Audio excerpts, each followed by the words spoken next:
One phone call is all it takes to pull Natalie back into the past she swore she'd never face. For years, she's kept her distance from her childhood home, from her sister, and from a secret so dangerous it once tore her family apart. But when her mother calls with the words no daughter is ever prepared to hear, Natalie has no choice but to return.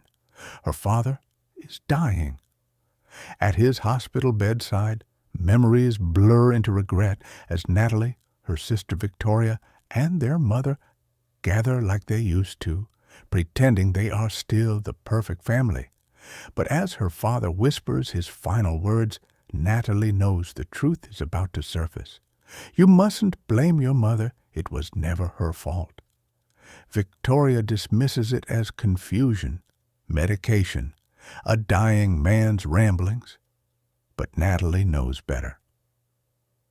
Because the lie her parents hid all those years ago, the lie Natalie ran from, is standing right there in the hospital corridor.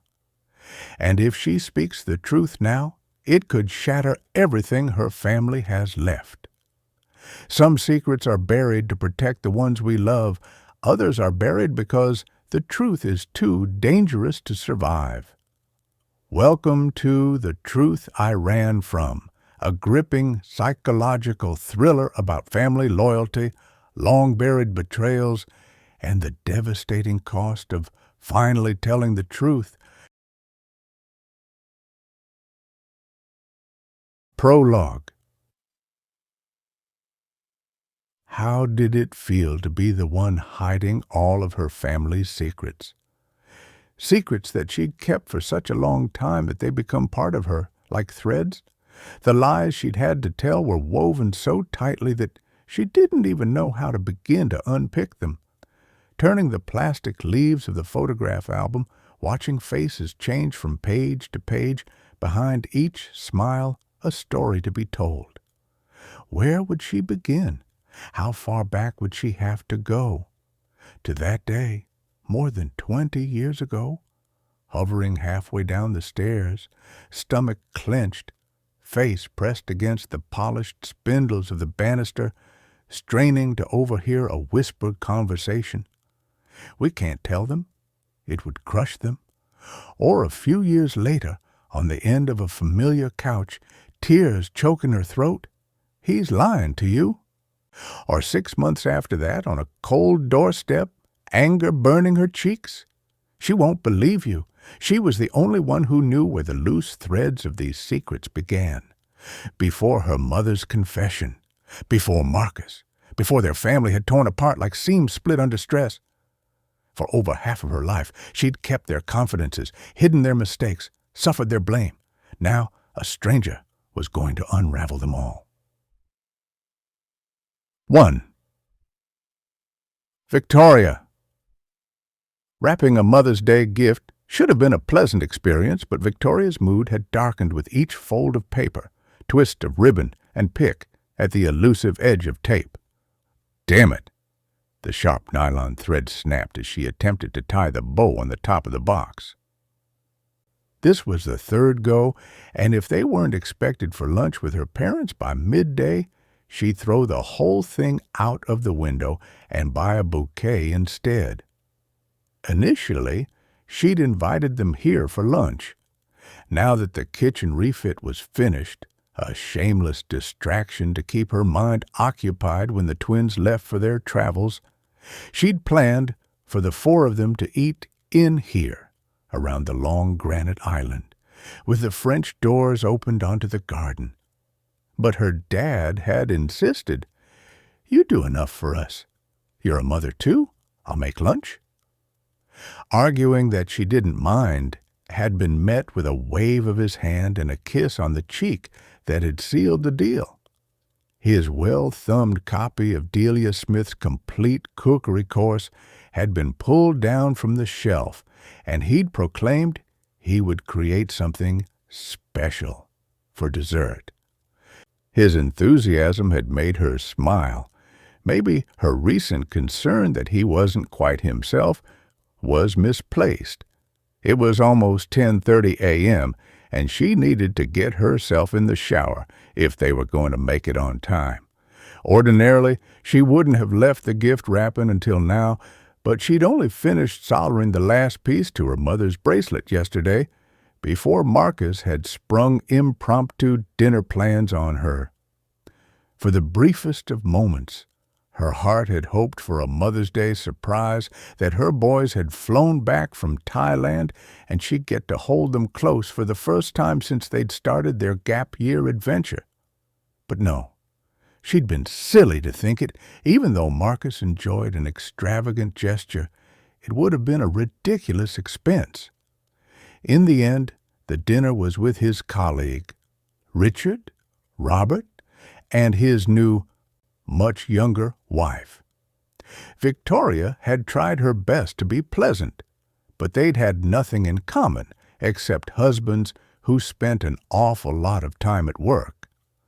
For the fourth time, she attempted a bow with a pink ribbon, which matched perfectly the floral paper she'd chosen for her mother's gift. Color coordination was her mother's mantra, always had been. The most glamorous parent at any school event when she actually turned up, and in her 70s, she was still strikingly beautiful. Dad still followed her with worshipful eyes wherever she went. There, it was done. And even if she did say it herself, the bracelet inside was perfect. Silver links with 4 individual flowers holding their birthstones. Sapphire for Dad, garnet for her mother, an emerald for her, and a pearl for her sister, Natalie. For the briefest moment, Victoria had contemplated calling Natalie in Germany and asking if she'd like her to make some matching earrings to give to their mother on her behalf. But Natalie would only accuse her of taking over and micromanaging everything, so she didn't bother. It was difficult to get it right with her. She dropped the scraps of discarded ribbon into the bin and placed the tape and scissors back into their square of the section drawer. It was a little sad that the bracelet was finished. Hours of thinking, planning, designing, and then crafting it had meant staying late at the studio every day for weeks. Even though she was still home only minutes after Marcus, it had felt good not to be the one waiting at home for his arrival. That was about to change, too. Where was Marcus? He'd insisted on going out to get a bottle of scotch for her father. "We'll need something to get us through the standoff with your mother." He'd been joking, but he wasn't wrong. 2 hours was usually the maximum amount of time she could endure her mother's thinly veiled judgment, and that was when the boys were there to distract. Thank goodness for Marcus and her dad. Their jovial banter provided much-needed calm. They were alike in many ways. When she first met him, Natalie had joked that Victoria was marrying her father. Of course, that was when she still liked him. At least, she wouldn't have to navigate Natalie's behavior as well as her mother's today. Although she was fully prepared for an enthusiastic update from her mother on her younger sister's latest excitement. A new boyfriend, perhaps. New apartment. New country. The absent daughter, always more admired than the one who was present. As she picked up the wrapped gift, her phone buzzed across the counter, lighting up with a photo of her boys on a beach, with the caption, "Happy Mother's Day." They'd remembered. Heart-softening, she smiled at their handsome, near-identical faces. All trace of the round-faced boys she'd raised had been replaced by the cheekbones and jaws of men. She missed them like a vital organ. The phone display reminded her how late Marcus was. Why was he taking so long? Her dad would be concocting a feast of a roast lunch. Her mother would have set the table to rival an elegant hotel dining room. They couldn't be late. Before she could call him, her phone rang in her hand. It was her mother, probably checking that they were leaving on time. She took a deep breath and answered it. "Hi, Mom. We're leaving soon." But on the other end of the line, all she could hear was sobbing, followed by words that chilled her to the bone. "Victoria, it's your father."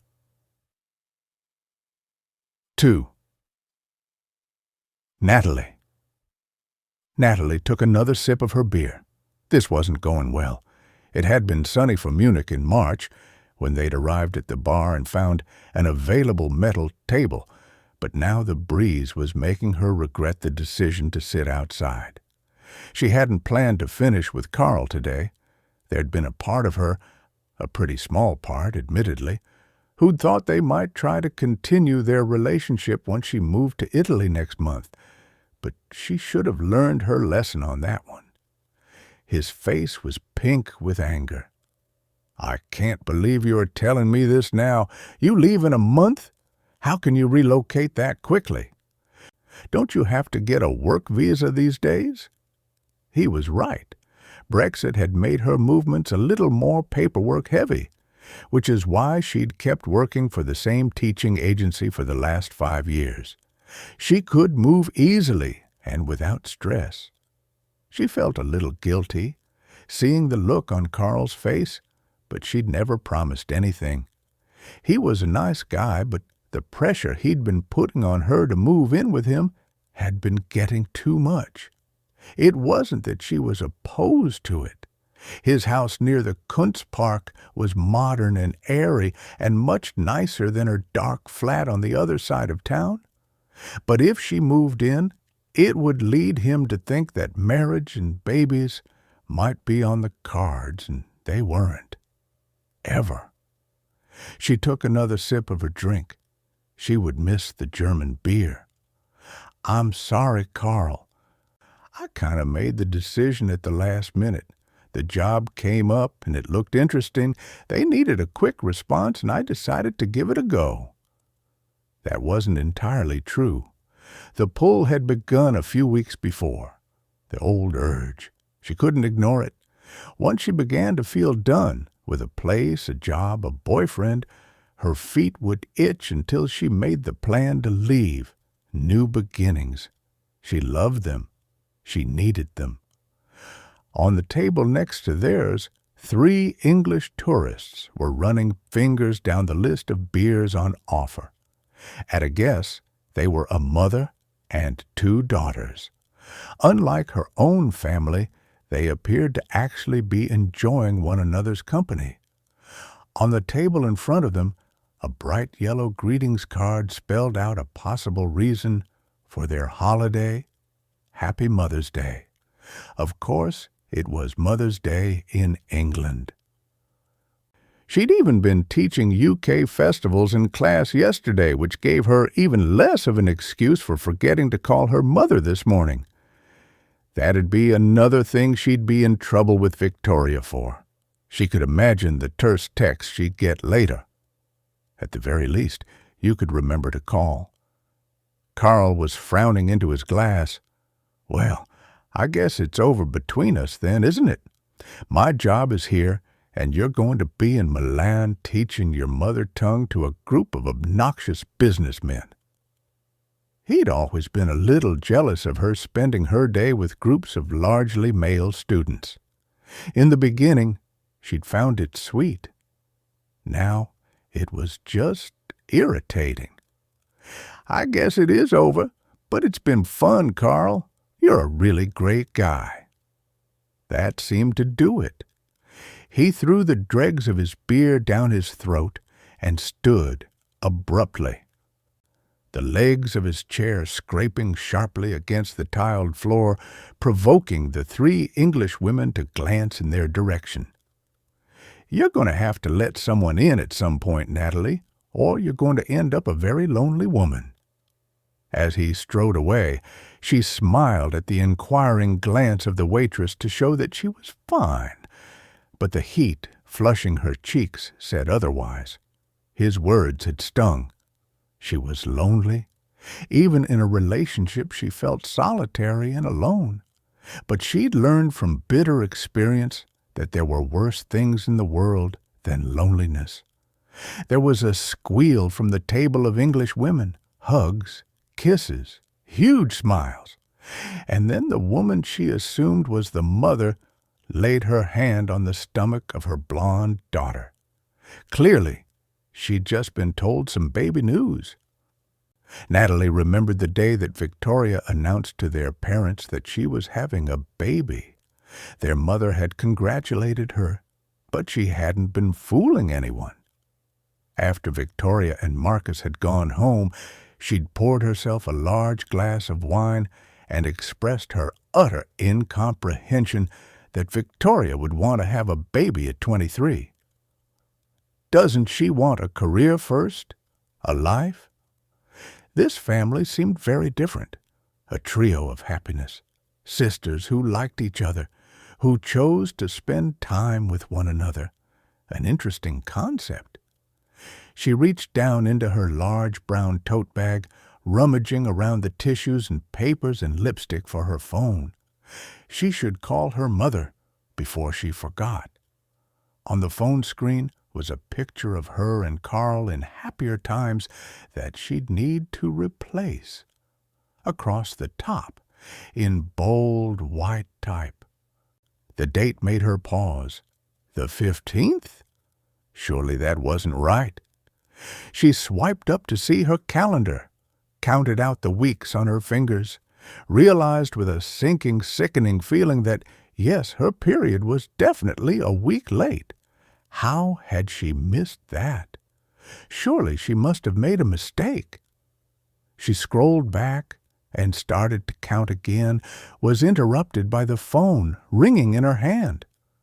Her mother's number. Damn it! Now it would look like she'd forgotten that it was Mother's Day. Hello? Mom? I was just about to call, I promise. Agitated and breathless, her mother's voice poured fear into her ear. Natalie? Is that you? You have to come. You have to come home. I need you here. I need my baby girl.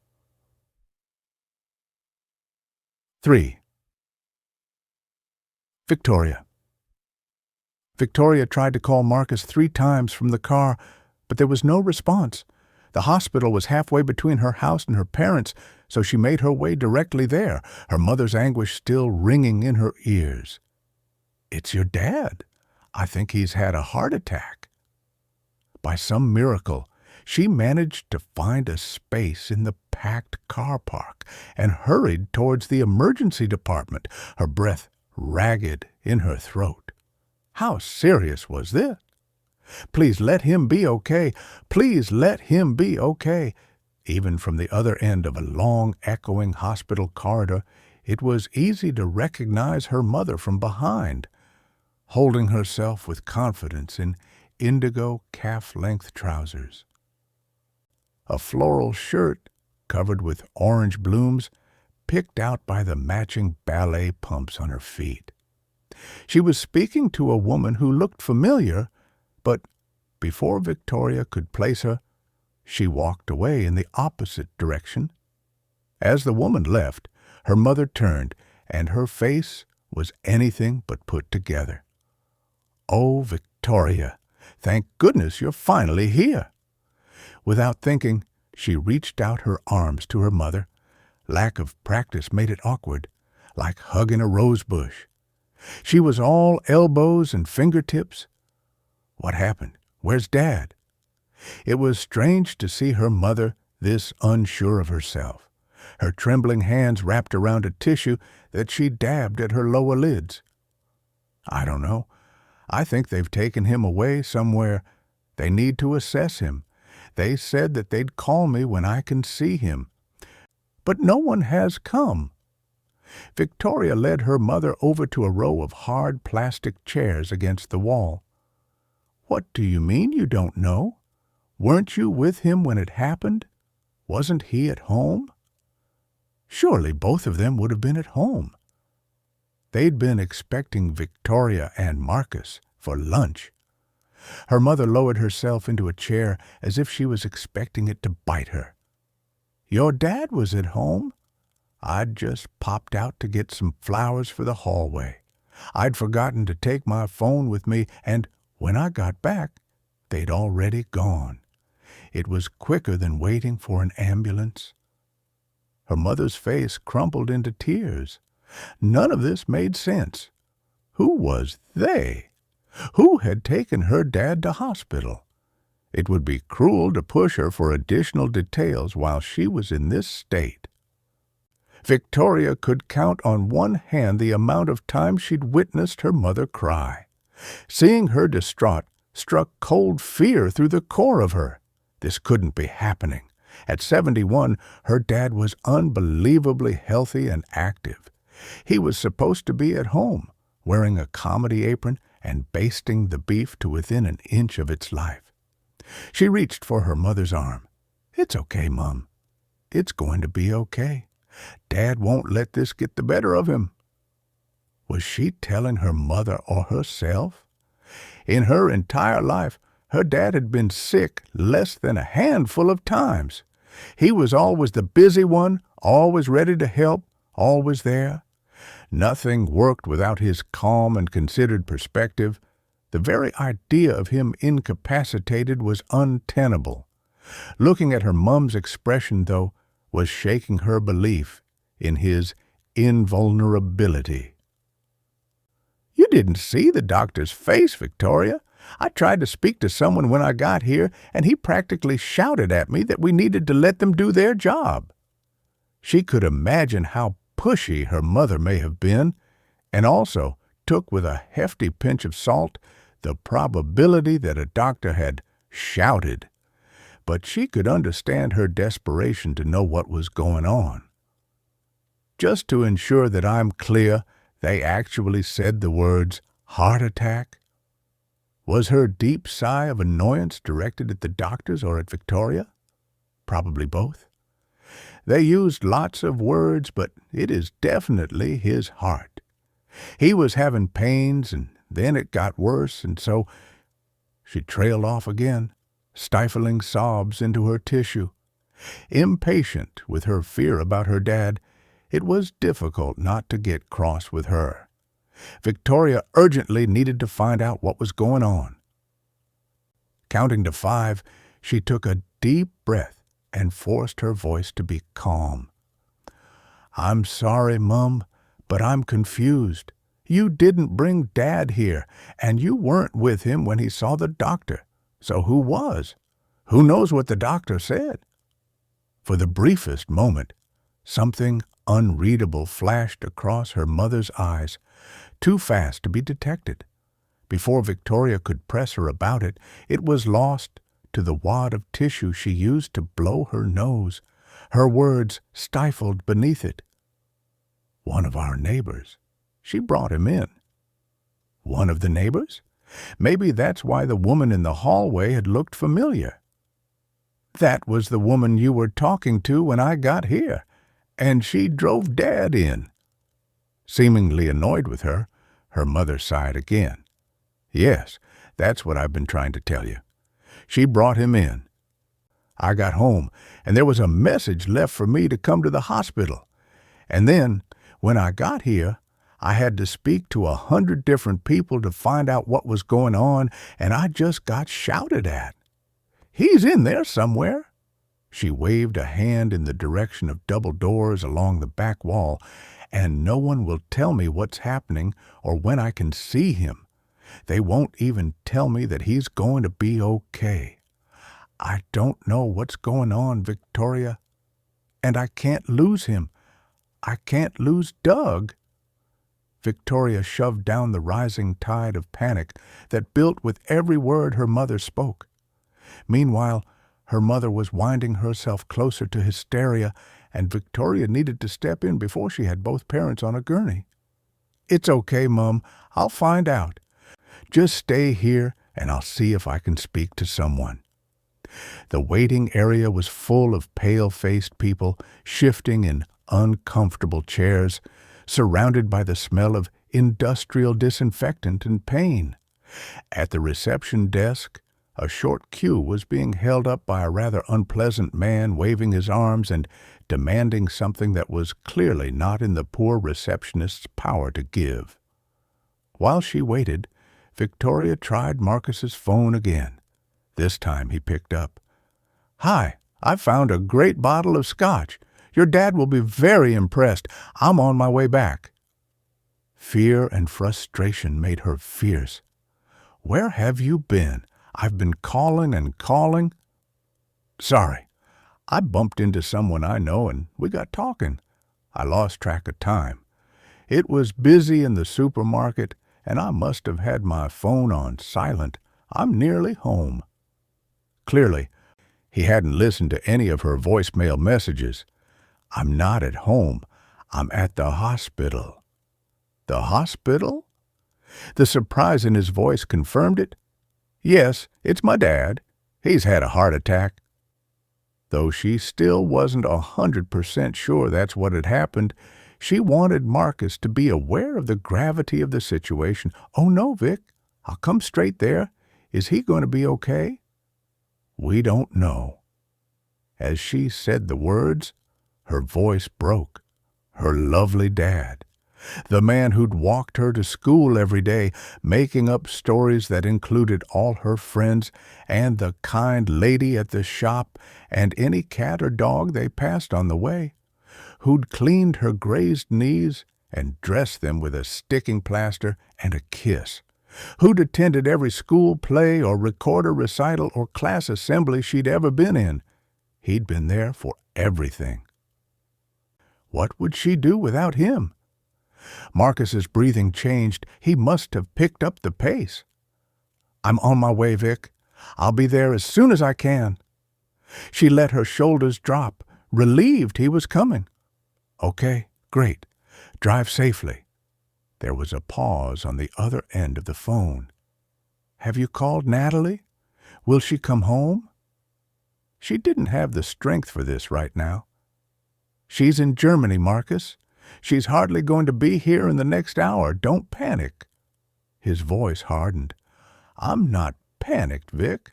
I just want to know what I'm walking into. I'll be there as soon as I can." The queue shuffled 2 steps forward. Victoria was glad that Marcus was on his way.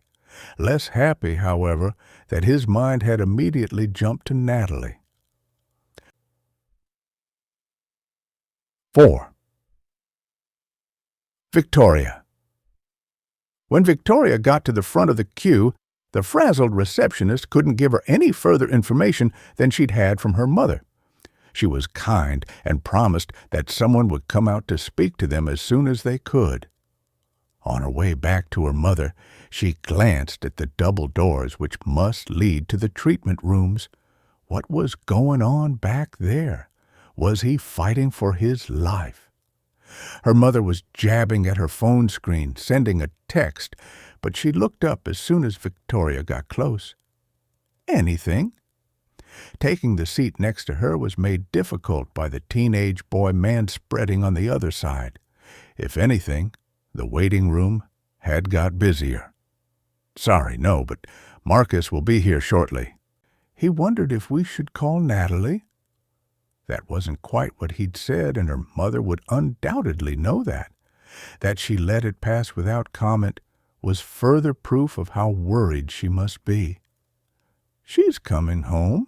I called her immediately after I called you.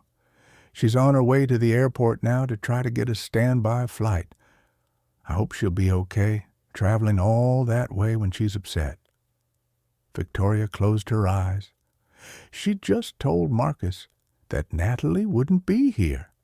Her dad was in a hospital bed. Her mom wasn't making any sense. Even the thought of Natalie making things awkward for Marcus in the middle of all this was... "Mrs. Clifton?" Her eyes flicked open at the sound of her mother's name. A tired-looking doctor in pale blue scrubs called it again, scanning the packed waiting room for a response. "Mrs. Clifton?" "Yes." Her mother was already out of her chair and Victoria was behind her. "I'm here." He held out his hand towards the double doors, his expression giving nothing away. "Would you like to follow me?" When Victoria had met her dad for coffee a week ago, he'd been his usual bright and energetic self, showing her pictures of the raised beds he'd built in the garden and of the hotel he and her mother had booked for a week in Santorini this coming summer. The gray-skinned man on the hospital bed in front of them looked nothing like the same person. "Doug!" Her mother flew to his bedside and took hold of his hand. Barely able to raise his head from the pillow, he found the strength to kiss the back of her mother's hand. That, and the weakness in his voice, brought tears to Victoria's eyes. "It's okay, Cynthia." "I'm okay." The doctor motioned towards a pair of chairs beside her father's bed. "Would you both like to take a seat?"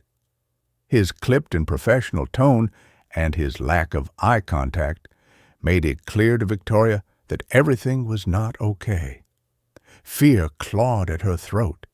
She wanted to reach out to her dad, make sure that he was really there, but it was impossible without elbowing her mother out of the way.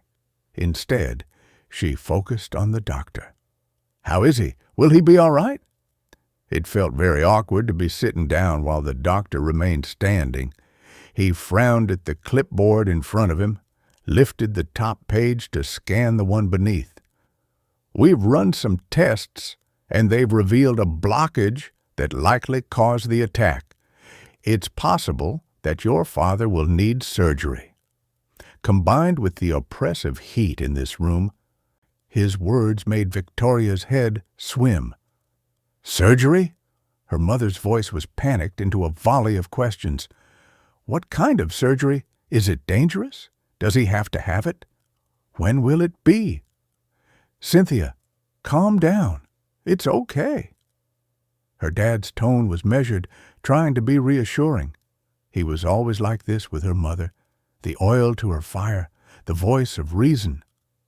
Over their heads, the doctor checked the large white clock on the wall. He obviously had other patients to see. "I can't emphasize enough how important it is to keep your husband calm.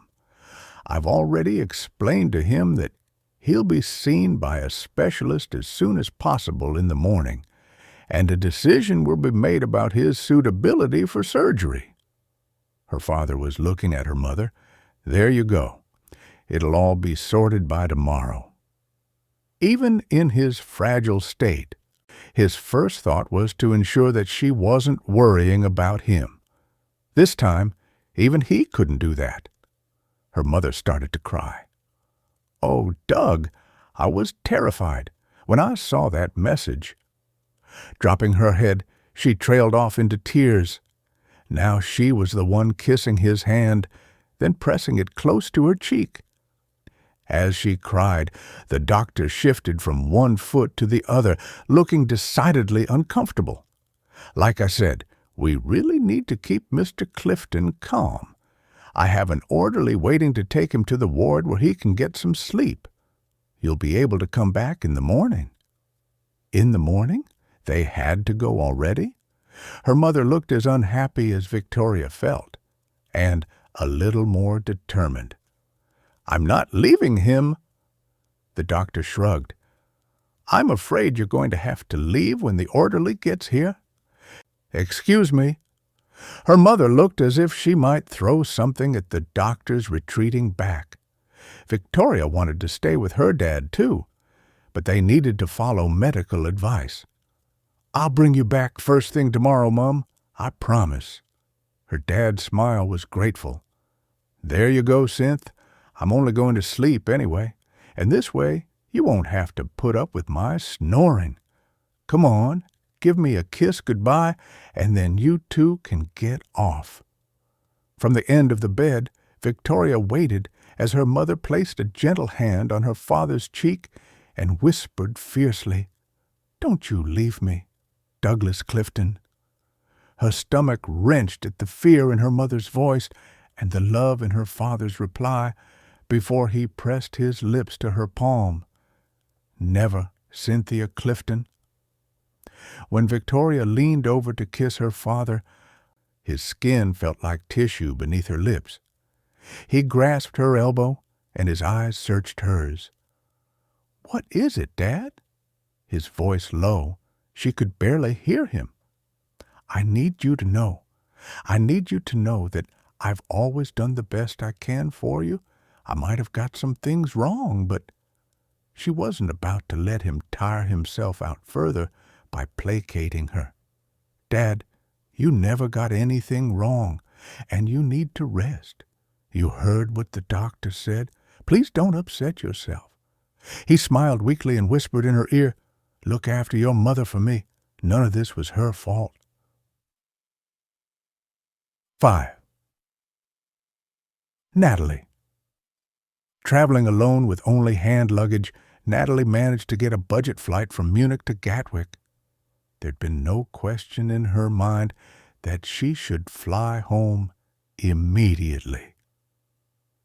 Never in her life had she heard her mother sound that frightened.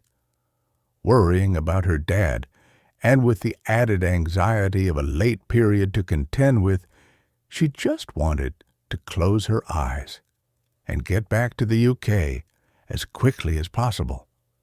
Before she could get her "Don't Talk to Me" eye mask out of her bag, however, the man beside her introduced himself and tried his best to strike up a conversation. "Are you traveling alone, too?" Victoria always used to call her a man magnet. If there's a healthy heterosexual man in the vicinity, he's probably looking at you. In her usual critical fashion, she managed to make this sound the opposite of a compliment, and it was also a complete exaggeration. Natalie wasn't being self-deprecating. She knew that she was attractive, but she wasn't stunning on the level that you'd expect men to fall immediately in love with her. Over the years, she'd worked it out. It wasn't the way she looked, it was the way she acted, because she didn't care whether they were interested in her or not.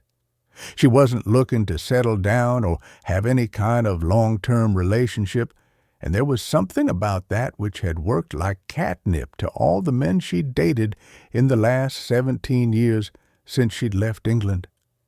By the age of 36, one thing she had mastered was the polite but firm rebuff. "Yes, visiting home. Just need to catch up on some sleep before I get there. Enjoy your flight." Her silk sleep mask could block out external interruptions, but she couldn't escape the pictures in her mind. Even the thought of her dad being in a hospital bed was bad enough. Usually, he didn't sit still for a moment, always cooking or fixing something or going for a walk. She couldn't imagine him laying still. Fear settled on her like the cold air from the vent above her head. With long-practiced effort, she wrenched her mind away from the possibility that this might be really serious, although surely her mother wouldn't have called her home if it wasn't. The engine roared as the plane built up speed on the runway ready for takeoff, and her stomach flipped in anticipation. She'd always enjoyed flying. As a child, she had clear memories of her mother, dark red lipstick and stylish skirt suit, dashing out of the door to catch a cab to the airport, an air of excitement following her on a cloud of expensive perfume. How she had always longed to go with her.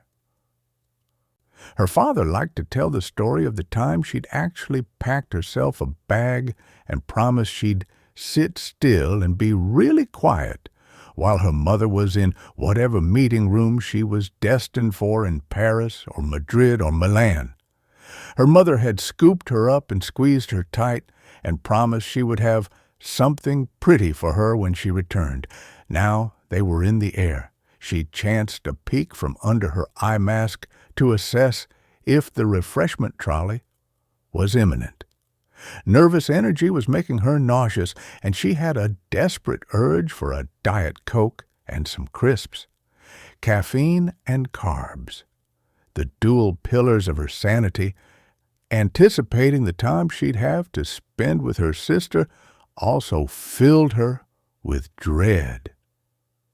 After speaking with her mother, a conversation too brief and tearful for a clear idea of what was going on, she'd considered calling Victoria. Almost immediately, she'd decided against it, knowing that she'd be met with either a supercilious opinion that she wasn't needed or a guilt-bearing missile about the fact she was never there, neither of which were particularly appealing. Victoria would be taking charge of everything, orchestrating where everyone had to be and when, probably telling the doctors and nurses what they should and shouldn't be doing.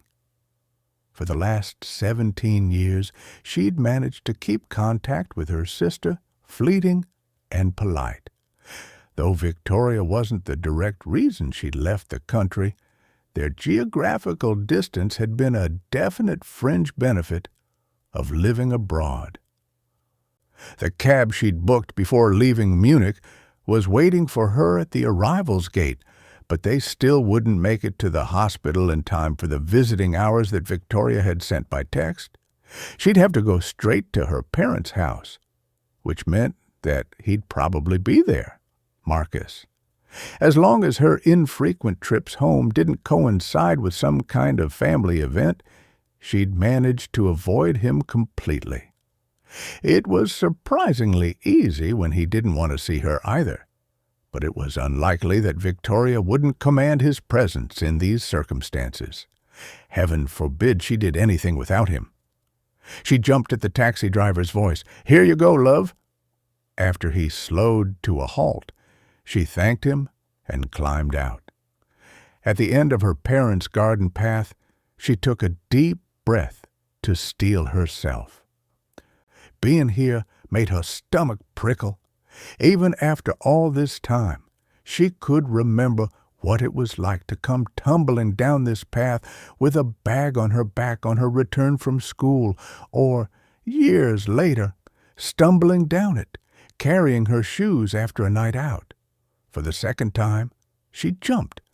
This time, it was the distinctive call of Linda, her parents' neighbor, over the low fence. "Is that you, Natalie?" Pulling up the handle of her small suitcase, she dragged it forward into the light cast by Linda's security lights, ready for an interrogation. "Yes, it's me. How are you?" Having lived on the street as long as her parents, Linda had known Natalie her whole life. Arms crossed over her impressive chest, she looked ready for a long catch-up. "Oh, your mum will be glad to have you home. How's your dad?" Natalie didn't want to be rude, but she was desperate to get inside, to be told that her dad was okay. "I don't know. I'm just about to go in and find out." With one hand on the top of the low fence between the front gardens, Linda nodded towards the house. "Well, give them our love. It's a good job that woman was here to take him in. You can wait hours for an ambulance these days." It never ceased to amaze Natalie how Linda knew what was going on in every house in the street. "What woman?" Linda looked disappointed. "Oh, I don't know. Friend of your mother's, I assume. I thought you'd know." She was clearly digging for information. "I'm afraid not. But I'll be sure to pass on your good wishes." Begrudgingly, Linda disappeared back inside. For a few moments, Natalie stared up at her parents' house. Having spent many hours of her childhood on the other side of this black front door, waiting with excitement for her mother to appear, it felt odd that now she was the one who was returning from afar. She hadn't lived here since she left in a storm of tears and humiliation at 19.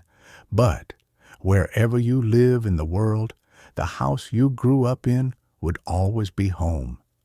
Stepping up to the front door, her finger hovered over the doorbell, and she readied herself for whatever was on the other side. As she pressed it, she sent up a silent prayer to help get her through the next few hours with her sister. 6. Victoria. A family home remains a family home long after the children no longer live there.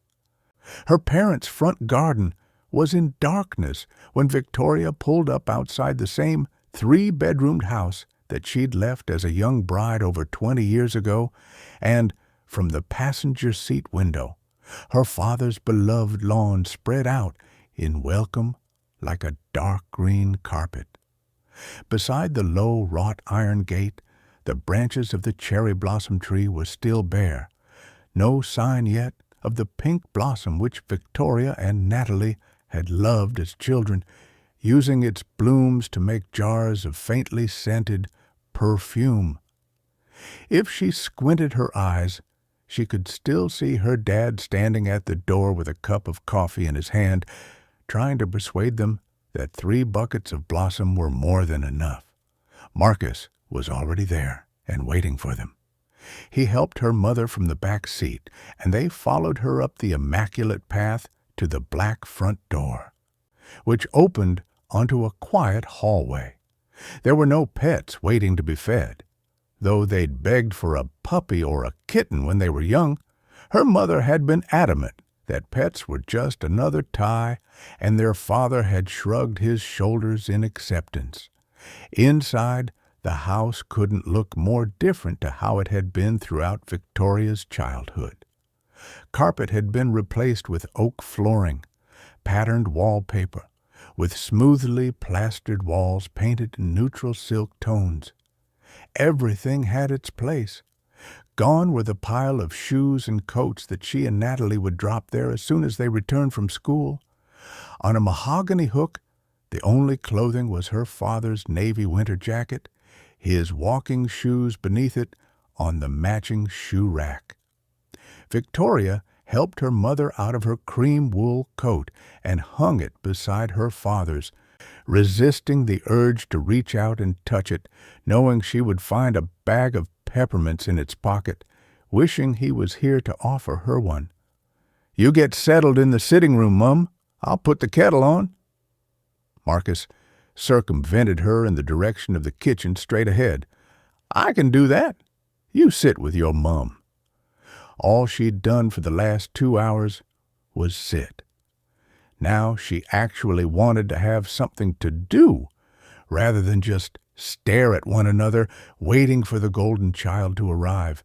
But she acquiesced to Marcus, pushing open the door to the sitting room on her right. "Come on then, Mum." Somehow she'd slipped into speaking to her mother as if she was a child. Perhaps it was the way she'd been at the hospital, vulnerable and helpless. Now she was back home. She wasn't about to be patronized. "I can see myself to a seat." "Victoria?" Biting back a sharp retort, Victoria followed her in. As always, the house was immaculate, the cream leather sofas spotless, the hardwood floors swept. Even the cushions were arranged in the perfect formation beloved of Home and Style magazines. There was nothing in here she could do to keep herself busy. At the back of the room, on an oak dining table, she spotted a pile of navy leather photograph albums. These belonged to her dad.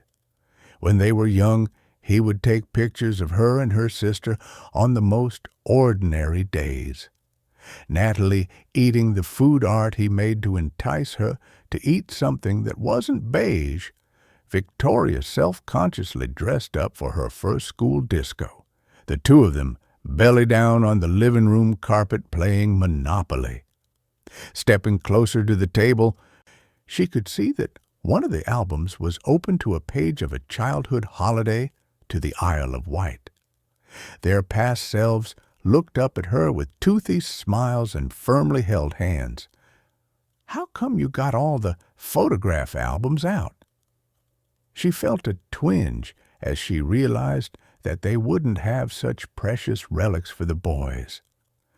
Though she'd had sporadic attempts to print out their digital photos, even attempted to make those photo books that were advertised on her social media all the time, Most of the photographs they had of the twins' childhood were stored on their phones or downloaded to the PC in Marcus's home office.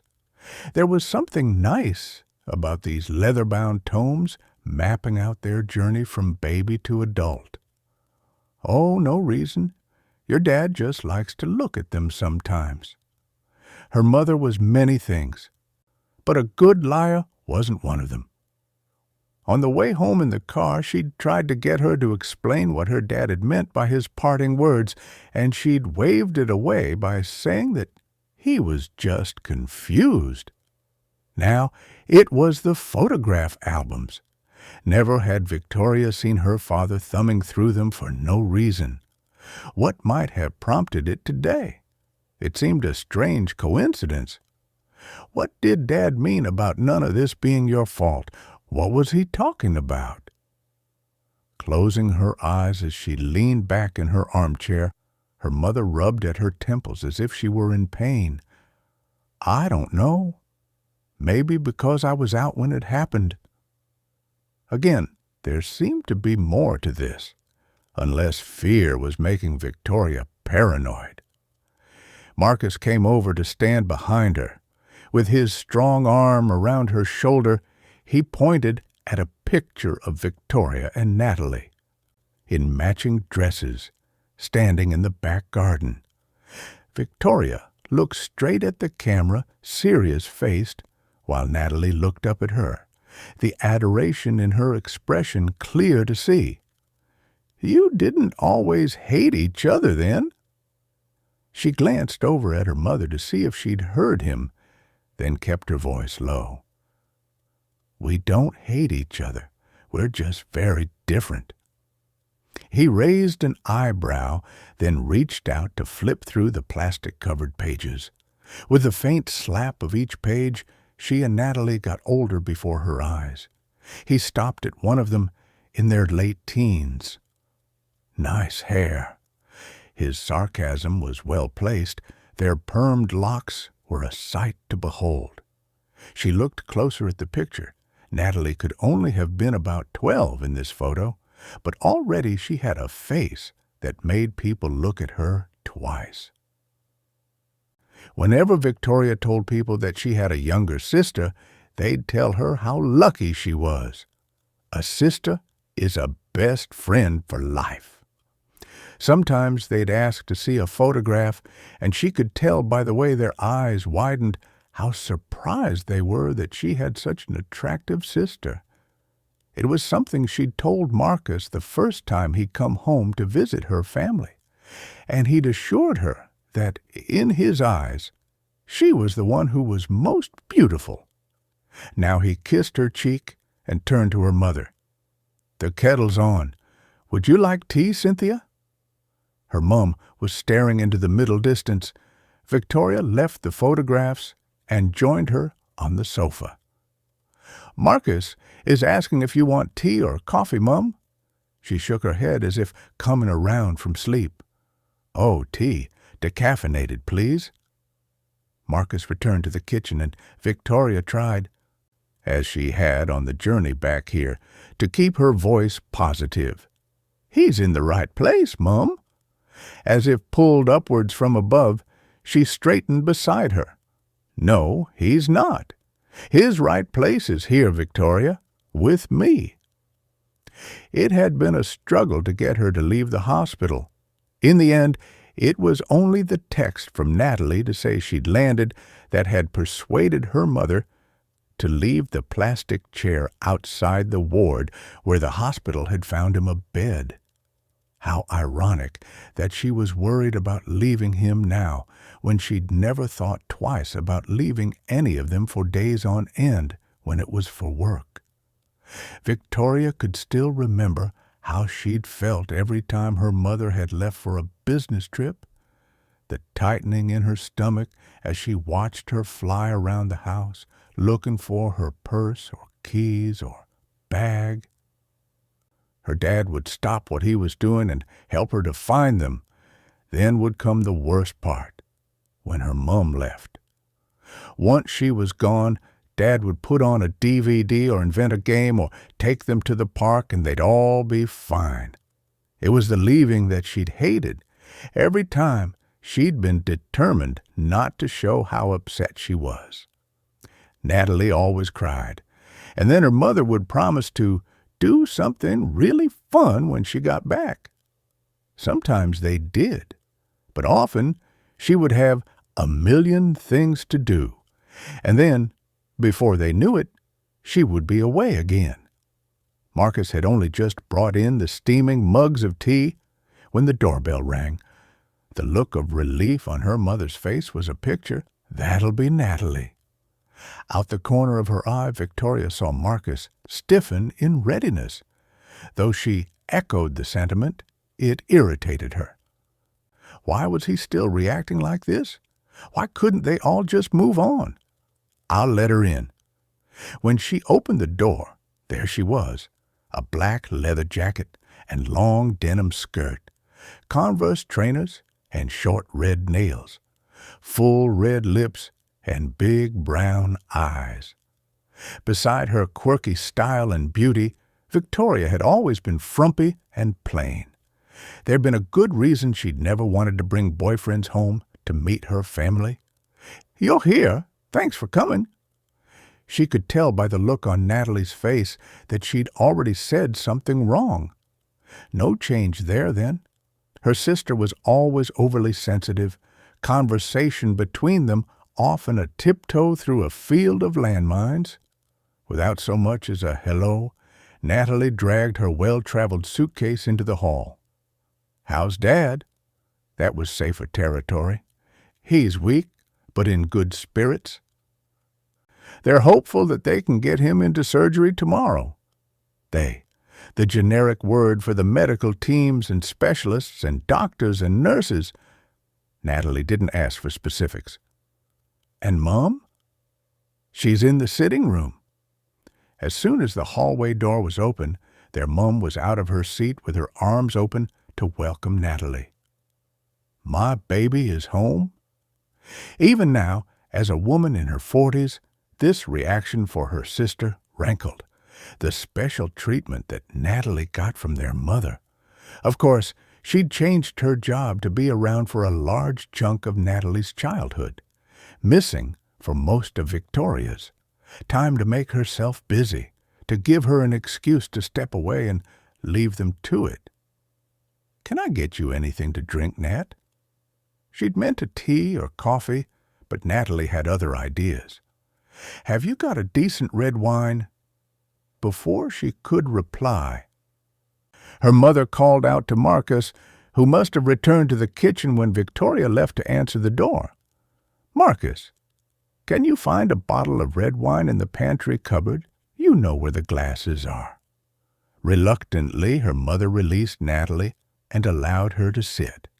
Spotting only the small suitcase and a large brown tote bag, Victoria assumed that her sister wasn't intending to stay very long. "How was your flight?" Despite her perfectly applied makeup, Natalie looked a little tired. "It was fine. I was worried about Dad the whole time. How are you, Mom?" On her mother's face, pleasure at seeing Natalie was replaced with a shadow of sadness.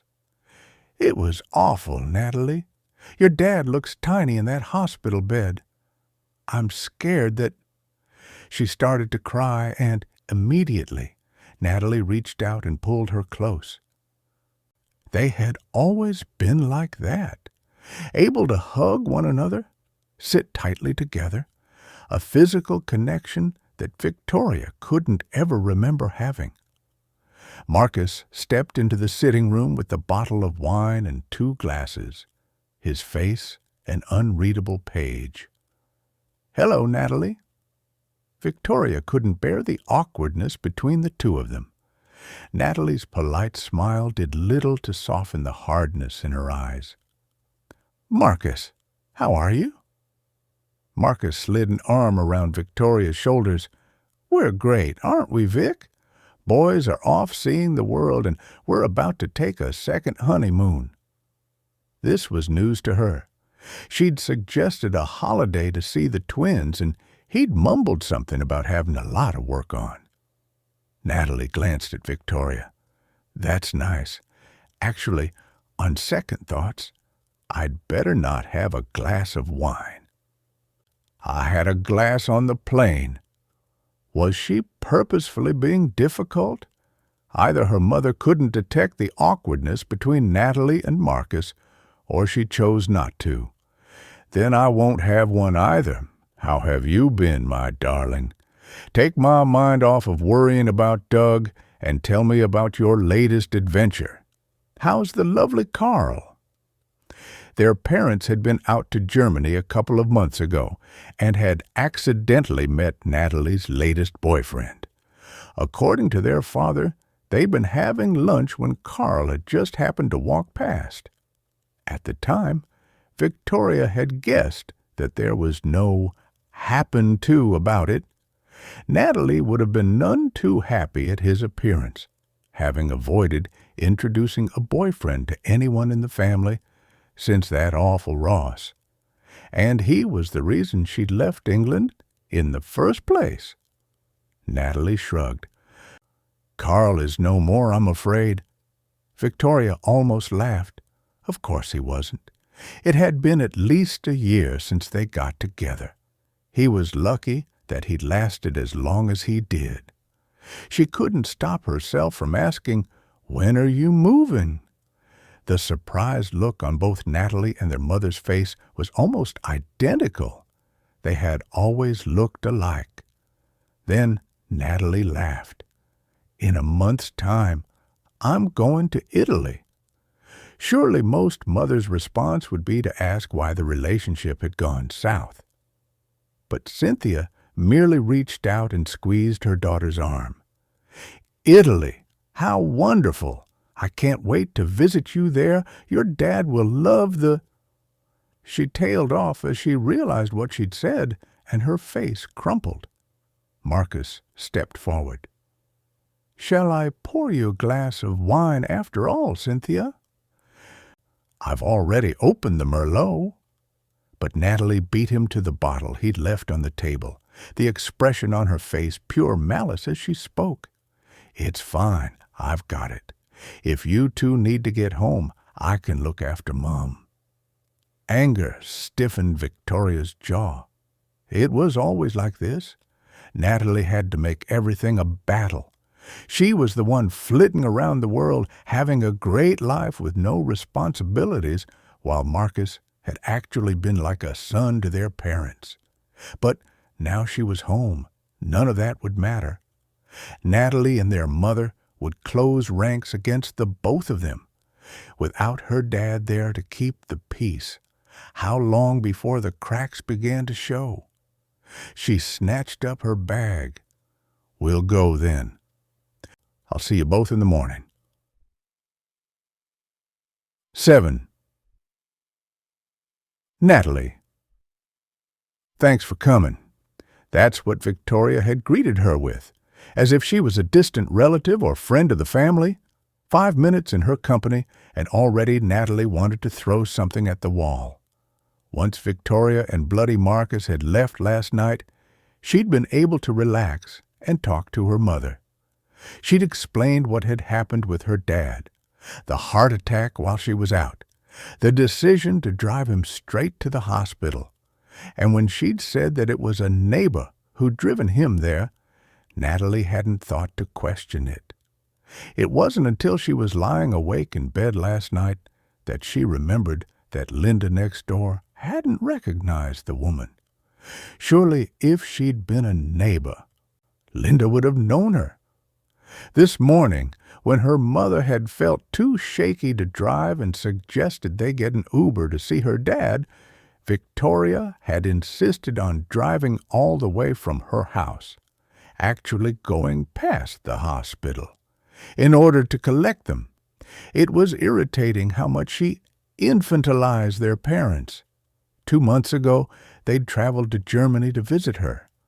Her mother getting a cab, with Natalie accompanying her, would have hardly been a big deal. Of course, this meant that Marcus came too, In his large corporate car with its cream leather seats and a dashboard full of screens and dials. Heavy with silence, the atmosphere in the car was intense.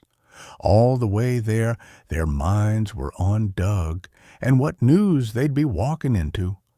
Natalie also had the nagging reminder that her period still hadn't arrived. If she got a chance. After seeing her dad, she'd get a pregnancy test from the hospital pharmacy so she could stop thinking about it. Victoria's strident voice cut through the air. I called the hospital first thing this morning, and they said that he's been stable all night. Of course, Victoria had called them. It wasn't even 9 a.m., and already she'd appointed herself the family spokesperson. Natalie and her mother had agreed they would give the morning shift at the hospital a chance to catch up on what had happened overnight before calling. But Victoria was, as usual, not consulting anyone else before taking control. Natalie hadn't missed this one bit. Having stared out of the passenger seat window for the last few minutes, their mother turned towards Victoria's commanding voice. What does stable actually mean? Is that a good thing? It sounds like a good thing. It was strange to see their mother hesitant and unsure. To Natalie's knowledge, she'd never been uncertain of anything in her life. Perhaps thinking the same thing, Victoria glanced in her direction, but Marcus chimed in first. It means Doug stayed the same. He hasn't got any better or any worse. Ignoring him, Natalie squeezed her mum's hand. It's a good thing, Mum. Victoria wasn't to be outdone. And they said that we can speak with the doctor this morning and get a full update. We'll know better then. When they arrived at the hospital, their mother excused herself to visit the bathroom, while Victoria, Natalie, and Marcus shuffled around in the corridor. It was difficult enough to be here with her sister without his looming presence making things even more tense, if only to fill the heavy silence. Natalie felt the pressure to make conversation. Did Mum tell you who it was that drove Dad to the hospital yesterday? Victoria looked up from her phone where she'd been scrolling through medical websites. She said it was a neighbor. I think she was here when I first arrived yesterday, but I didn't recognize her. So Victoria didn't know everything after all. Interesting. That's what she said to me, too. But it doesn't really add up, does it? Victoria frowned. She hated being wrong-footed. What do you mean? Natalie savored the moment of having the upper hand for once. Well, when I spoke to Linda next door last night, she said that she didn't know who the woman was. In fact, she was pretty curious about it.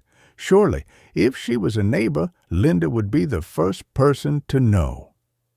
Without invitation, Marcus stuck his oar in. Linda must have made a mistake. I'm sure there was a lot going on. Your mother wouldn't lie to you. Then he did that laugh, the one that set her teeth on edge with how thickly smug it was. She had no idea how Victoria could bear to be in his company day in, day out. The German word for enemy was Feind, and it suited him perfectly.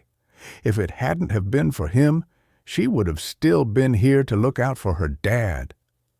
Lacing her voice with ice, she glared at him. I wasn't suggesting that she was lying. As always, Victoria slid in between them. It'll be nothing, Natalie. We've got more important things to worry about at the moment. Like Marcus said, Mum doesn't have any reason to lie about it. Natalie dug her fingernails into her palms. She wouldn't let them get to her. She wouldn't. She was here for her dad. Their mother reappeared from the bathroom with new lipstick and freshly brushed hair. She'd always told them that she was undressed without my face on. At 72, she was still a very attractive woman. Natalie was forever grateful for the cheekbones she'd inherited. And it was no wonder that their dad had always treated her like a queen. Natalie turned away from the poison pear to smile at her. "You look nice, Mum." She patted the back of her hair. "Well, I can't be looking a mess when we see your father, can I?" Though she smiled, there was a darkness in her eyes, a fear that squeezed Natalie's heart. Showing uncharacteristic tact, Marcus opted to wait outside the ward, giving the excuse that he needed to put a call into the office. Victoria was already in organizational mode, and, seeing that their father was still asleep, left them by the side of the bed before marching off to the nurse's station to find out what time the doctor was coming. Though she'd known he was still recovering, Natalie hadn't been prepared for how it would feel seeing her father lying in the hospital bed, an outline beneath the sheet. Softly snoring, he looked smaller, diminished. Without his characteristically constant movement, he seemed to have been replaced by a much older man. She drew her breath in sharply, and her mother reached out and squeezed her arm. "It's okay, sweetheart."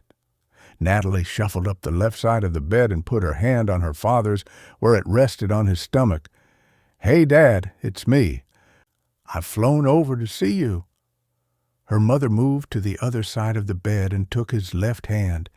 They stood facing each other over his inanimate body. Her mother reached up and brushed the hair from his forehead. "Hello, darling." There was something so poignant, so gentle in the motion, that it brought a lump to Natalie's throat. What must it be like to have lived most of your life with one person, to know them to the point that they become a part of you? Particularly in the last 10 years, since her mother had retired completely, they spent every day together, every night, next to one another in bed. How safe that must feel, how solid, even if it hadn't been perfect, even knowing what she did about her mother. The love between them was almost tangible. Her mother kept up her soothing commentary. "Victoria is going to find a doctor and ask what's going on. If anyone can get some answers for you, she will." With a wobbly smile in Natalie's direction, she continued, "And our adventurer is home, too. Our baby has come all this way to see you." It was always this way. Victoria was the sensible one, the one in control who got things sorted, the person to go to if you needed something practical doing. Whereas she, Natalie, was the feckless one, the funny one, the one no one expected much from. As the adventurer, she had a whole other role to play. Was it like this in all families? Victoria joined them at the bedside, her body taut with irritation. "Apparently, he has to have more tests today before the consultant makes a decision. They wouldn't give me the details. They said the doctor will speak to us, but couldn't give me any idea of what time that would be. We have to just sit and wait. I've told them that they need to call him and say we're here." Natalie caught her mother's eye for a moment. A mutual exasperation over Victoria's bossiness had bonded them many times in the past. This time, though, Natalie could see that beneath that officiousness hid real fear. Victoria worshipped their father in a way that Natalie had always thought a little unhealthy. Growing up, she had always painted their father as the hero and their mother as the villain. Though she knew where it came from, Natalie had always thought it was unfair.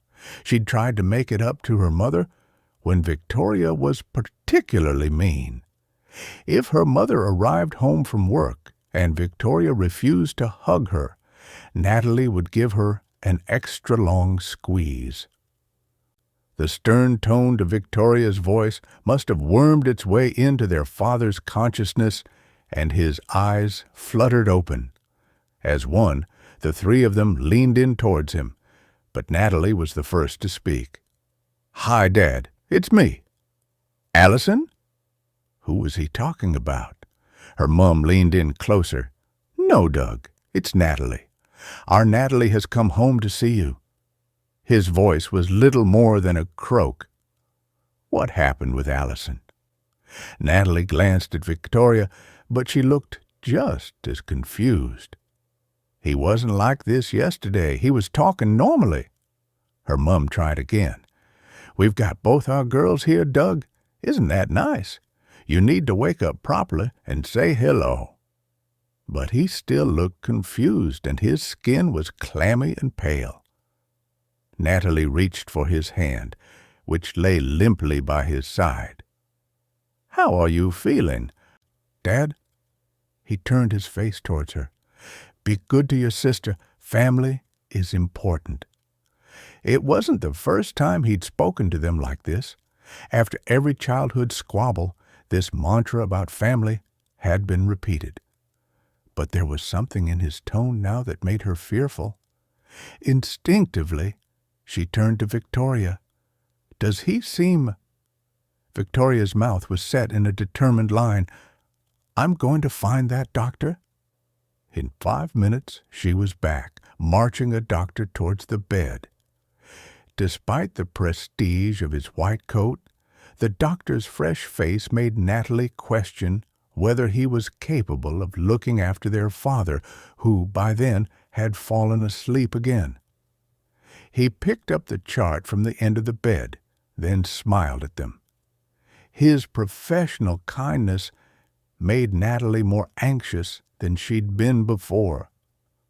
"I'm assuming you're family." Her mother held out her hand to shake his, which felt unnecessarily formal. "I'm Doug's wife, and these are our 2 daughters. We can't rouse him. We were just talking to him, and he fell asleep again.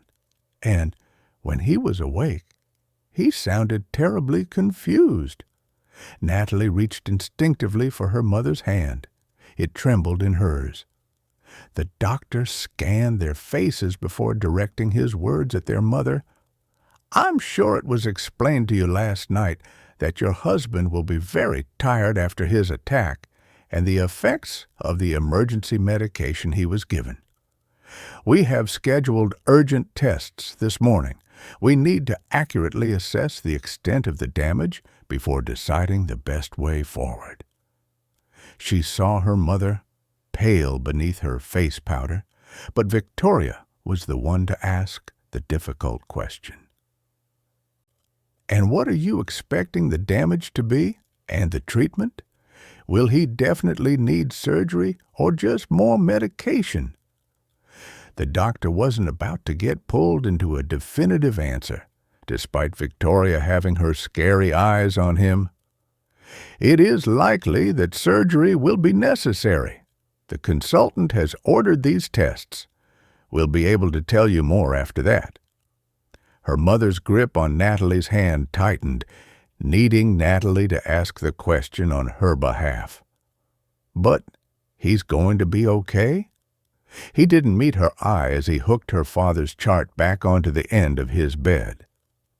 "Try and stay positive. We were able to get the right medication into your father relatively quickly yesterday, which is a very good thing, and the consultant is very experienced in cases like this." Before they could ask anything else, he was gone. Victoria was shaking her head. Well, that told us very little. Her patronizing tone was back. What had she expected? "To be fair, you did drag him over here. It's the consultant we really need to see." Victoria took a long, deep breath in that passive-aggressive way she had that signaled, "I'm irritated with you, but I'm being the bigger person." "I know that, but he must be able to make some kind of prognosis." Natalie couldn't start arguing with her already. In fact, The less time she spent in Victoria's company, the better it would be for all of them. While her father slept, she could put a bit of space between them. "I just need to go to the bathroom. I'll be back in a minute." On their way to the ward, she'd spotted a pharmacy. In less than 2 minutes, she found her way back there, eager to get this pregnancy test done and out of the way, leaving her free to focus her full attention on her dad. Unfortunately, the one person in front of her at the cashier desk seemed to have a very complex request. As she waited, test kit in hand, she scanned the shop, trying not to listen to their intimate details. That's when she spotted him. It was only a brief moment. He was walking past, pushing a wheelchair with a young boy in it. His thick black hair was shorter, his jeans and shirt smarter, but it was him. She was sure of it. Ross, the boy she'd left behind. Rigid with shock, her mind spiraled back in time to that face she'd loved. Could that really have been him? "Excuse me, can I help you?" Pulled back to the present by the sales assistant calling her forward. She slid the box across the counter as if she was ashamed of it. Still, the awkward teenager who'd been in love with that dark-haired boy. Outside the pharmacy, with the test box safely stashed into her bag, she glanced up and down the corridor. She must have imagined it. It was too much of a coincidence that Ross would be here at the exact same time as she'd flown in from another country to see her father. No, it was her brain playing nasty tricks. It was because she was here in this damn hospital, because of what had happened the last time they were together in this building. She shuddered at the memory and strode off in the direction of the nearest toilet to take the pregnancy test. 8. Victoria. Victoria hadn't missed the look between her mother and sister when she'd merely been trying to update them on the situation with the doctor. Back together for a matter of hours, and already they were as thick as thieves while leaving her to sort everything out. And how did Natalie think she had the right to start telling her what to do for their parents? Where was she when they needed driving to or collecting from the airport? Or when her mom had wanted company for her doctor's appointments after her breast cancer scare last year?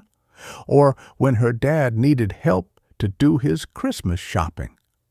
She never complained about doing these things for her parents, but resented the fact that none of them even occurred to Natalie. The ward was very quiet at this time of the morning. Aside from the squeak of the nurses' shoes and the rhythmic beep of machines above the 4 beds in this section, the air was still. For the last few minutes, they'd sat in silence, her mother lost in her thoughts, scanning her father's face for any sign that he was going to wake up again. She didn't take her eyes off him as she whispered, "I'm scared, Victoria?" Surprised at her raw honesty, Victoria struggled to reply. Had her mother ever admitted to being scared of anything? In fact, it had always been the opposite. Throughout their childhood, she'd subscribed to the pull-on-your-big-girl-pants philosophy. Don't show people that you're scared, Victoria. If you believe you can do it, they'll believe it too. To be fair, it had stood her in good stead over the years. Although she'd had the benefit of her father to run to if things went awry, and she needed a warm hug and a cup of hot chocolate instead of a lecture on how she shouldn't let things get to her. Now she needed to be the one providing reassurance. "I know, Mum. I'm scared too, but he'll be okay. This is Dad. He wouldn't let something like this get the better of him. When he wakes up, he'll be laughing and joking and asking what we were all worried about." Her mother's smile was weak and watery. "Maybe. I hope you're right." Victoria couldn't bear to think about the alternative if she wasn't. Their father was the glue that held this family together. None of them could envisage a life without him in it. Nevertheless, she hadn't liked the expression on the doctor's face earlier when he'd spoken about the possible damage made by the heart attack. He'd regarded her dad as if he was an old man. But he didn't know him, didn't realize how strong he was, in all senses of the word. The second time she spoke, her mother's voice was barely a whisper. "What do you think the effects are that the doctor mentioned?" Before voicing her own fear, Victoria took a breath to consider what to share from the frightening rabbit holes she'd been down since last night. Awake in the small hours, scrolling through forums and health sites in the darkness of her bedroom, the light from her phone casting a ghoulish glow. How much could her mother take? I've read through the literature they gave us, and I've looked online. It's really varied. I don't think we should start guessing at it. Her mother's shoulders dropped. I just need to know what to prepare myself for. And I wanted to talk about it before Natalie comes back. She's very sensitive. I don't want to upset her. Skin prickling with the injustice of that statement, Victoria pressed her nails into the palms of her hands. She didn't want Natalie to be upset, but it's okay to upset me. It shouldn't have shocked her. Hadn't she heard 1,000 times how sensitive and gentle Natalie was, while she was supposed to be the tough one, the unfeeling one, just because she was practical about life and did what needed to be done. Once her mother had told her, "You have a stone in place of your heart," because she hadn't cried at a weepy film that the pair of them were in pieces about. She'd never forgotten those words. Throat tight with the things she couldn't say, she needed a break from being here, determined that her mother wouldn't see her cry. She'd hoped that Natalie would be back by now, but she couldn't wait. "I'm just going to pop outside and check on Marcus." Like dropping a curtain, her mother's vulnerability was covered with her regular condescension. "I'm sure he'll be fine, Victoria. He's a big boy. Don't react. Don't react. I know he'll be fine, but he'll want an update on Dad." And she needed someone to hold her close.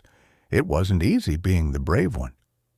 She pushed open the door to the corridor, hoping to fall into his arms. But when she got outside, Marcus wasn't there. Where had he disappeared to? When she called his phone, he took 7 rings to answer, and the rhythm of his breath sounded like he was walking. "I'm just coming back." Less than a minute later, he turned the corner. When he reached her, she fell towards him, and he wrapped his arms around her, holding her tight. "How is he?" She spoke into his chest. "I don't know. He wasn't awake for long. He's going to have more tests this morning." Gently, he pushed her away from his body, keeping hold of her arms as he looked her in the eye. "That'll be all the drugs he's on. He's in the best place, Vic. They'll get him sorted out." Decisive and positive, this was exactly what she wanted to hear. Whatever the look of annoyance had been on Natalie's face this morning, she was glad he'd come with them. "Thanks for staying off work today. I needed you here." Several inches taller than her, he bent down to kiss her cheek. "It's fine. Of course I'd be here with you." "I wanted to check he was okay, too." This was the side of him that Natalie and her mother didn't see. They wouldn't see how he had been dependable and stable and given her the kind of family she'd always wanted. "I'm sorry you are stuck out here. Did you see Natalie as she left? Was she okay with you?" He laughed as he let her go. "I can handle her attitude. She's not likely to be here for long anyway, is she? He was right. Still, she felt a shred of loyalty. It was good of her to drop everything immediately and come all that way, though. His raised eyebrows spoke volumes. For once.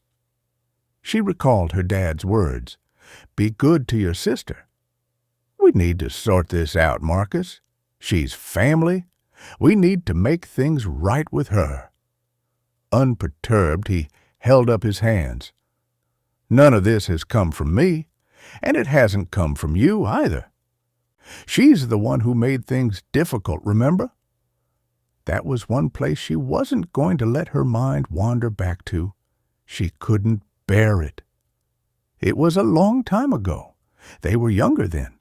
Today, she felt ancient. A wave of tiredness swept over her. She'd slept badly last night. Anyway, would you like to come in and see Dad? He frowned. Didn't you say he was asleep? Look, why don't I go and grab some coffees for you all? Make myself useful. She was disappointed, but could do with a drink. Okay, I'll have a latte. Mum will be a cappuccino. Get the same for Natalie, maybe. He kissed her cheek again and gave a mock salute. On my way. It wasn't until she'd watched him round the corner at the end of the corridor that she realized he hadn't said where he'd been. When she got back to the bed, her mum hadn't changed position. Clinging to her father's hand, watching him for any kind of sign or movement, she turned at the sound of Victoria's footsteps. Is Natalie not back yet? Still desperate to speak to her favorite child, then, although, admittedly, she had been gone a while. No, but Marcus has gone to get us some drinks.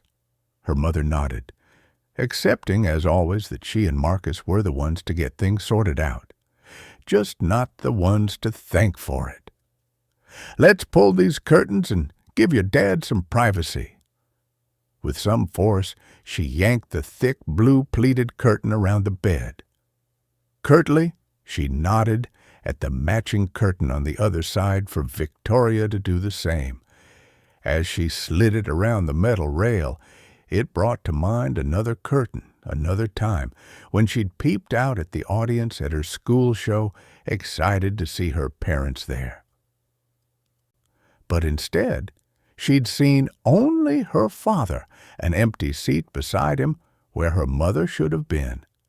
Later, he would explain how she'd been called into work, that it had been unavoidable, and her mother was really sorry to miss the show. But Victoria had been more upset at the sight of him staring intently at his program, a lonely island in a sea of chattering, happy families. Now the curtains were safely closed. Her mother beckoned Victoria over to look at her dad. Your father doesn't look a very good color, and I'm sure his breathing isn't right. Maybe we should get the doctor back here. From a half-informed glance at the monitors above her father's bed, everything seemed normal. The nurse will be here again soon. We'll ask her to check him over.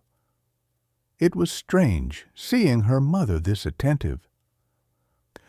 It wasn't that she'd ever doubted her love for their father, just that he'd been the one who'd always looked after her.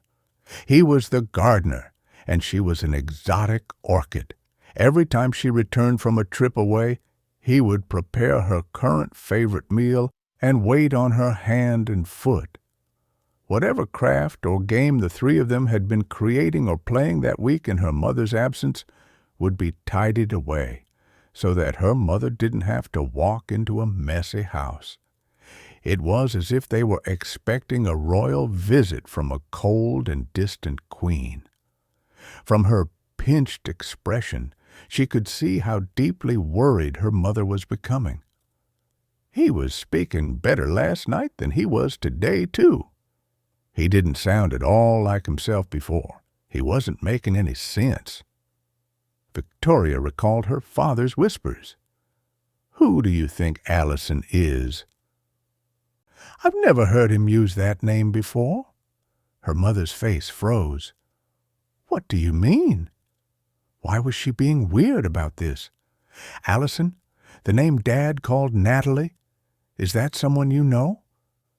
Immediately, her mother began to fuss with the blanket covering her father, straightening the fold across his chest. "Oh, Allison? It's the name of the neighbor, the one who brought him in. I must call her and let her know how he is." Her voice was suspiciously offhand. Maybe Natalie had been right to think there was something funny going on. But Linda said she didn't know the woman who brought Dad in. In fact, she asked who she was. She definitely said she didn't recognize her. If Allison was a neighbor, then Linda must be losing her touch. She usually had all the news for a 5-mile radius. Now, her mother looked irritated. "Linda doesn't know everything. Allison is a new neighbor. She probably hasn't met her yet. And when were you sharing all our business with Linda anyway?" While her mother rubbed along well with Linda now, things had been prickly between them when Victoria was young. Not known for her tact, Linda had been pretty clear on what she thought about their mother's absences, pursuing a career rather than caring for her girls. And, in turn, her mother had never taken kindly to Linda's attempts to mother her children when she was away from home. "I wasn't talking to Linda. Natalie was, last night, before she arrived home. And Linda said that she didn't know who the woman was who'd driven Dad to the hospital." Climbing back down from her high horse, her mother's face softened, as it often did at the very mention of Natalie. "Well, that explains it then. She didn't see who it was, or maybe Natalie misunderstood. Everything would have been very frantic." For a moment, Victoria closed her eyes and rubbed her temples. This conversation was exhausting and probably pointless. "I'm just telling you what Natalie said." When she opened her eyes again, the expression on her mother's face was kinder than she was expecting. "You look tired." For once, it didn't sound as if she was about to give her advice about an effective new face cream. She seemed genuinely concerned. "Yes, well, I didn't get much sleep. I'm sure we all feel the same." Underneath her mother's face powder, she could see her exhaustion reflected back at her.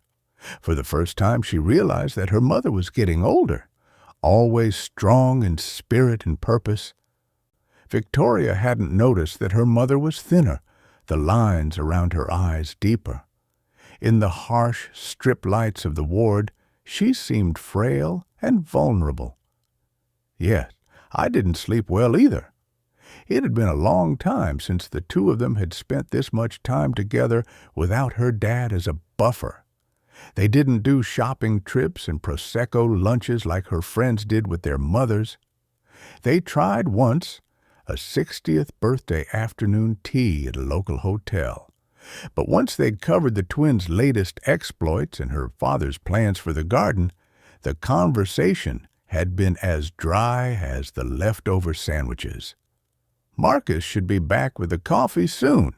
That'll keep us going. I don't know what's keeping Natalie. Shall I call her?" She'd been gone for quite a while now, but her mother shook her head. "No. Maybe she just needs a bit of fresh air. It's been nice to have you and your sister together here, you know. I know it's not good circumstances, but it's been like the old days having you both here. We're hardly ever together as a family." Which old days was she remembering? She would have to go pretty far back if she was remembering a happy, harmonious group. "Well, it's tricky with her being out of the country." "I know that, but I still don't really understand why you don't make more of an effort to see one another. When you were little, you were best friends. She absolutely idolized you." Victoria remembered that too. How a 4-year-old Natalie would wait with her nose pressed to the sitting room window, desperate for her to come home from school. A combination of guilt and annoyance tightened her shoulders. "I suppose we're just very different. We grew apart." Her mother narrowed her eyes.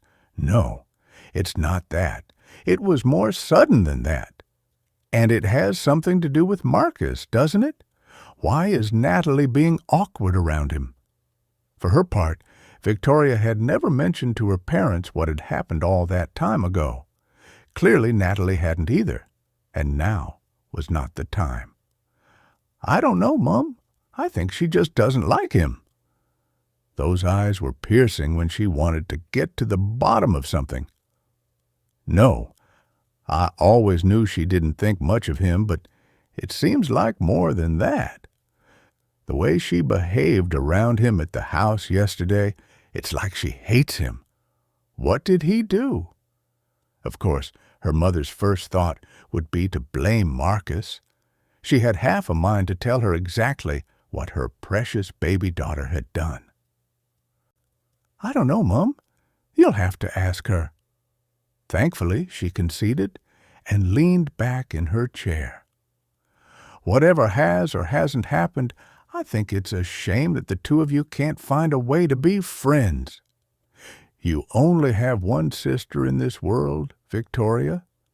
You know what your dad thinks about the importance of family, and he's right. Maybe you should use this time to make things right with each other. The injustice of it being laid at her door to make things right, and the shameless level of emotional blackmail about her dad glued Victoria's throat and made it impossible to respond. This was exactly why she didn't want to be alone with her mother for too long. Where was Marcus with those drinks? And why hadn't Natalie returned yet either? 9. Natalie. With the pregnancy test in a box in a stiff white paper bag, Natalie ducked into the first female toilet she could find. She wanted to get this over with as quickly as possible. It was mercifully empty, if a little cramped. After tipping the box from the bag, she ran a fingernail along the plastic seal piercing, then tore it off. Knowing she didn't want children, she'd always been meticulous about taking her birth control. It was almost impossible that she was pregnant. This was merely a formality. 2 minutes, and she would know for sure. This one even told you in words, pregnant or not pregnant, so there was no need to squint myopically for a faint blue line. Deed done. She laid the white plastic stick on a square of toilet tissue on the cistern, then set the timer on her watch for 2 minutes. Then, superstitiously, she turned the test stick over to prevent the temptation to look before the time was up. 1 minute, 45 seconds to go. How had she got here? Of all the times in her life for this to happen. With her dad ill, she could really do without this extra anxiety. Standing here in silence, it was difficult to forget Carl's spiteful words yesterday. "You will be a very lonely woman, Natalie." Right now, she'd take lonely over pregnant. A baby was not part of her life plan. She was not mother material. That was much more Victoria's territory. Even with the extra juggling needed for twins, she'd been a natural from day one. As bossy as she was, she'd been a really great mum to those boys. 1 minute to go. She turned her back on the test, wrenched her mind away from it and back to the world outside this cubicle. Had that really been Ross she'd seen in the corridor? Having not set eyes on him for over a decade, she could easily have made a mistake. Maybe being back here was playing tricks on her mind, conjuring up ghosts from the past. As far as she knew, he might still live in the area, but surely it was too much of a coincidence that he would be in this same hospital today. 30 more seconds. With her arms folded, she dug her fingertips into her inner elbows, resisting the urge to check on the test. Forced her mind back to the man she'd seen. If it had been Ross, he'd looked pretty good. Healthy. Happy. Maybe he'd managed to pull himself up and out of all the mess that they'd both created. Made a new start for himself. The wheelchair he'd been pushing had contained a young boy. Was he a father now? Married? He deserved to be happy? And if he was, maybe she could finally stop feeling guilty for leaving him behind. 10 seconds. Barely breathing, she zoned in on the timer on her watch screen as it clicked down through the single digits, felt the buzz on her wrist, and tapped to turn it off. Time to check the result. It was going to be negative. Of course it was. It would be 20 pounds wasted. Her period would probably arrive within the hour. She wouldn't be pregnant. She turned the stick over. No, no, no, no, no. It couldn't be. Pressing her free hand to her mouth, her heart sank to the sticky gray toilet floor at the sight of those clear blue letters. Pregnant. Frozen to the spot. Too shocked to move. She couldn't take her eyes from the tiny result window. How could this be happening? She couldn't be pregnant. She couldn't be a mother. Her life wasn't set up for it. She was too selfish. And not to mention the fact that she'd just split up with the other person whose DNA was involved in this. How the heck was she going to tell Carl? She grabbed the test and its box, trying to ignore its boast of 99% accuracy, and stuffed them into the medical waste bin. Outside the cubicle, she washed her hands and splashed some cold water on her face. Maybe the test was wrong. 99% wasn't 100%. It could be a false positive. That happened, didn't it? If you did the test too early? Or was it only a false negative that could happen? Should she try another one? There was no one to ask. She had no close friends left in the area and definitely wasn't about to discuss it with her mother or Victoria. Groaning, she closed her eyes and brought her cooled hands to her hot face. She couldn't think about this right now either. Today was about her dad. And what was happening with his heart?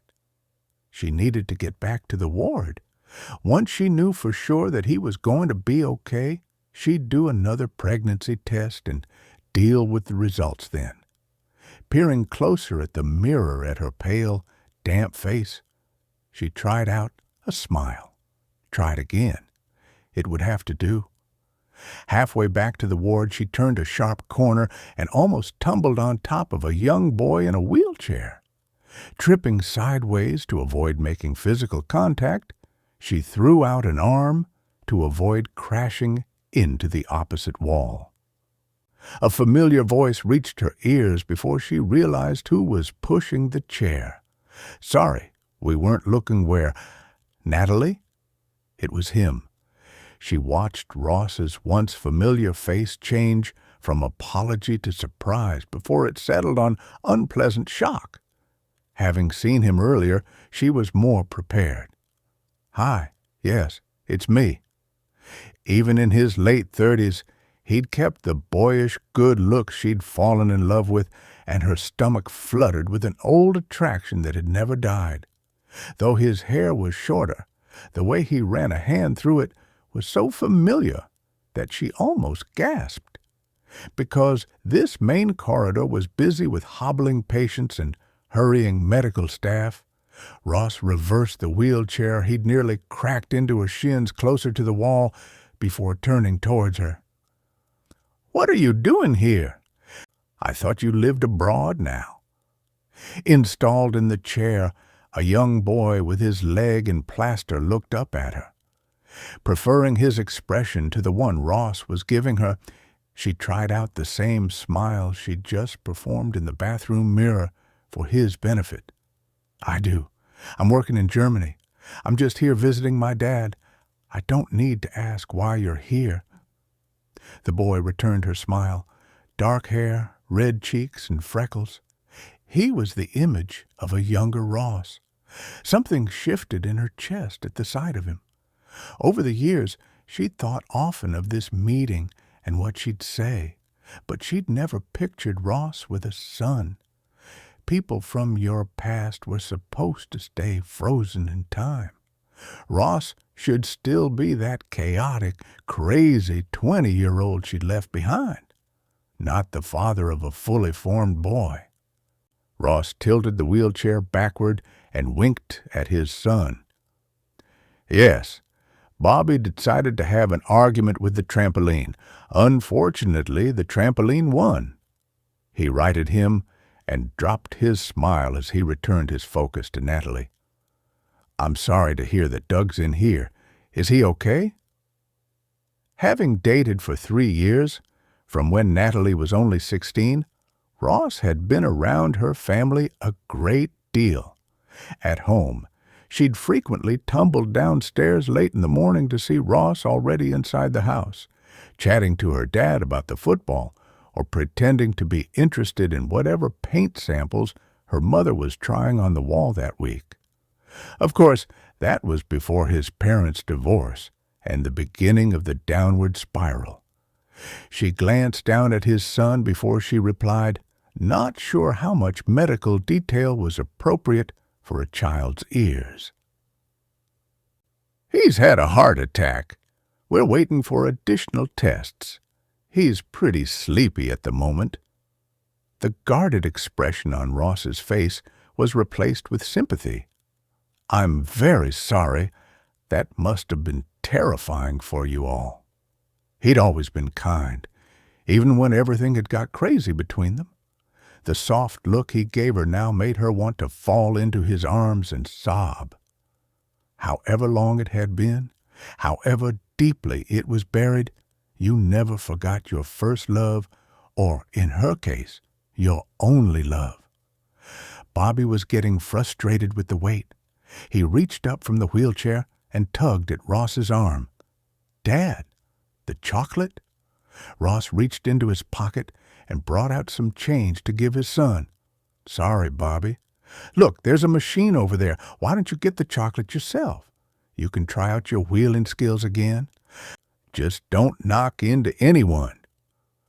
Waiting for the boy to be out of earshot, she watched his stop-start attempts propelling the wheelchair and wondered what her life might have been like if she and Ross had stayed together.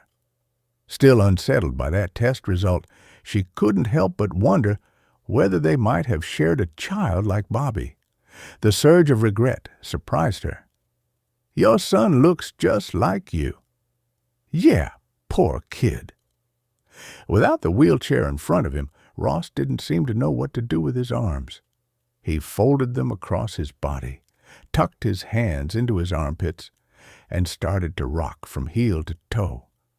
"This is weird, seeing you like this." It really was. For 3 years of her life, she and Ross had been inseparable. He'd been the last person she spoke to on the phone every night, had known everything about her, seen her naked. It felt strange, but they weren't strangers. It's been a long time, and a lot has happened, especially for you. She held out her hand towards Bobby, who was taking full advantage of the generosity of Ross's absence to raid the vending machine. Ross frowned, and watching his son, a sadness shadowed his face. Yes, a lifetime happened. Silence stood between them, and Natalie was at a loss for what to say. Should she apologize for leaving so suddenly all those years ago? Was it too late to ask him to forgive her for disappearing and never explaining why? "Look, Ross, He held up a hand to stop her. "Don't say anything. It was a very long time ago. We were just kids. Stupid kids." The force of his words gave her a familiar pull in the pit of her stomach. He wasn't wrong about how stupid they'd been. just before their relationship had come to an end, she and Ross had both been drinking far more than was healthy for either of them. On more than one occasion, her parents had woken up in the morning to find the two of them passed out on their sofa. Natalie wasn't proud of that time in her life, or of what she did afterwards. We were, but it was fun too. He took his eyes from his son and back to her. They were still the same piercing blue. Yes, we had fun too. Her stomach flipped over. It would be too easy to slip back into old flirtatious ways with him. But he wasn't the same mixed-up kid she'd dated. He was a father now. His wife or girlfriend could be waiting for him and his son to return. She tried to think of a way to ask that question without sounding like she was hitting on him. Before she got a chance, her phone rang, echoing in the long corridor. "Sorry, I need to get this. In case—" He held up his hands and took a respectful step back. She pulled her phone from the small gray sling bag on her hip. "Hello? Victoria?"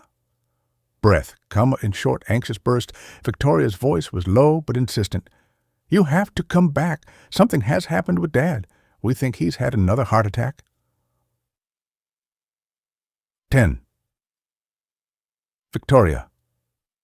Neither Marcus nor Natalie had returned to the ward, and, without Natalie there to distract their mother, she'd worked herself up into full panic mode, determined that her father was looking worse, and adamant that they needed to see someone. Despite doing her best to be patient and support her mother when she was clearly upset about her father, Victoria had struggled not to snap. Her exaggerated performance of attentive wife was incredibly frustrating. Where had this concern for him been all the years she'd spent leaving him to deal with everything at home while she disappeared off on another flight in a cloud of expensive perfume and indifference? But she kept her irritation to herself and done what she always did and tried to make it better. "Okay, Mum, I'll go and ask if we can speak to someone." Where was Marcus? She could really do with that coffee he'd promised to settle herself. With both him and Natalie out in the hospital somewhere, her body was tense with a fear she didn't want to press too deeply. Over her shoulder, she spotted a tall young nurse at the central desk tapping at a computer. He must be able to find out something. If nothing else, it gave her an excuse to extract herself from her mother's relentless prodding. But no sooner had she got to her feet than everything imploded. It started with an insistent beep from one of the machines above the bed, followed by another, then another. While her father lay deathly still, flashing numbers and alarms clambered for attention behind him, their shrill screams igniting panic in both Victoria and her mother. Fingernails sharp, her mother clutched Victoria's arm. "What's happening? What's happening?" A nurse appeared, checked the machines, then slapped the large red button at the side of the bed. Her movements were calm, definite, and practiced. Victoria's heart was almost thumping outside of her chest. She echoed her mother's words. "What's happening?"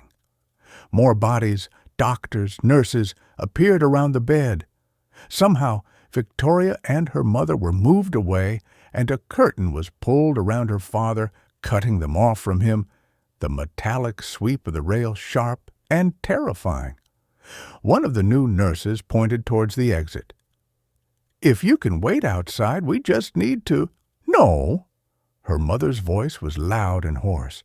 "We're not going anywhere." Tearing her attention away from the commotion behind the curtain, a surge of anger mixed with the terror rising in Victoria's throat made her voice harsh. "Mum, we have to leave. We need to let the doctors look after Dad." With Victoria and the nurse barring her way back to her husband, her mother gave in and let herself be led outside the ward. In the corridor, the door closed behind them with a soft but determined thud. For a few moments they stood silent, lost at sea, afraid they might drown. Treading water, Victoria didn't want to leave this spot, needing to be here the moment there was news. Her mother's first words were for her sister. "Where's Natalie? You need to call her." Hands trembling, she felt inside her bag for her phone. "I'm calling her now." 3 minutes later, Natalie arrived, face flushed from running. She started to speak before she even leveled with them. "What happened? Is Dad okay?" Her mother held out her arms to take her into them. "We don't know, sweetheart. We're waiting for someone to come and tell us." Still adrift, Victoria watched them clutch one another, wrapping her own arms around herself. Finally, Marcus arrived from the other end of the corridor with a cardboard tray of coffees. Relief propelled her towards him. Something's happened. Dad might have had another attack. He slid the tray onto a nearby chair and took her in his arms. It was such a comfort to have his solidness around her, holding her up, that she didn't even ask what had taken him so long. In silence, all four of them watched the door to the ward for any clues as to what was going on. After what seemed like hours, a tired nurse appeared with a hesitant half-smile. "Are you Douglas Clifton's family?" Still clutching Natalie's hand, her mother stepped forward. "Yes, I'm his wife." "What's happening?" The nurse held out an arm. "Let me take you to the relative's room. Dr. Keenan will be here to explain shortly." Following in silence, Victoria could feel the thud of her heart in every step. Further along the corridor, an anonymous door led into a small square room. Everything was blue: the carpet, the walls, the chairs. Paintings chosen for calm and comfort, sunrises, flowers, lakes, lined the walls.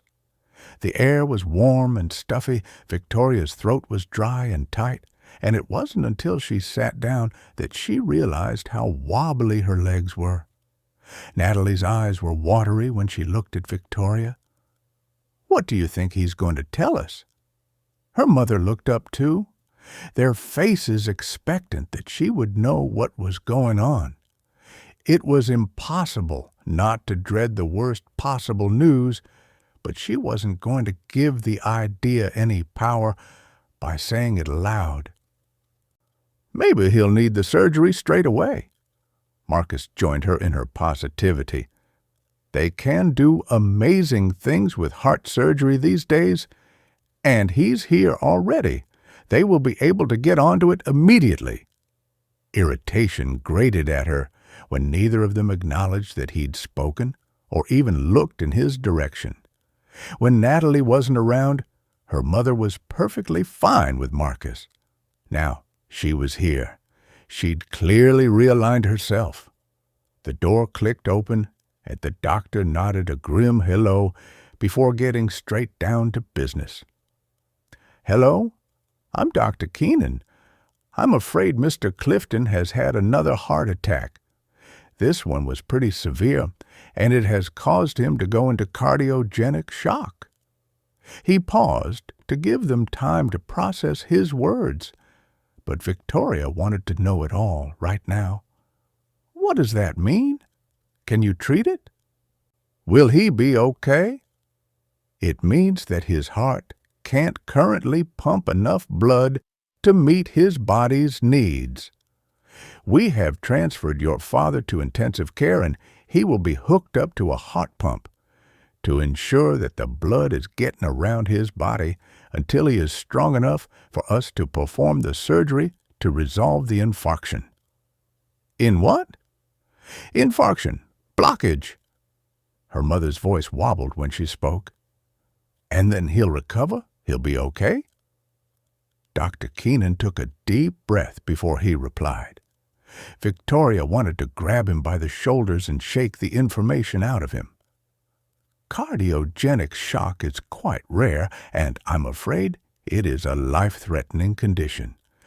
But we do have the advantage that he was here when the heart attack happened and is receiving immediate treatment." He still hadn't answered her mother's question. Victoria repeated it. "Are you saying he's going to be okay?" Again, that excruciating pause. "About half the people who develop the condition survive." The pictures on the wall behind him swam in front of Victoria's eyes, and there was ringing in her ears. She turned towards her mother and Natalie and saw her terror reflected back at her. Only half the people survive? Half. The doctor was on his feet again. "I'm sorry that I can't give you any better news at the moment. Do you have any further questions?" Victoria's mouth wouldn't move. She looked at Marcus, silently beseeching him to be her voice. He cleared his throat. "Can they see him?" Dr. Keenan nodded. "If you wait here, someone will come and get you when he is settled on the intensive care ward. It'll be strictly 2 to bed." Once the door closed behind him with a gentle click, they remained in silence, mummified by the doctor's words. Eventually, her mother spoke. "We need to be strong now for him. We need to all be here to get him through this." Victoria swallowed down the anxiety that clawed at her throat and nodded. "You're right. We need to be united." She looked at Natalie, whose face was wet with tears, and Natalie nodded, her voice less than a whisper, when she agreed, "Yes." Though the room was thick with unspoken fear, they couldn't sit here in silence until they were collected. Her mind traveled to the twins thousands of miles away, wanting to clutch them to her. She leaned towards Marcus. "Do you think we should call the boys?" He shook his head. "There's nothing they can do." "We'll call them when your dad is out of the woods and we have good news." Reaching out for his hand, she squeezed her thanks. She loved him for his solidity and strength. Across from them, her mother straightened in her seat. "Marcus is right. We need to stay positive. Your father is strong, the strongest person I know. He was just trying to steal my limelight on Mother's Day yesterday." Her brave, wobbly smile nearly broke Victoria, but it reminded her of the forgotten gift in her bag. She reached inside it for the box containing the bracelet she'd made and held it out to her mother. "It was supposed to be for yesterday. I hope you like it." After carefully unwrapping the box, her mother slipped a fingernail under its lid and opened it to reveal the bracelet. "Oh, it's beautiful, Victoria. Is it from your studio?" "Yes, I made it." Gently, she lifted it from the tissue paper, eyes wide as she looked closer. "You made it? That's amazing. It's gorgeous. Such intricate work. I had no idea you actually made things like this." Pride in her praise fought with irritation at her clear amazement. "Why are you surprised? You know that's what I do." Her mother shrugged. "Well, to be honest, I thought you were doing some kind of admin role. I mean, I know you did your jewelry course, but I thought that was just, one of your hobbies." Victoria's cheeks burned. She was sick of her mother dismissing the way she lived her life as if it were frivolous and shallow. She couldn't let it pass. "All this time when I've been talking about making jewelry, you thought it was a hobby." "Oh, Victoria, don't be like this. You know what I mean. You've always said that you don't need to work because Marcus earns so much. How was I to know that this was a proper job?" Victoria's fingernails bit into the palms of her hands. She wasn't about to have an argument with her mother right here and now, but, She could push her buttons like no one else. Where had she got that idea? Victoria had never said those words about Marcus and money. Raising 2 children and running a home is work, Mum. Of course it is. Anyway, I love my bracelet, and you're very clever. I'll put it on right now. She tried to pin the bracelet between her thigh and wrist as she fiddled with the clasp. After watching her fruitless attempts, Natalie reached forward and helped. Watching her fingers deftly clipping the bracelet closed, Victoria noticed a ring on Natalie's right hand that looked distinctly familiar. A small white diamond surrounded by aquamarines. She knew it well because she'd coveted it from a very young age, begged to play with it, and always been told it was too precious for that. Surely she must be mistaken. Her mother wouldn't have given Natalie her engagement ring, would she? That was another level of favoritism. Nice ring, Natalie. Her sister splayed her fingers and glanced down at it. Yes, Mum gave it to me when she visited last. At least her mother had enough decency to look embarrassed. Yes, I did. I never wear it anyway. I got out of the habit, and then my fingers have days when they're too swollen to fit it on. Seemed a shame that no one was enjoying it. That's why I offered it to Natalie.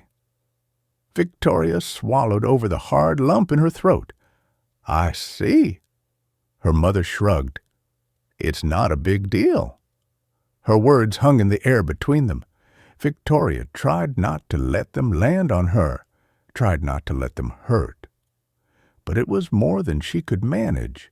Though she fought it, it was impossible to let this pass without saying something. Did you not think you might have asked me? Her mother frowned. For your permission. That's not what she meant, and her mother knew it. She attempted to keep her voice light and free of reproach. Mentioned it at least. Now her mother did what she always did when she was challenged. Changed things around so that Victoria was the one who sounded petty and unreasonable. You've already got an engagement ring, Victoria, and yours is far bigger than mine. Why would you want something small and less expensive? And anyway, haven't you got 2? She managed to make this fact sound like an insult, too. It wasn't Victoria who'd wanted a second engagement ring. Marcus had insisted that he replace the tiny solitaire diamond he'd given her when they were young, and it was all he could afford. You love jewelry, Vic, he'd said 5 years ago when he came home with it. I want you to have something magnificent. Avoiding eye contact, Natalie slipped her hand under her thigh to ensure that her mother's engagement ring was no longer on show. The door opened and a nurse entered. You can come and see him now. Only 2 at a time, I'm afraid. Victoria was desperate to see her dad, but she knew which daughter her mother would rather accompany her. You go with Mum, Natalie. I'll swap with you later. Natalie nodded, and as the 2 of them left, Marcus took Victoria's hand and squeezed it, unintentionally making the large emerald-cut diamond on her left hand dig into her little finger. He'll be okay, and don't worry about that ring. Yours is far better. She almost winced at his lack of tact. Despite him telling her that she deserved an expensive engagement ring, she'd known that it wasn't really about her. As his career had progressed, so had the wealth of the people they mixed with. If their wives waved around impressive carats of gemstones, he wanted his wife to have the same. Judging by the way he still looked at Natalie, she worried that it wasn't just the jewelry she wore that he wanted to change. 11. Natalie. Feeling guilty that she hadn't been there when the second attack happened, Natalie was grateful when Victoria suggested she accompany their mother to see him first. Judging by the look on Victoria's face, she also needed to calm down about the engagement ring and whatever her mother had said about her new career. Approaching her father's hospital bed, Natalie felt her mother's gasp as a physical pain in her own chest. Even though her dad had looked poorly before, now, covered in tubes and probes, he was barely recognizable. She reached out for her mother's hand. "Come on, let's go together." This ward was even quieter than the last, and the air was punctuated only by the beeps and breaths of the machinery around her father's bed. Between him and the patient next to him, a young nurse sat on a green plastic chair with her legs crossed at the ankles and tucked beneath the chair. Her smile was kind. "Hi, I'm Laura. I'm looking after your husband." Though she was glad that someone was keeping a very close eye on what was happening. How bad must he be to be afforded this level of care? Natalie returned Laura's smile. "Can we talk to him?" "Of course." She pointed to the chairs on the other side of the bed. Natalie couldn't sit down again. Her legs itched to be moving, walking, running even. "You take a seat, Mum. I'm fine standing for now." Her mum didn't argue. She looked as if a puff of air might push her over. Behind her father, twice as many screens with 3 times as many numbers, measured breaths and oxygen saturation and heartbeats and blood pressure and goodness knows what else. Natalie had no medical training, but no one with this many machines around them could be in a good place. While her mother stared at him, she turned back to the nurse. "Is he going to be okay?" Laura picked up a black folder from the side of the bed and began to record numbers from the machines above. "I've just taken over. I can see from the observations that they've got him stable.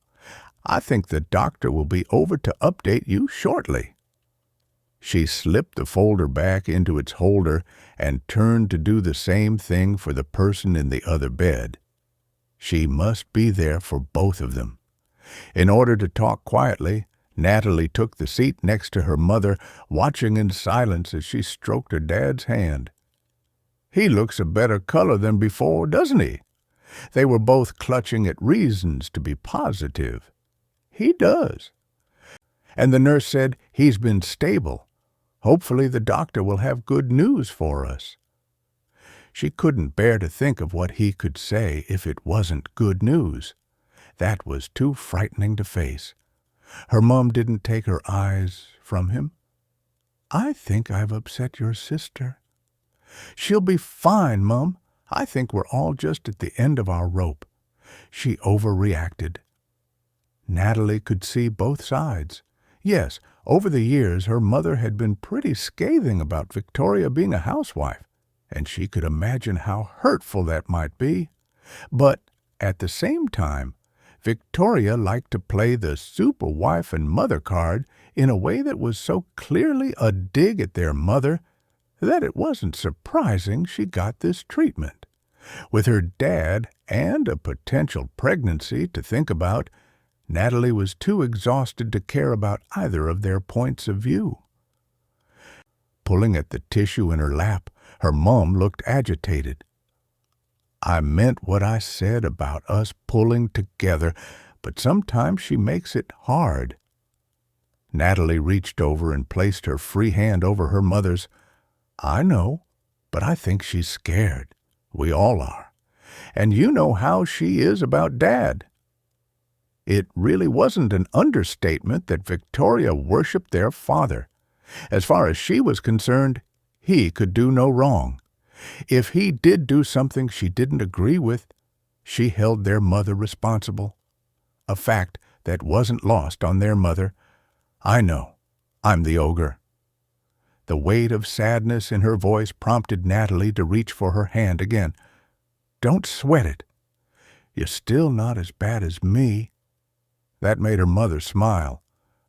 "I've missed you, sweetheart. I've missed you, too." Though it was a reflexive reply, Natalie realized that she truly meant it. They were interrupted by a young woman in a white coat over blue scrubs. "Hi, I just wanted to keep you updated. The surgeon has seen him, and we're going to take him down and prep him for surgery in the next half an hour." Natalie jolted with surprise. "Surgery? Already? Is he strong enough for that?" The doctor's face gave nothing away. "There's a theater slot free today and the surgeon is available. He's going to perform a coronary bypass. Would you like me to talk you through the procedure?" They'd had more information than Natalie knew what to do with over the last few hours. All she wanted to know was that her dad was going to be okay. Her mother pulled her attention away from her father for a moment. "We need to get Victoria in here. She's good at keeping track of all of this." It didn't matter how old Natalie got, she would still be the younger sister, the one who didn't really know how to do things properly. How ironic that she was the one who'd lived in several countries, who'd started again many times over, and still Victoria was the one her mother wanted in situations like this. She pushed down her frustration and smiled. "Okay, I'll go and get her. When she comes, play nice." She wagged a finger at her mother and was rewarded with another smile. "I'll try." Before she left, Natalie brought her father's hand up to her face and kissed the back of it. His skin was paper thin, but he was warm. He was alive. "Hang on in there, Dad. I love you." Victoria was pacing the corridor when she got outside. "How does he look?" "You might need to prepare yourself. There are a lot of tubes and machines, but his color is better." Victoria frowned and looked at her shoes. "I'm sorry I was snippy about the engagement ring. Natalie waved away her apology. "Don't mention it. We're all on edge. I should have checked that you knew about it. Forget it for now. Go and see Dad. The doctor is there. They're going to take him down for surgery shortly." Victoria looked as surprised as she had. "Surgery?" She nodded. "The doctor will explain it all to you once you get in there. Go now." Once she'd gone. Natalie was left alone with Marcus, a situation she needed to remedy immediately. She aimed a thumb over her shoulder. "I'm going to get a drink from the vending machine. I've got my phone if they come out." She sped away before he could answer. The vending machine was just around the corner in the next corridor. It accepted credit cards, which was handy as she had no English money on her. Unfortunately, it was also one of those awful ones where you had to put a code into a keypad. They never seemed to work. She tried 3 times to put in the right code for a can of Coke, held her card up on the reader. Each time she got nothing. After the 3rd attempt, she slammed the keypad in frustration. "Do you need any help?" She didn't need to turn around to know that was Marcus's voice. "No, thank you. I'm fine." If she'd hoped he would read her tone and go back to where he'd come from, she was disappointed. His presence was so malign that she could almost feel him standing next to her. Hoping the message that she didn't want him near her would get through. She kept her focus on the machine in front of her, keyed in the code for the Coke one more time. "Don't you think we should put all this behind us, Natalie? You're behaving like a child. We've forgiven you. Victoria and I never even mentioned it." That was too much. She turned to face him. "You've forgiven me? You? Are you kidding me? Victoria, I can understand because she has managed to persuade herself that I made the whole thing up, that I am somehow to blame. But you? You know the truth." His smile fired her up even more. Maybe he enjoyed baiting her like this. She shouldn't rise to it. But the tone of his voice was too patronizing not to. "You're overreacting again. It was nothing. You were drunk and—" He held out his hands as if the rest was obvious. Except it wasn't obvious. "You kissed me, and you know it." She'd been in a pub. Her and Ross had had a heavy night of it. Ever since his parents' marriage had come apart, he'd been partying harder and harder, never wanting to go home. Since she'd found out about her own mother, she'd been a willing accomplice on those nights out where the sole aim was to drink enough that they didn't have to think. That night, they'd had a row.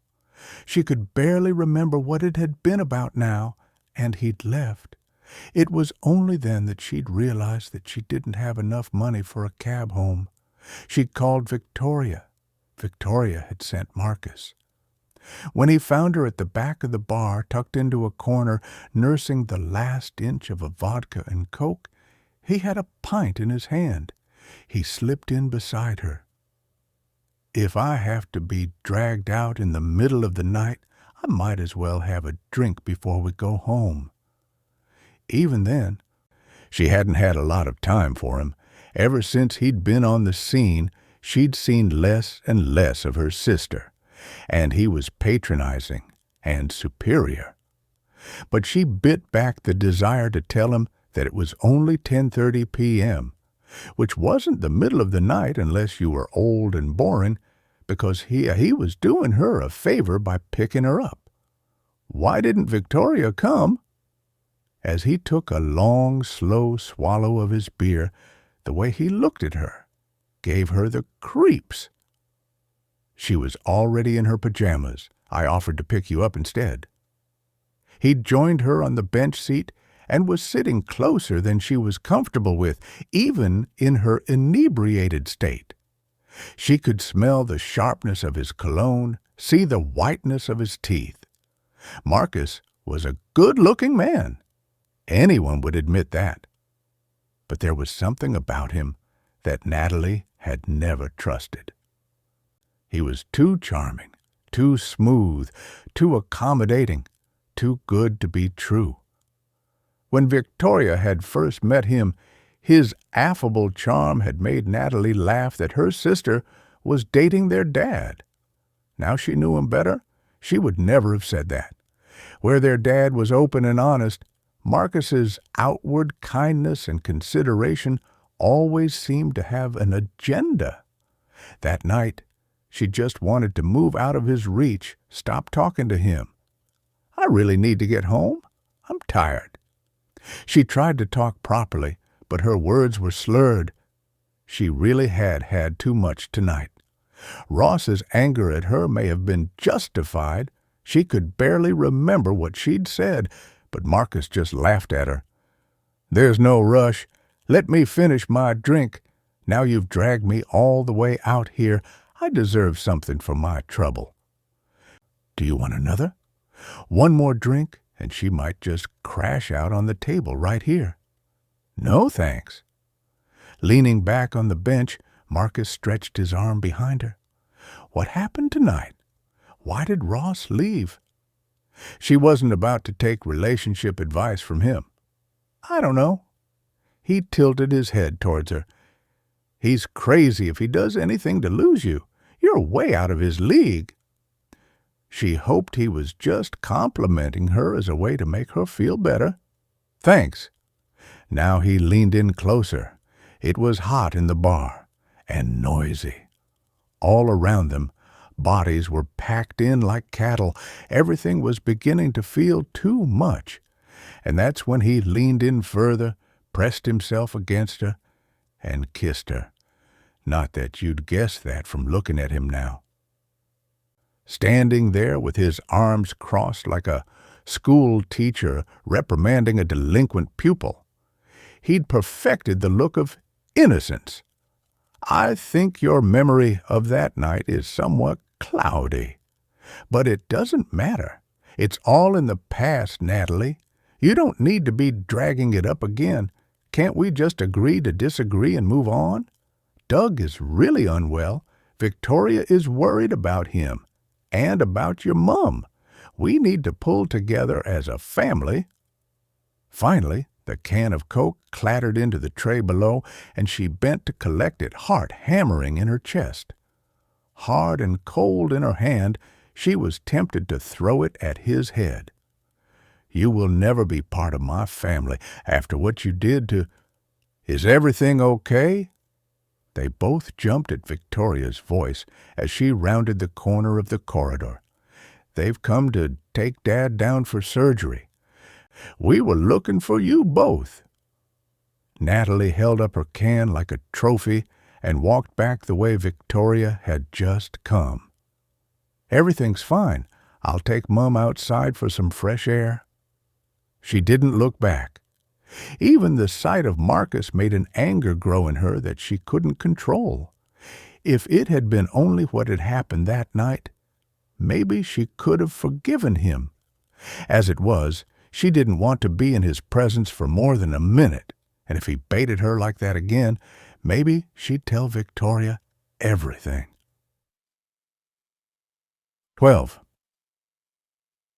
Victoria. Victoria waited until Natalie had disappeared around the corner and was out of earshot before speaking to Marcus. What was all that about? He looked back at her blankly. What? She didn't have the energy for playing conversational tennis. You and Natalie. What were you talking to her about? She looked cross. As the senior negotiator for his company, Marcus was very skilled at thinking on his feet. I think she was annoyed at the machine, or life. Who knows? It was more than that. She wasn't stupid. Did you bring up that night again, did she? That whole episode had been awful. Natalie had been off the rails. She and her boyfriend out drinking every weekend, all weekend, maybe even drugs. She didn't know. Her dad had been at the end of his tether with her. Can't you talk to her? He used to say to Victoria. But she'd tried as many times and got nowhere. It was like a switch had gone off in her head. 1 minute she was a normal 18-year-old going out with her friends and her boyfriend, maybe getting a little drunk occasionally, but nothing too troubling. Then, all of a sudden, she was hitting the bottle hard. Their mum had been more reluctant for Victoria to get involved. She's just finding her way. She's an adventurer. She just needs time to find her path. The subtext had been clear. She's not boring like you. That particular night, she got a call from Natalie late in the evening, her words slurred and difficult to make out over the music in the background.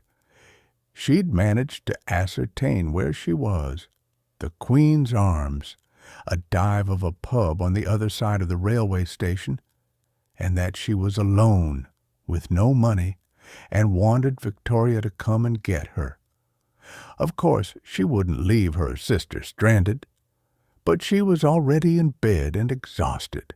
The boys were young and still getting her up in the night, so when Marcus offered to go and collect her, she'd gratefully accepted. It was a decision she'd regret for the rest of her life. While Marcus pressed a code into the drinks machine, he had his back to her, and she couldn't read his face. The machine whirred as the robotic hand moved upwards towards a can of Coke, plucked it from its position, and dropped it with a clatter into the drawer beneath. She was the one who brought it up.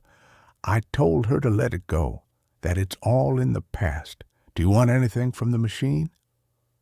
When he turned to face her, he looked weary rather than cross, but she knew him well enough to see the twitch of irritation in the set of his eyes. No, I'm fine, thanks. What did she say? That night, Victoria had fallen asleep by the time Marcus came home. She hadn't had a chance to ask him how it had been with her sister until the next morning when she'd had the twins in their high chairs and he was getting ready for work. He was always in a rush in the mornings back then, mainly because he insisted on going for a run before work. But there'd been something elusive about the way he'd avoided her eye when she'd asked him about the night before. "Did you manage to get Natalie home okay?" He'd opened the fridge to look for the smoothie she'd always made him. Not exactly." She'd broken a rusk into pieces and laid it on the boys' high-chair trays. "What do you mean?" "Oh, no, she wasn't sick in the car, was she?"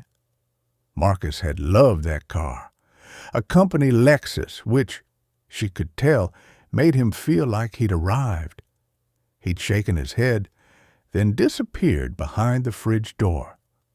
"No, she was just a little erratic." "What does that mean?" Her heart had thumped. Surely she wouldn't have been violent or aggressive. He closed the door and looked her in the eye at last. "She tried to kiss me." Even now she could remember how that had felt, her heart plummeting to her stomach.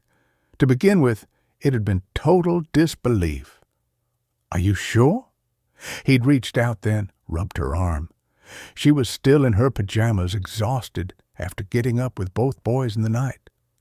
She'd felt grubby and unkempt beside him in his crisp white shirt and expensive aftershave. "I'm sorry. I know she's your sister, but she said she was lonely and that she needed to be with someone. I don't think that she knew what she was doing. I don't think you should bring this up with her. Let's forget it happened." But she hadn't been able to forget it had happened.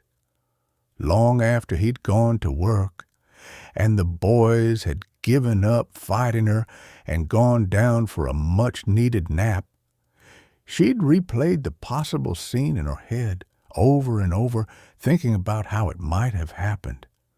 Her sister was beautiful and confident and younger than her.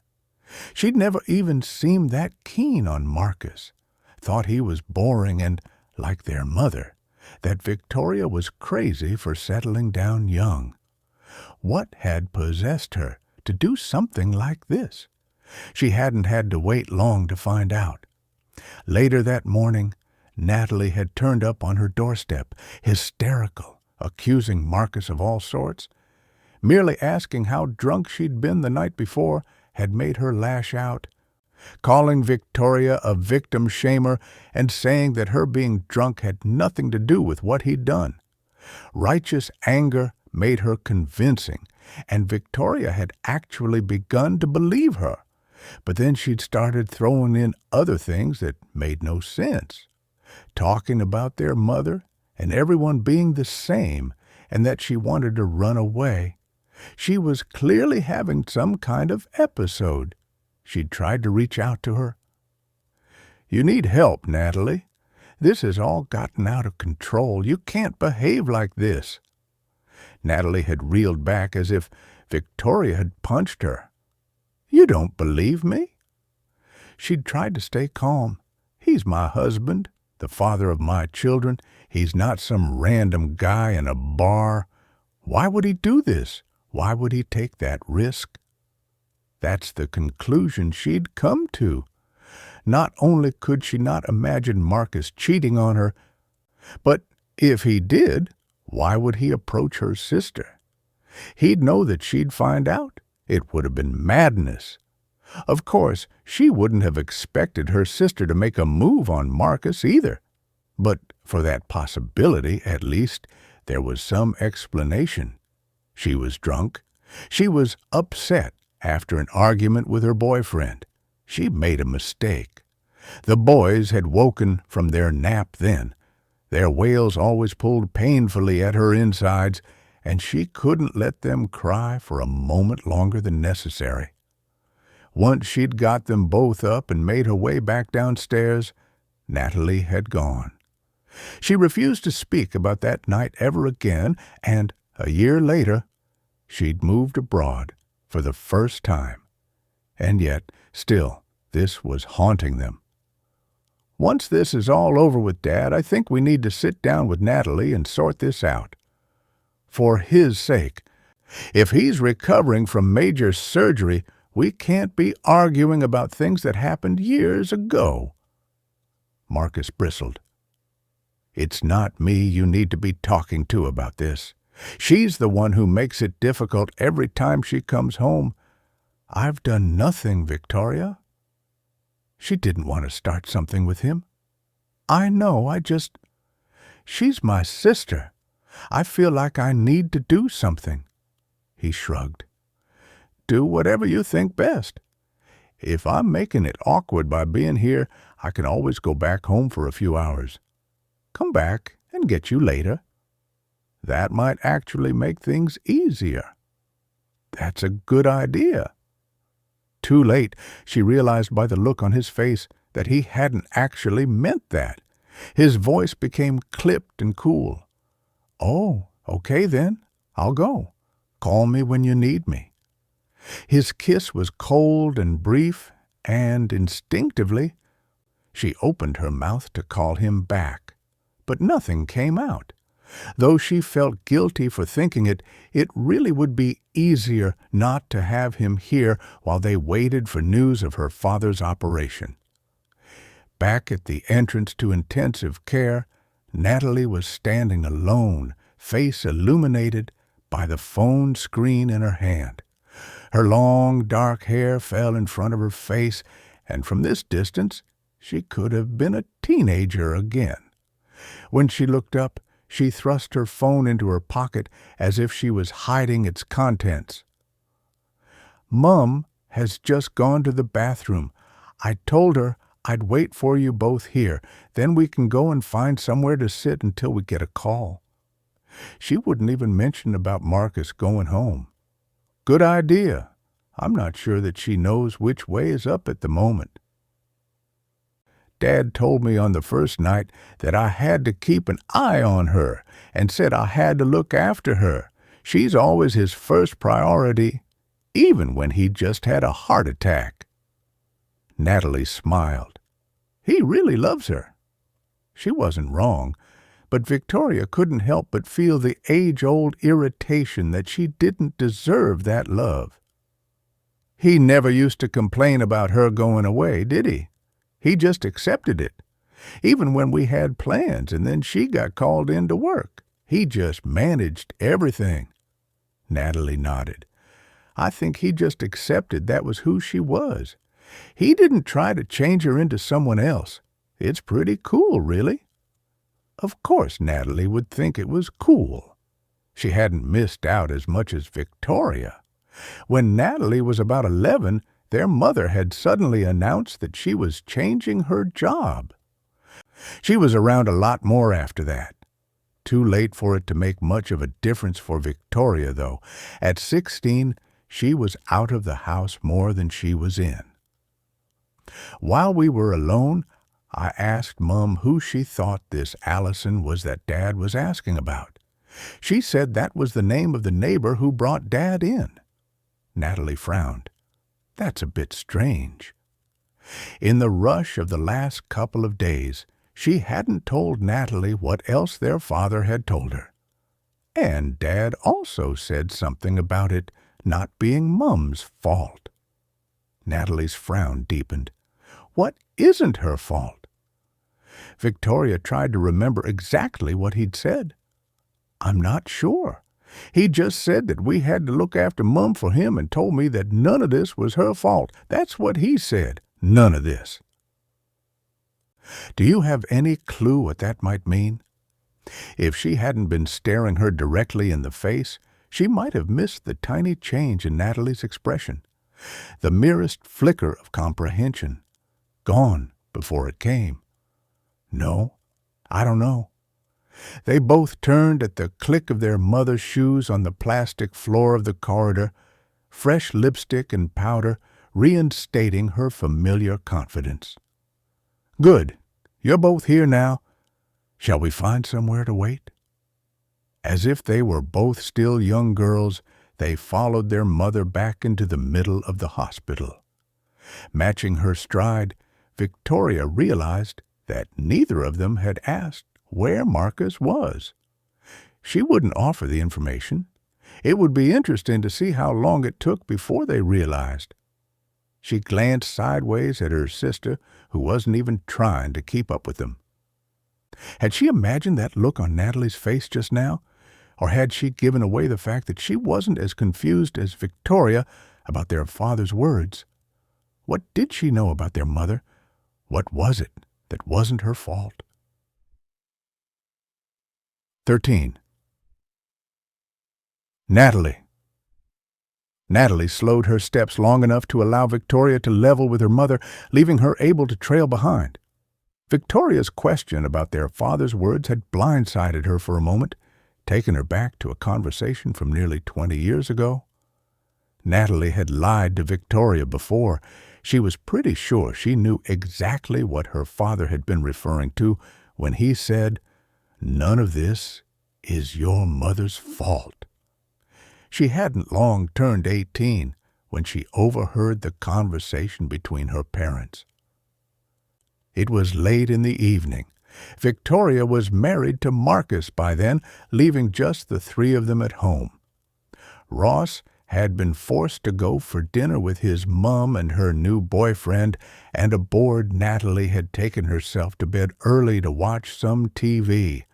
She must have fallen asleep because she'd woken with the remote on her chest and the sound of a raised voice beneath her. Her parents didn't row. Of course, they must have had disagreements, but they weren't the stand at either end of the room and shout at each other type of family. Mainly because her father gave her mother whatever she wanted, and the rest of the time she wasn't around anyway. Natalie hadn't even been completely sure who the raised voice belonged to. She'd lain still for a few moments, waiting for the voice to repeat itself. But whoever it was had clearly decided or been told to keep their voice down. Now she was really awake. Her mouth was dry and sticky. She told herself that was why she was going to go downstairs for a glass of water and not because she was curious about what was going on. Halfway down she heard another voice. That one was definitely her mother.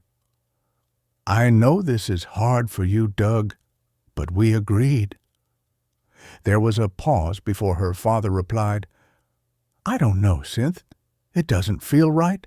It was such a big secret to keep. Maybe it's time we told them." "I know, but think about it rationally.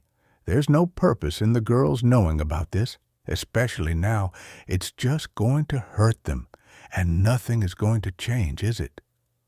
Barely daring to breathe, Natalie peered through the banister, the stair carpet rough beneath her thighs. She watched her father reach out to her mother and take her in his arms. No, of course not. Nothing is going to change. There was a loud sniff. Was her mother crying? She never cried. "I'm sorry, Doug. I'm so sorry."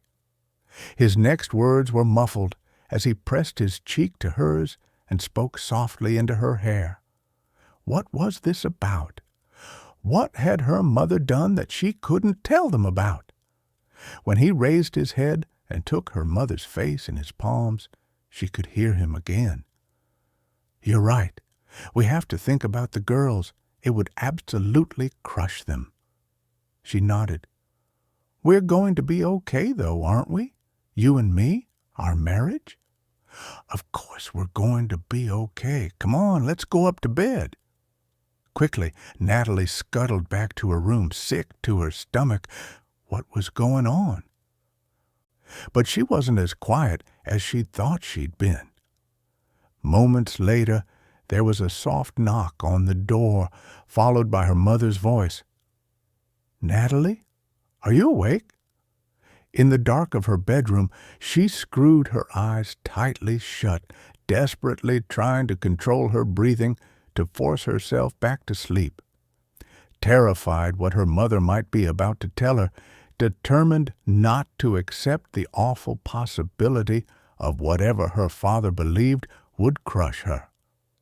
As her mother pushed open her bedroom door, a widening arc of light spilled across the floor, reaching her bed at the same time as her mother's voice. "I know you're not asleep. What did you hear?" Further along the corridor, Victoria and their mother had reached a seating area with 3 seats together. Her mother took the middle one, leaving a spare seat either side of her.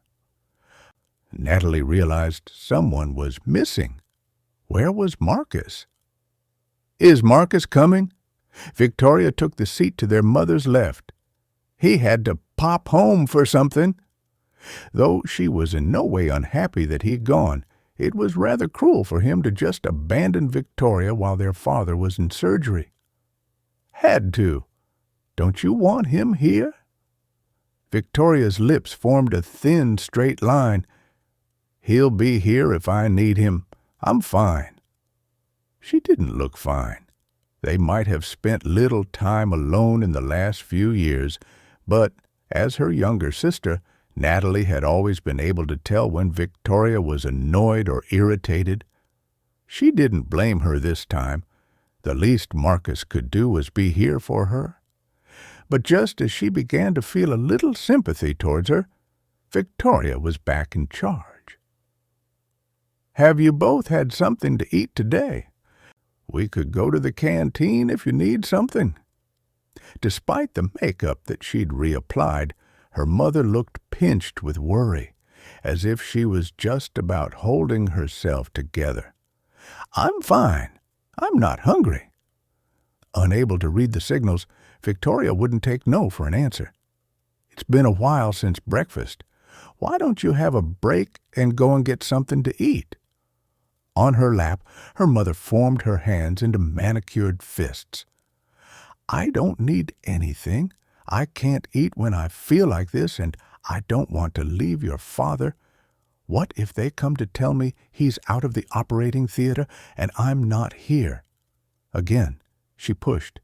"But you need to keep your strength up." Natalie couldn't listen to her going on and on. "Mom doesn't want anything, Victoria." Again, with the passive-aggressive pause. "You probably don't realize that Mum forgets to eat when she's stressed, Natalie. I'm just reminding her of that." That was it. She couldn't take it any longer. Natalie got to her feet. "I'll tell you what. I'll go back to the canteen and pick up some sandwiches, and then they'll be here if anyone changes their mind. How about that?" Her mum smiled at her with relief. "That would be lovely. Thank you. Something without mayonnaise for me?" She turned to Victoria. "Would you like anything?" Her face was as hard as the chairs they were sat on. "No, I'm fine." Natalie really wanted to ask the same question another 3 times, just to make a point, but she wanted to get out of there more. The selection of sandwiches in the cafeteria was hardly inspiring. She was weighing up whether her mother would prefer anemic cheddar and white bread or translucent ham and brown bread when she felt a tap on her shoulder. "Are you stalking me?" She turned to see Ross's familiar smile. He was on his own. "Where's your son?" For a moment he pretended to look about him as if he'd lost him. Then he grinned. "He has to wait to see the doctor to be discharged. His Nan has come to sit with him. She sent me off to have a break. Well, ordered." She remembered his mother being quite a formidable woman. "Your mum still lives close to here?" "My mum?" "Yes, about half an hour away. But this is his other grandmother. She looks after him a lot, collects him from school every night. He loves her." She had that sliding doors feeling again. This could have been her, juggling work and school runs. It had never appealed, but, hearing it from Ross, she felt an unexpected prickle of envy. What if the new life inside her had come about with someone she loved? Someone like him. Would she feel different? Would it be less terrifying? She was about to ask about his wife when an older couple hovered behind them at the sandwich display. She grabbed one of each and moved out of their way to the other side of Ross, not ready to go back yet. "I don't suppose you got time to get a coffee?" He glanced at his watch, then shrugged. Why not? The seating area was busy with visitors and patients, the air full of the chink of thick, functional crockery and the burble of conversation. Carrying a tray with both coffees, Ross nodded to a spare table by the window, and she slipped into a seat, her body as rigid as the plastic chair beneath her legs. Back stiff, with the dual pressure of dealing with her family and the dilemma of the new life growing within her. As Ross pushed her coffee across the table, she let her shoulders drop, breathed out. Ross watched her, as if tuned in to her stress. "How's your dad?" "We're waiting for him to get out of surgery. We don't know. I don't know." Without warning, the huge rock of fear and worry that had sat on her chest for the last 2 days crumbled, and she couldn't stop the sobs it released. Her whole body shook with the force of them. She covered her face with her hands and let them come. Ross's chair scraped on the floor as he moved closer and took her into his arms, her cheek pressed against his chest. "It's okay. I've got you. Let it out." It was his kindness that had unleashed this. It had been a long time since she'd felt this safe in someone's arms. The familiarity made her cry harder. "I'm sorry." His voice was both gentle and firm. "Don't apologize. It's okay. You're scared." Once she was calm again, he released her, and she reached for the paper napkins on the tray to wipe her face and nose. "Thank you." Awkward now, he shifted his chair back to sit opposite her. "It's fine. I know what it's like to be that scared. I lost my wife, Bobby's mom, 2 years ago." Thank goodness she hadn't asked. She hadn't been expecting that. "I'm sorry. That must have been very hard." He stared into his cup. "Yeah, it was pretty bad. She was ill for a while, and she was amazing through it all, but you still can't prepare yourself. And it was really tough to try and prepare Bobby." She couldn't bear the thought of that poor little boy losing his mother. "I can't begin to imagine. It must have been such a lot for the two of you to deal with. I bet you're a great dad. I could see what a lovely relationship the two of you have." His eyes lit up at the mention of his son. "Yeah, he's a really great kid. I know everyone says that about their child, but he really is. He's got a lot of his mom in him, to be honest. She was a really sunny person. And Ross was a great person, too. He deserved someone like that. What a tragedy that he'd lost her." "She sounds amazing." He nodded. "She really was. You'd have really liked her. She was funny like you. I miss that. And I miss her even more at times like this when Bobby hurts himself. I mean, I do my best. But when you're a kid and you're hurting, you just want your mom, don't you?"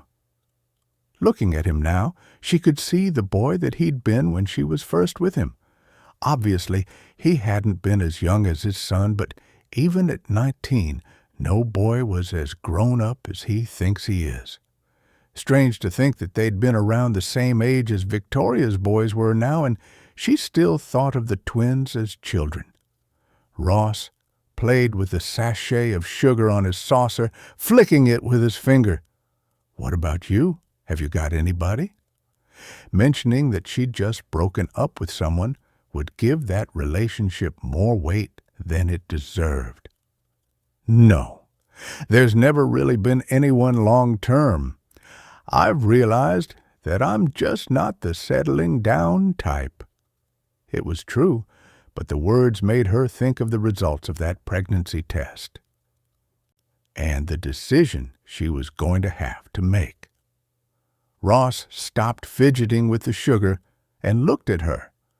We didn't handle things very well, did we? Back then, I was all messed up about my parents' divorce, and then you just left.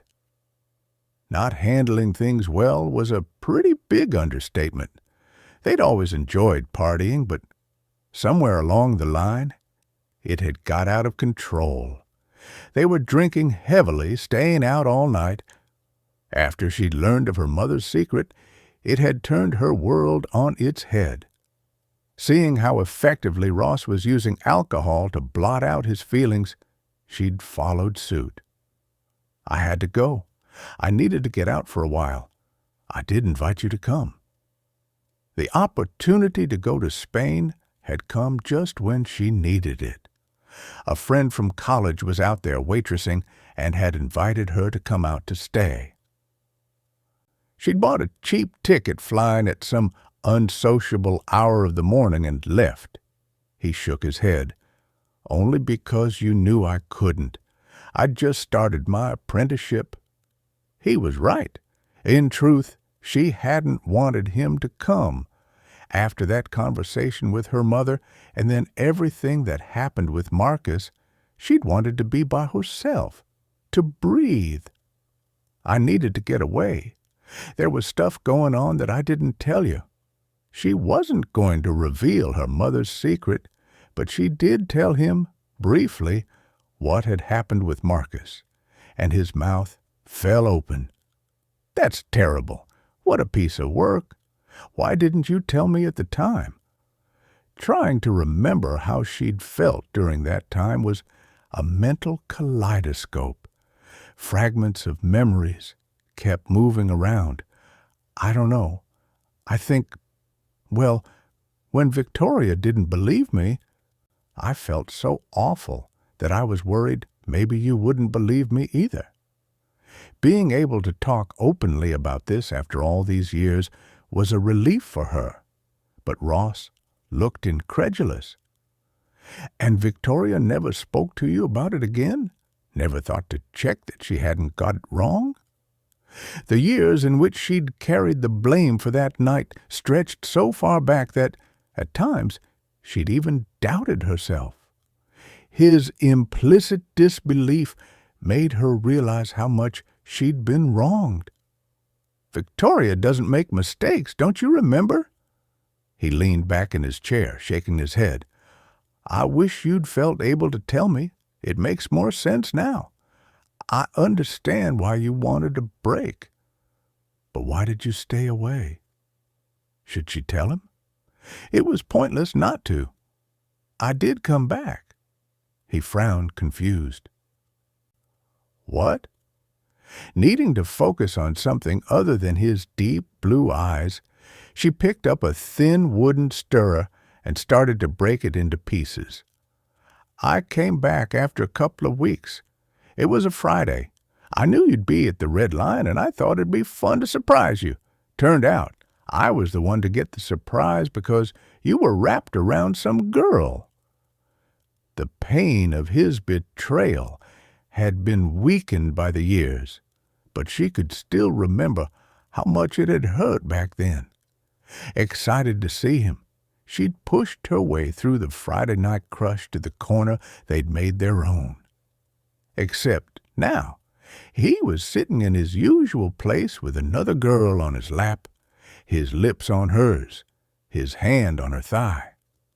She'd booked a flight back to Spain the next day, though his drunken fumble with another girl had happened almost 20 years ago. Ross had the decency to blush. I had no idea you were there that night.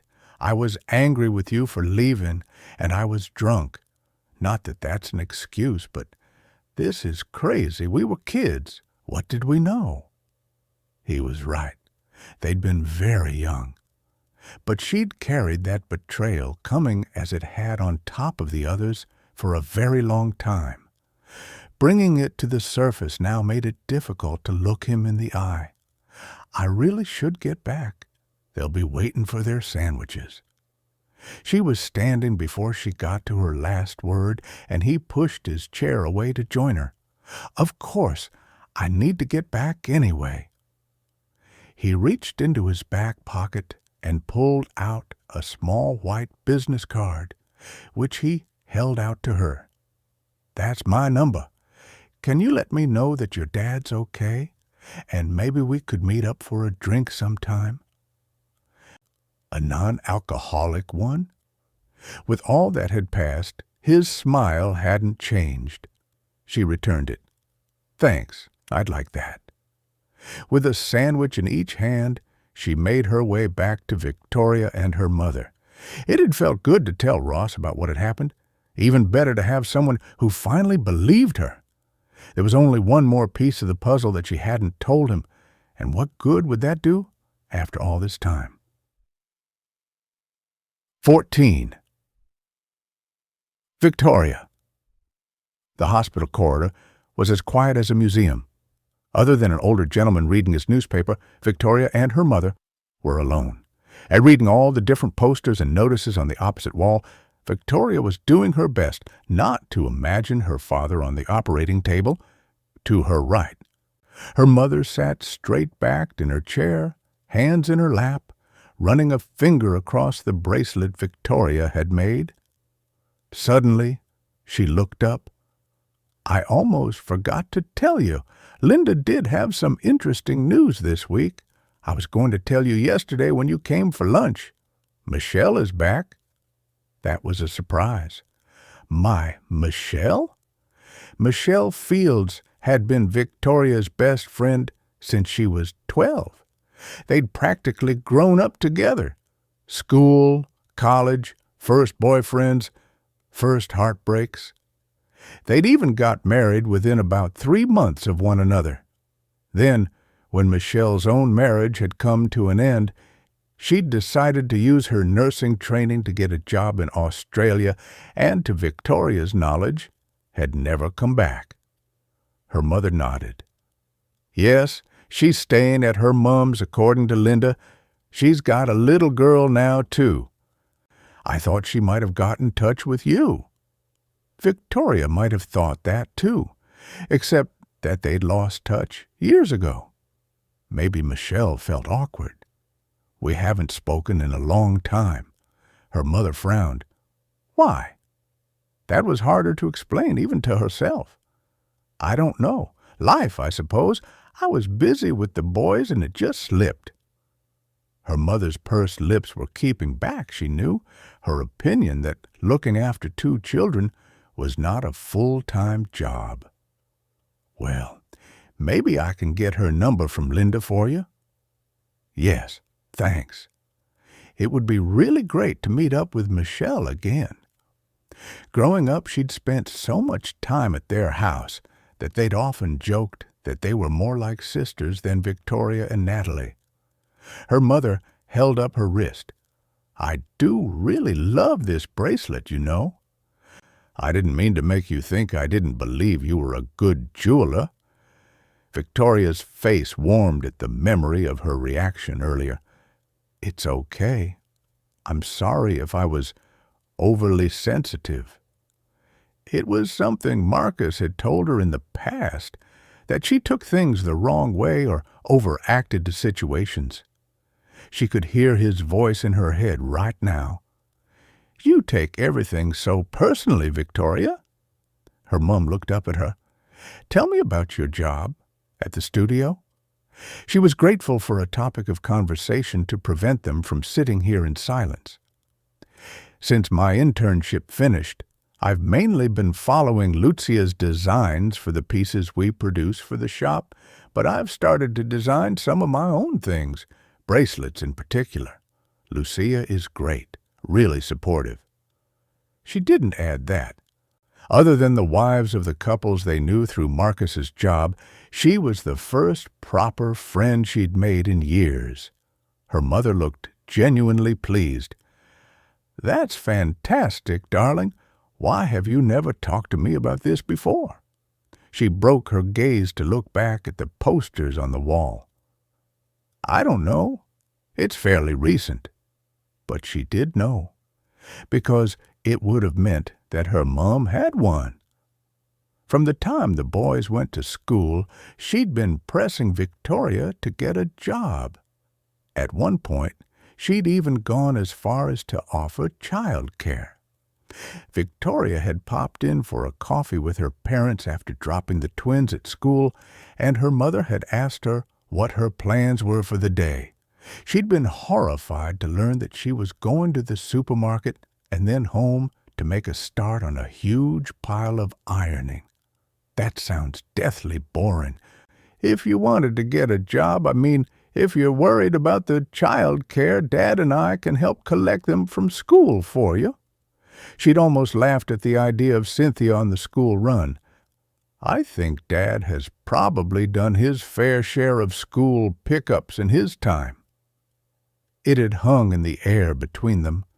She could have counted on one hand how many memories she had of her mother collecting her and Natalie from school. Her mother had been persistent. Your father would love it. You know how much he adores the boys. We both do. And then you'd be free to get a job doing something you enjoy. You could have your own money, a bit of independence. These sideways comments always felt like a dig at Marcus and made her even more irritated. We can afford child care, Mum. This is a choice. I want to be at home with the boys. Her face had been genuinely uncomprehending. Don't you get bored? You're a clever woman, Victoria. Isn't it frustrating for you?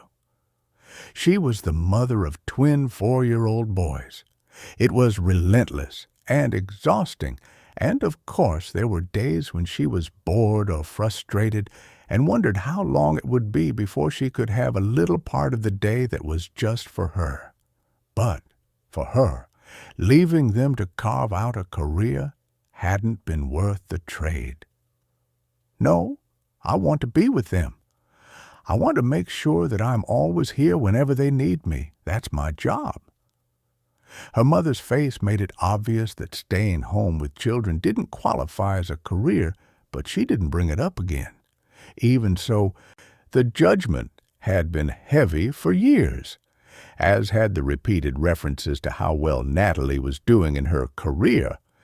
So, when she'd decided to take the offer of a job at the studio, she'd been reticent to say anything to her mother which might incite a "finally," or even worse, a smug "I told you so."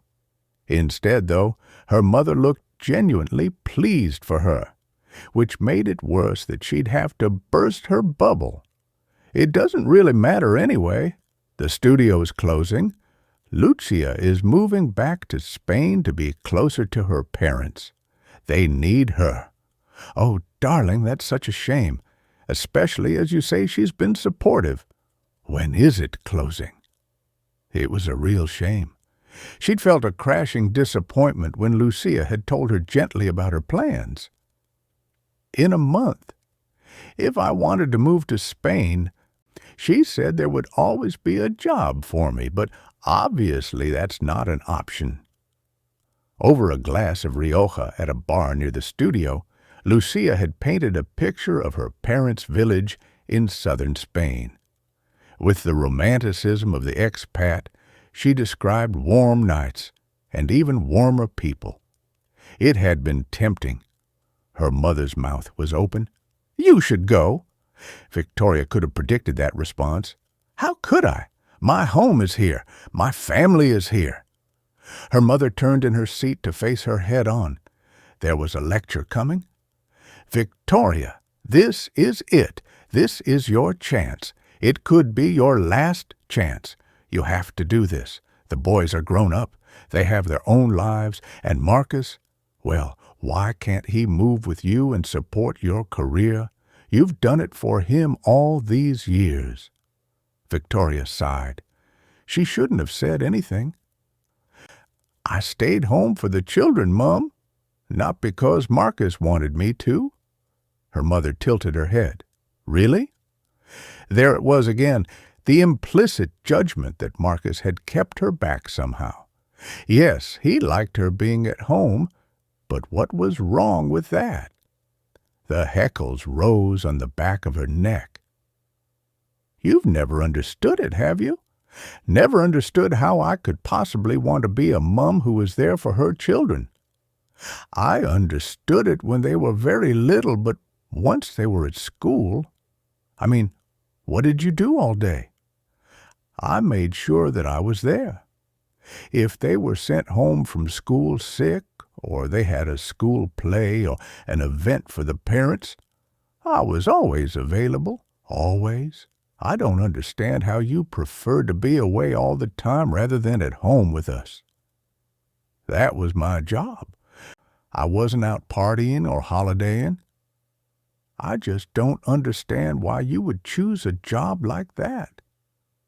And I don't understand why you wouldn't want a job at all. Yes, you wanted to be a mother, but I don't know why you had to be such a martyr to it. There it was, the sting that always came. Even now, while they were waiting to see if her dad would live, they couldn't be left alone without descending into an argument. They retreated into their own silence. Maybe Marcus was right, and she was overly sensitive. She should do what he told her to do when her mother brought things like this up. Take a deep breath, smile, and just let it go over her head. But it was difficult to do that, especially at the moment, with her dad unwell and Natalie to deal with too. When Natalie had questioned why Marcus had gone home rather than stay with her at the hospital, Victoria had had to bite her tongue not to tell her that she was the reason. It was stupid that this was still an issue years after it had happened. Natalie had been drunk. She was always drunk back then, her and that awful boyfriend of hers, so she didn't hold her responsible. Sometimes you just had to get over things and put them behind you. Marcus didn't help, though. Why had he followed her to the vending machine anyway? He should know to just keep his distance. And now she had made things worse by making him think that she wanted him to go home. Mum, I'm just going to give Marcus a call and check he got in okay. She forced herself not to react to the raised eyebrow on her mother's face. She knew what they thought. That she and Marcus couldn't be away from one another.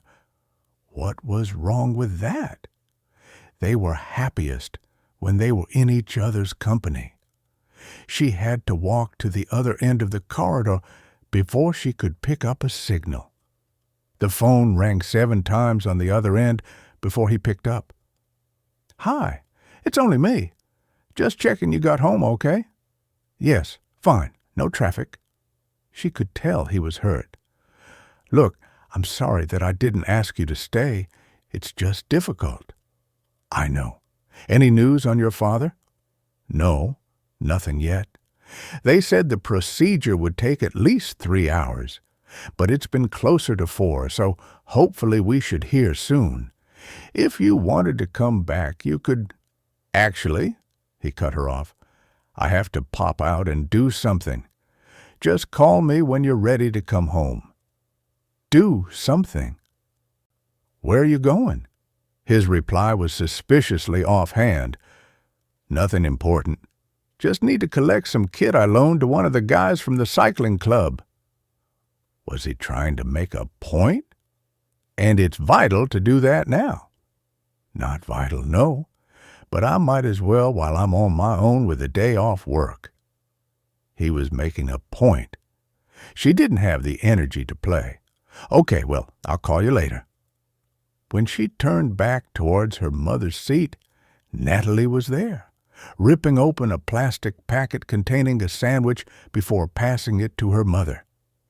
Their closeness made her own inability to get on with her mother even more evident. The injustice rankled. Natalie was never here, and yet her arrival was always met with celebration. As she watched, Dr. Keenan approached them and was explaining something.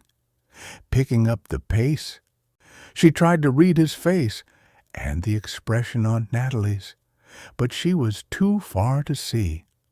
By the time she got to them, the doctor had disappeared and her mother was crying. Natalie rubbing her shoulder and fighting her own tears. Victoria's heart was in her mouth. "What is it? What's happened?" Her mother reached out for her arm and held it tightly. "He's okay. He's out of surgery, and it went well." Relief cascaded through Victoria as she realized their tears were celebratory rather than sad ones. "Thank God. Can we go and see him?" Natalie shook her head. "He's still in recovery. The doctor suggested we come back in the morning." Though she was disappointed not to see him for herself, Victoria was grateful to hear that he was still with them. "I'll call Marcus, and he can come and get us." Her mother slipped her tissue into her handbag. "Don't drag him back here. Let's get an Uber. We can have dinner together. Marcus can collect you from mine later." He had said he was going to visit a friend, and now that the shock and fear was leaving her body, Victoria was ravenous. "Okay, let's go back to yours." Once they were in the Uber, her mother changed the plan. "Actually, I don't know what there is at home. Let's eat out." She could feel Natalie's eyes boring into the back of her head from the back seat, expecting her to change her mind, so she grit her teeth and smiled at her mother in the rearview mirror. "Sure, let's do that." It was only as they were getting out of the car at the other end that she realized that this was the first time the three of them had been out for dinner for years without their father to mediate. If ever, this was going to be interesting. 15. Natalie. Perhaps it was euphoria at hearing her father had made it through the operation, but Victoria's face at the prospect of going for dinner without Marcus almost made Natalie laugh out loud. Though her mother was, as always, immaculately put together in a taupe dress with white spots and a matching jacket, neither she nor Victoria in their jeans and trainers were appropriately dressed for what her mother would call a nice restaurant.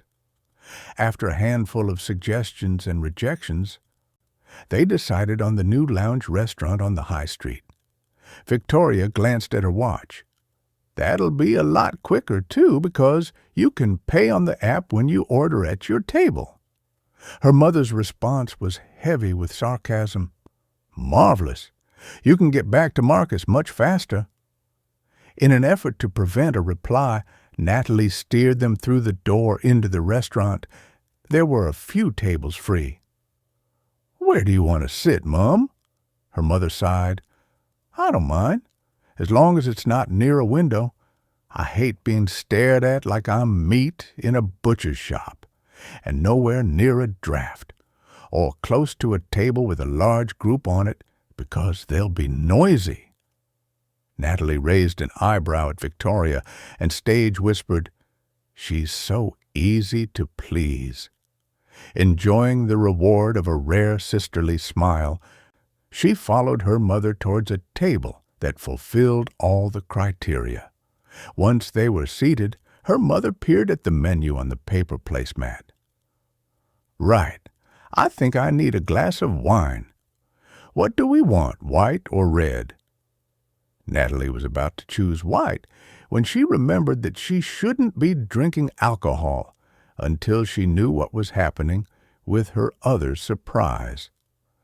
"Not for me, thanks." Her mother ran her finger down the list. "Or they have beer or cocktails. Would you prefer one of those?" It wasn't that her mother was trying to push her into an alcoholic drink. Ordinarily, she would have loved a glass of wine, and her mother knew that. But not today. "Actually, I think I'm just going to have a soft drink." Victoria had already scanned the QR code and had started an order. "Let me know what you want, and I'll put it all through together." Once the drinks had arrived, her mother held up her glass. "To your father. Thank God he's going to be okay." Natalie would feel better once she'd seen him awake and talking to them, but she was relieved, too. To Dad. Victoria raised her glass and chinked it with theirs. "I'll be happier once he's back home and we can watch him eat a full English breakfast." Natalie laughed. When they were in their late teens and early 20s, he had forced them to eat a proper breakfast after a night out, professing it to be the best hangover cure he knew. We can stand behind him saying, "Get that down, you." There were many memories of her dad like that, making sure they were okay. "There'll be no fried food for him. He'll need to look after himself once he comes out. They'll probably put him on a restricted diet, and none of this either." Her mother waved her wine glass. Victoria nodded. "I've been reading up on recovery. I've already got some diet sheets and heart-friendly recipes. I can make up a batch of food and bring it over to you for the freezer." Their mother sipped her wine and rolled her eyes. "Like we're a couple of old-age pensioners. I can cook, Victoria." A flash of hurt crossed Victoria's face, and Natalie wanted to make her laugh again. "Sure you can, Mother. I still can't eat pork after those undercooked sausages you fed us when Dad had the flu.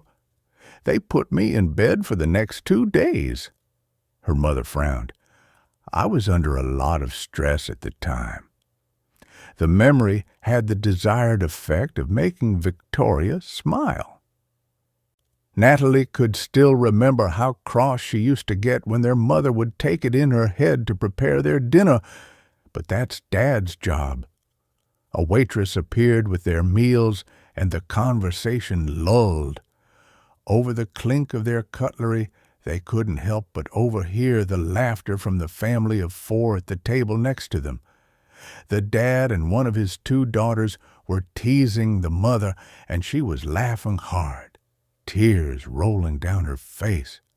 They were as perfect as a family from a television ad, and it made their own stilted silence all the more uncomfortable. She needed to fill it with something.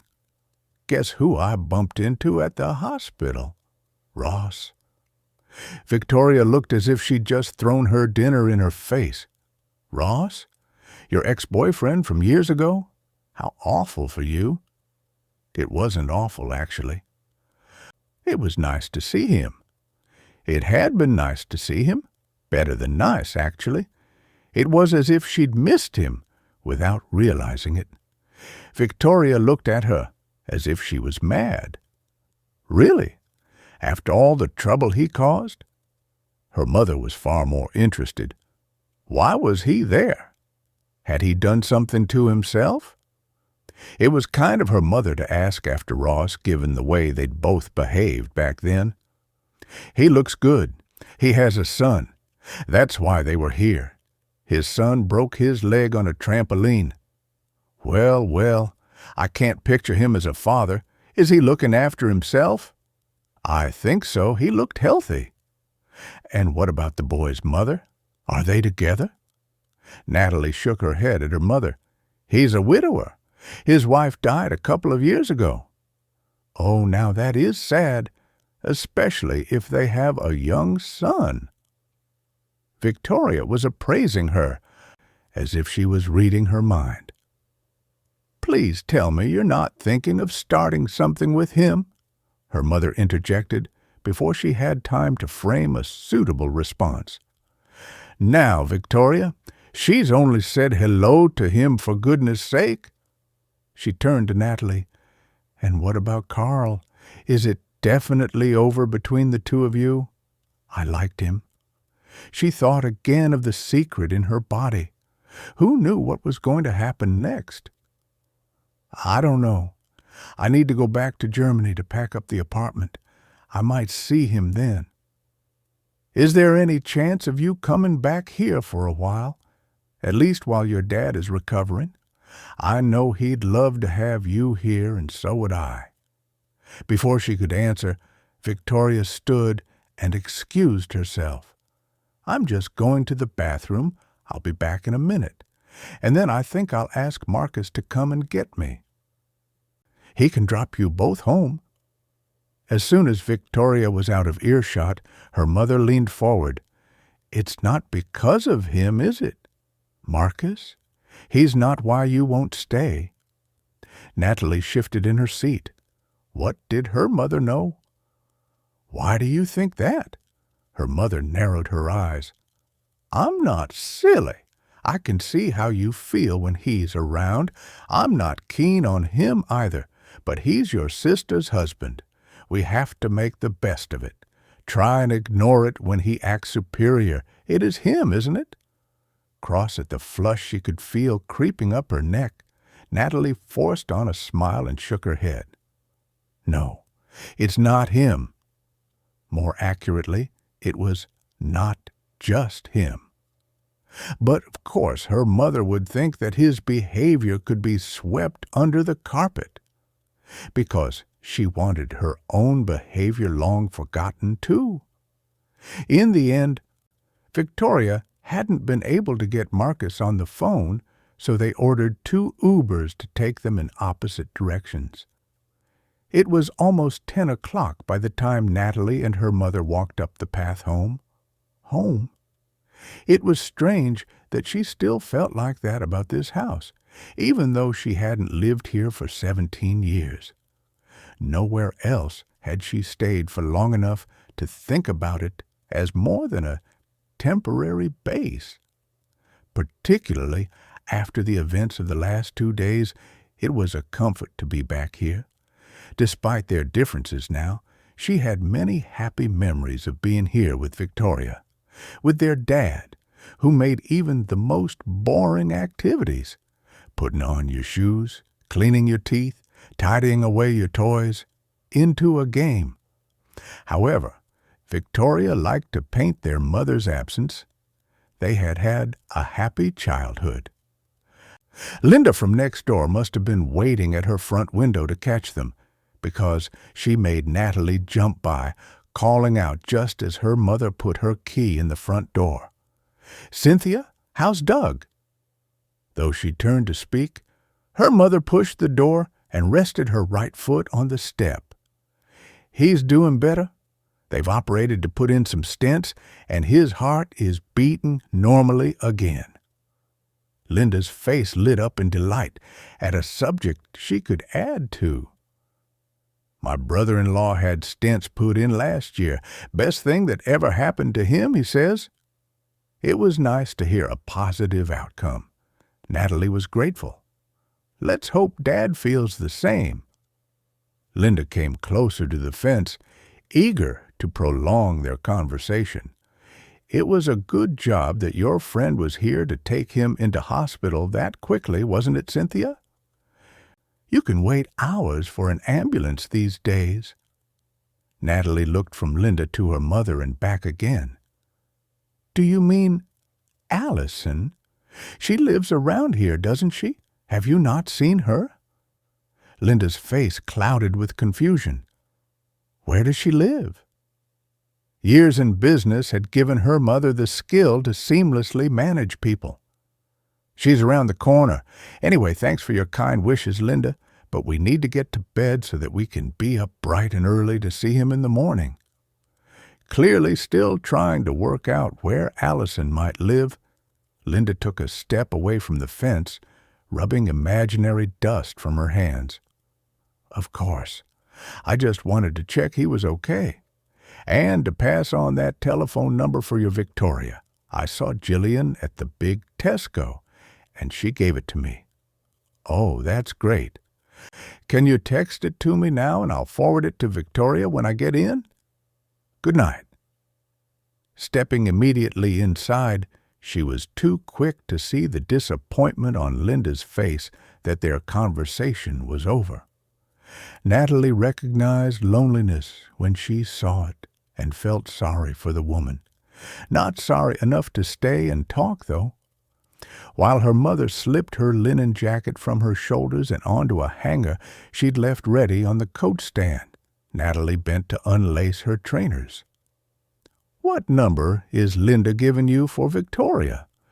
"Oh, it's Michelle. She's back from Australia. Linda got her number for Victoria from her mother Jillian. Do you remember her? Very loud woman, wore pink all the time.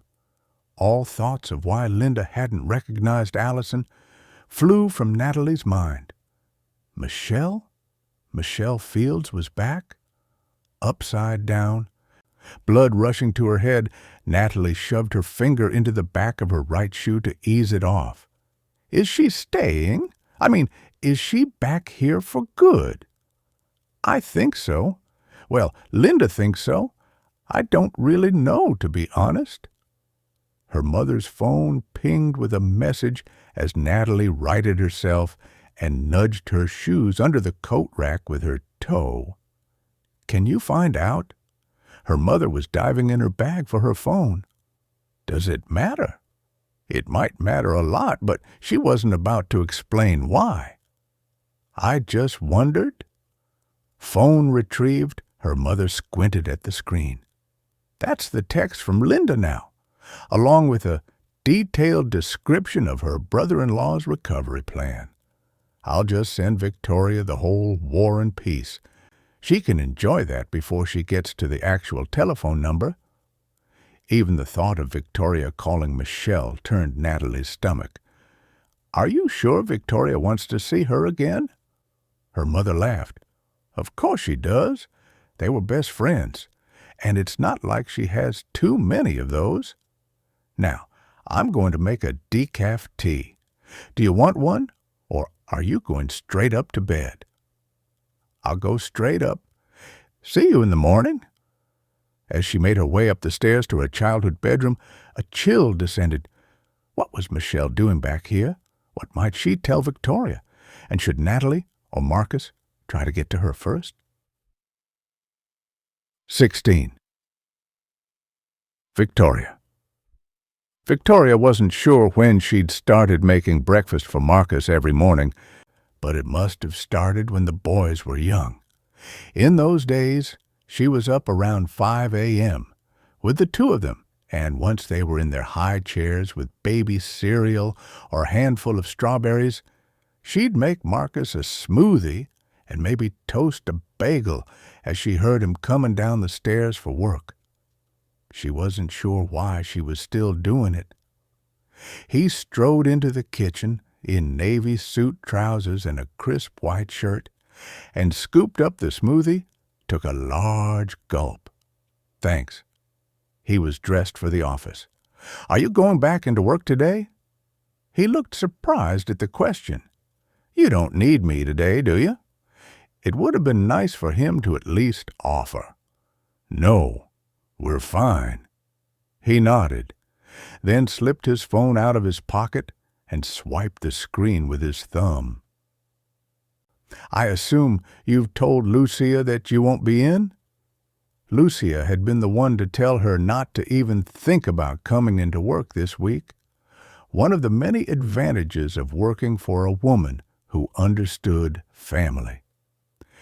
Actually, I need to talk to you about that. Lucia is selling the studio. She's moving back to Spain to be closer to her family. He glanced up from his phone. Sorry, love. I know you were enjoying it there. Why did everyone talk about her job as if it were a hobby? Actually, she offered me a job over there, in Spain. Already, his attention was being sucked back toward that damn screen. That's kind of her, to make you feel appreciated like that. Little bit far to commute, though, eh? He chuckled to himself. Or at whatever he was watching. She wasn't sure. Not for a moment did it occur to him that she might want to take the job. I haven't told her no yet, he shrugged. I would imagine she'd work that out for herself.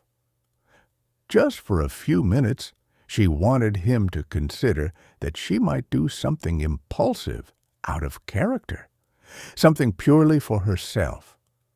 I could do it. The boys will be away at university as soon as they get back from their travels. We could live in Spain. How can I live in Spain? I need to be in the office at least 2 days a week. Spain isn't on the moon. People do it. Not me. I don't want to live in Spain. I like it here. Well, I could go and live in Spain? That got his attention. What is this all about, Victoria? We both know you are not going to go and live in Spain and work in a jewelry shop. Is this some kind of reaction to what's happening with your dad? She chewed the inside of her cheek. No, but I need to think about the next stage of my life.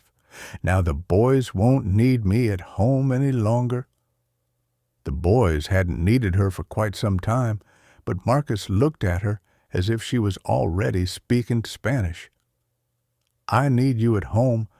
I don't want to be coming back to an empty house every night because my wife is in Spain. He was doing it again, calling her my wife. It made her feel like an accessory, my car, my house, my wife. I want to think about it at least. We could consider how we could make it work. Stepping closer, Marcus placed his hand on the small of her back. I understand you're disappointed about the studio closing, but you'll find something else. Anyway, I need to be off. Give my love to your mom and dad. And Natalie. He raised his eyebrow at the last, pecked her on the cheek, and was gone. She rested against the kitchen worktop, sipping at her coffee. Maybe it was unreasonable for her to expect Marcus to relocate to Spain, or even to contemplate her spending time out there. But his words stuck in her brain. I need you here. What about what she needed? Beside her on the counter, her phone buzzed. Expecting it to be her mother, she grabbed it. But it was Michelle replying to the text she'd sent last night after getting her number from her mom. Hi. Yes, we're back in the UK for a visit. Thinking about making the move permanent. How are you?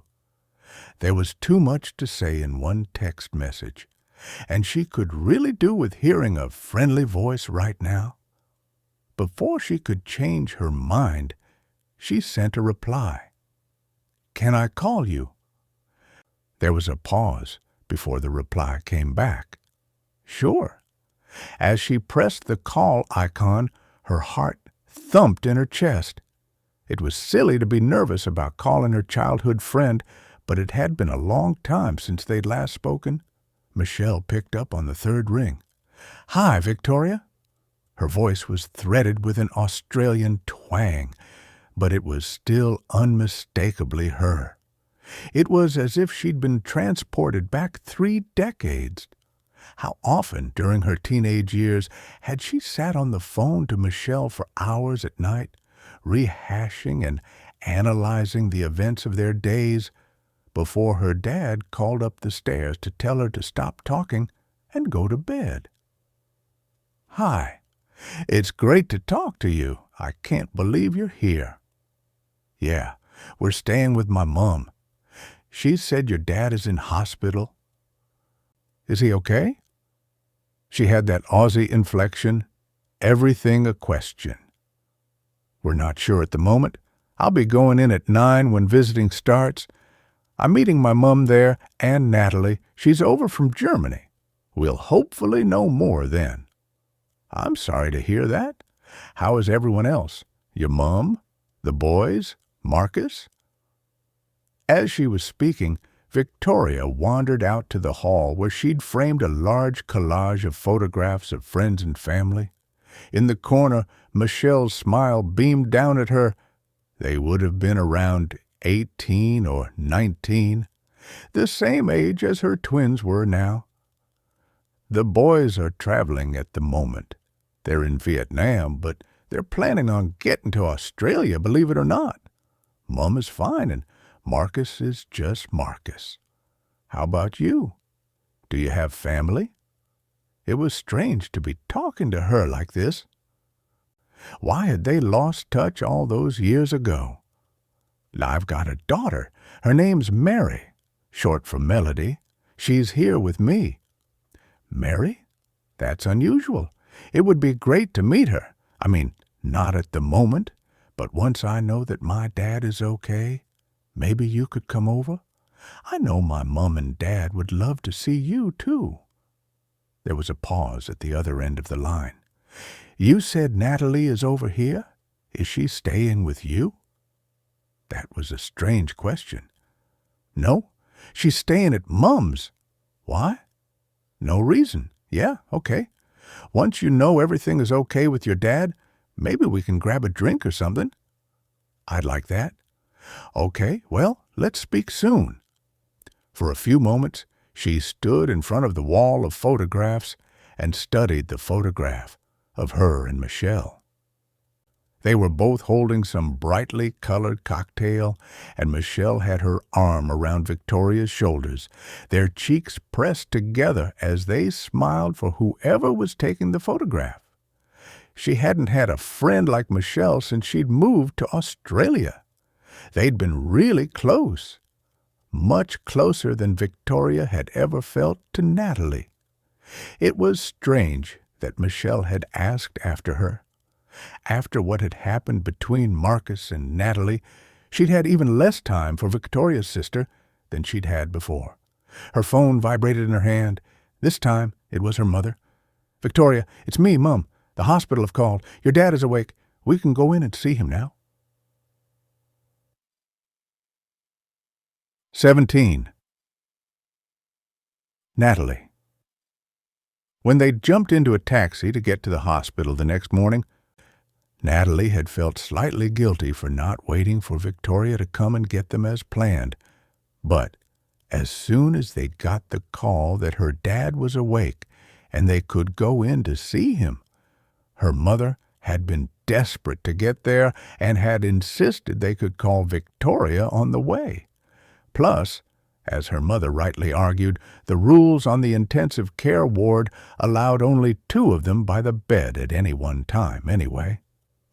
When she saw her father's face, smiling at them from beneath the breathing tube in his nose, relief rolled out of Natalie with fresh tears. "Oh, Dad, it's good to see you awake."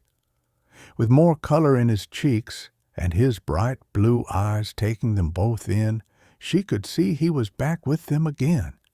It felt surreal that they had come frighteningly close to losing him. His voice was a little raspy, but far stronger than it had been just before his second heart attack. "And it's wonderful to see you, too." Her mother still hadn't spoken, but leaned in towards him, clutching his hand as if determined never to be separated again. Eventually she whispered, "You gave me such a scare." "Hey, come on now, love. It's going to be okay. The doctors have told me I'll be back to my fighting weight soon." This was her dad all over, joking about the most serious things in life, never wanting to cause anyone any trouble or pain. How lucky she'd been to have him in her life. When he held his other hand out to her, she took it to her cheek. "Victoria is on her way, but we couldn't wait to get here and see you." His face crinkled as he smiled, making the oxygen tube dance. "That's good. How have things been?" He rolled his eyes in her mother's direction. "Is everyone playing nicely?" He was under no illusions about any of them, and how quickly they could fall into irritation at one another. She rewarded his wink with a nod. "Is a doctor going to come and see us and give us an update?" Her mother couldn't peel her eyes away from her father as she spoke. "We'll let Victoria sort it out when she comes, shall we? That's her department." How neatly they both fit into their roles in her mother's head. What had come first, Victoria taking charge or Victoria being given all the responsibility? Her sister must have left almost as soon as they'd called her, because less than 10 minutes later she arrived. As soon as she came onto the ward, a nurse told them that one of them would have to wait outside.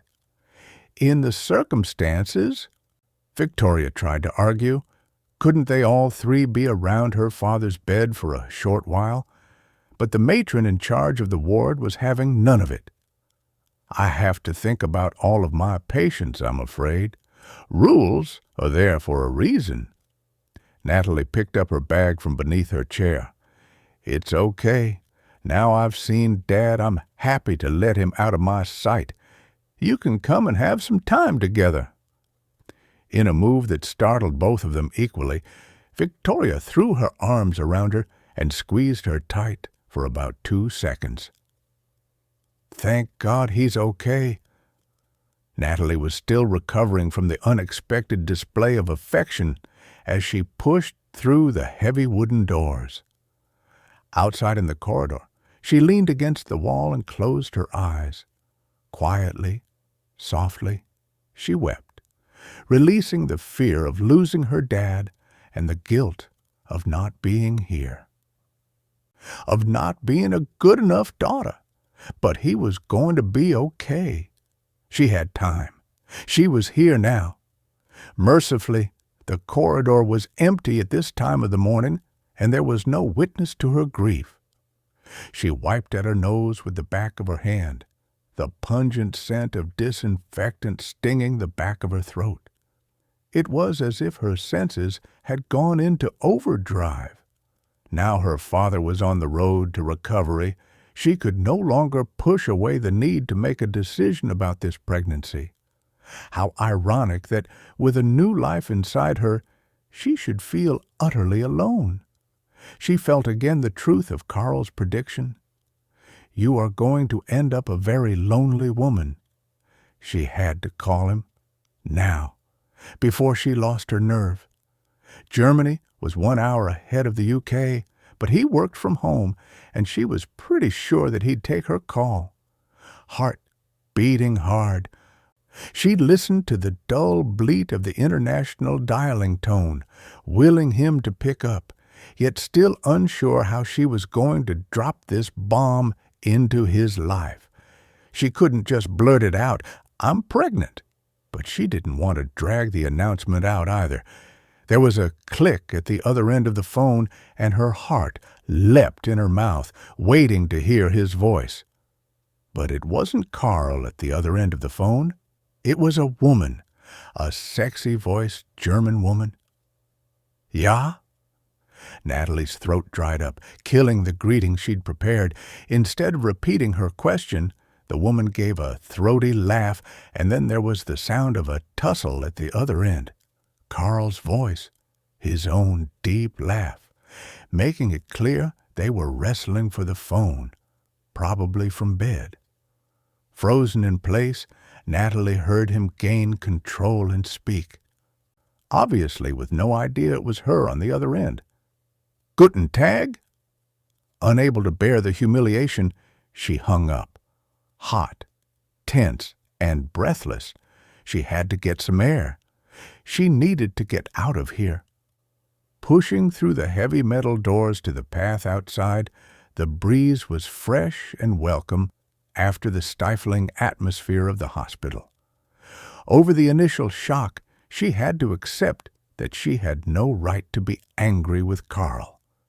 She'd been the one to finish things, after all, but she just hadn't realized she would be replaced in his life, in his bed, so swiftly. Had she been that unimportant to him? The wooden benches flanking the outside wall of the hospital were damp and uncomfortable, but she didn't trust her wobbly legs to take her too far. She leaned back and looked up at the sky. It was full of gray-tinted clouds, and only the tiniest sliver of a cold sun languished behind them. The bleak gray buildings only served to exacerbate her fears, her bewilderment, her sense of being adrift in alien territory. What was she going to do now?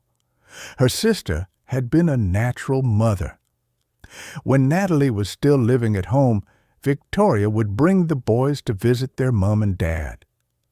The kids were always rosy-cheeked and sweet-smelling with matching outfits, immaculately clean and pressed. Victoria came prepared with homemade purees for their lunch, a second outfit of clothes ready for any mishaps or spills. Then there were the educational toys, and the groups she talked about taking them to. It was a full-time job. If there was an award for motherhood, she'd have been on the podium for sure. Then she thought of Ross and the gleam in his eye when he'd spoken about his son. At her core, she knew he must be a brilliant father, and her heart tore a little to wonder how it would have been if they'd been the ones to have a child together. But she would have been a terrible mother. She was chaos, barely remembering to feed herself, let alone remember what a child needed. As if to remind her of that, her stomach growled. Despite her mother's urging this morning, she hadn't eaten anything today. How was she going to do this? She had no permanent home. Her work was freelance, and she'd just ended a relationship with the only other person connected to this baby. How on earth could she make this work? The sliver of sun had given up its fight to be seen, and more clouds darkened the sky. Natalie tucked her hands into the sleeves of her shirt, her fingertips cold against the soft flesh of her inner arms. As if her mind had conjured it, a young mother pushed a pram along the pavement opposite, her attention pulled to the orbit of the baby within. Pure, unadulterated love shone from her face. Natalie had such a clear memory of the moment Victoria announced that she was having not one, but two babies. Marcus had been smug, practically swaggering, as if this was evidence of his success as a virile man. Victoria had been quieter, but pink with happiness, practically daring anyone to challenge her decision to get pregnant after only a year of marriage. Once they'd gone, her mother had shaken her head and wondered aloud if this was a good idea, but Victoria had shown them all, hadn't she? Whatever she thought of her sister, Natalie could never deny that she'd been a wonderful mother to those two boys. Of course, a lot of Victoria's perfect mothering had been a performance intended for an audience of one, their mother. Natalie couldn't blame her for wanting to prove that she'd made the right decision to have her children while she was young, and even more determinedly that she was happy being a stay-at-home mom. She didn't need a degree in psychology to see that this wasn't only a reaction to their mother's insistence that she should have carved out a career before starting a family. It went far deeper than that. 2 weeks after Natalie's 11th birthday, the announcement that their mother was changing her job had come as a bombshell. Acting suspiciously bright and happy, she'd sat on the dark green sofa in their sitting room, Natalie tucked into her side. At the news that her mom wasn't going to have to go away any longer, she'd wanted to squeak with excitement. But there was a strange atmosphere in the room which had made her keep her lips buttoned. Opposite, in one of the matching armchairs, Victoria had had her arms folded in front of her like armor. Darkly, she'd looked from her mother to her father as if trying to catch them out on something. Natalie had looked to her dad for his reaction. Even he was watching them all with a look in his eyes that she couldn't put her finger on. It seemed to hover between sadness and fear. As always, Victoria had had questions. Why now? You always say that you have to do those trips for your job, that you don't have a choice. Her mother had tightened her arm around Natalie. Well, I've decided to step down. Take a demotion, if you like. I've got a job with another company, and I'll be based in the office in London, which means that I can come home every night. You girls are growing up fast. I don't want to miss out on any more time with you both. Victoria's face had darkened further, but she kept a sullen silence until later when they were alone upstairs. She's not doing this for me. I'm 16. I'm starting college in September. It's a bit late to stay home for me." Even at 11, Natalie had understood the implication. Victoria believed that their mother was giving up work to spend more time with Natalie. Though she felt sad for Victoria, she'd been thrilled to know that her mom was going to be at home more. 5 years later, she would see it very differently. On the night she'd sat on the staircase, listening to her parents arguing, her mom had knocked gently on her door. "Natalie, are you awake?" Mind racing with the possibilities of what she'd just heard, she didn't answer until her mother pushed the door open gently to find her flushed and upset. Before she could speak, Natalie blurted out her fear. "What's going on? What have you done that you can't tell me and Victoria?" Her mother paled in front of her eyes. Quietly, she closed the door behind her and came to sit on the edge of Natalie's bed. "What did you hear?" And that was the day her mother told her the terrible truth that she kept to herself until then, the secret that Natalie had kept hidden ever since. 18. Victoria. It had been one thing to be told last night that the surgery had gone well. It was a whole other level to see her father in the flesh, smiling, laughing, and looking a little more like his normal, wonderful self. "You gave us quite a fright, Dad."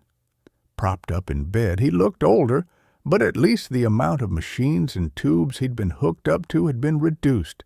His eyes were clear and bright and reassuring. "I know, love. I'm sorry. Just felt like I needed a bit of attention." He winked at her, as he'd done 1,000,000 times before, but there was still a slight wobble to his voice. He'd been scared, too. "So, what happens now?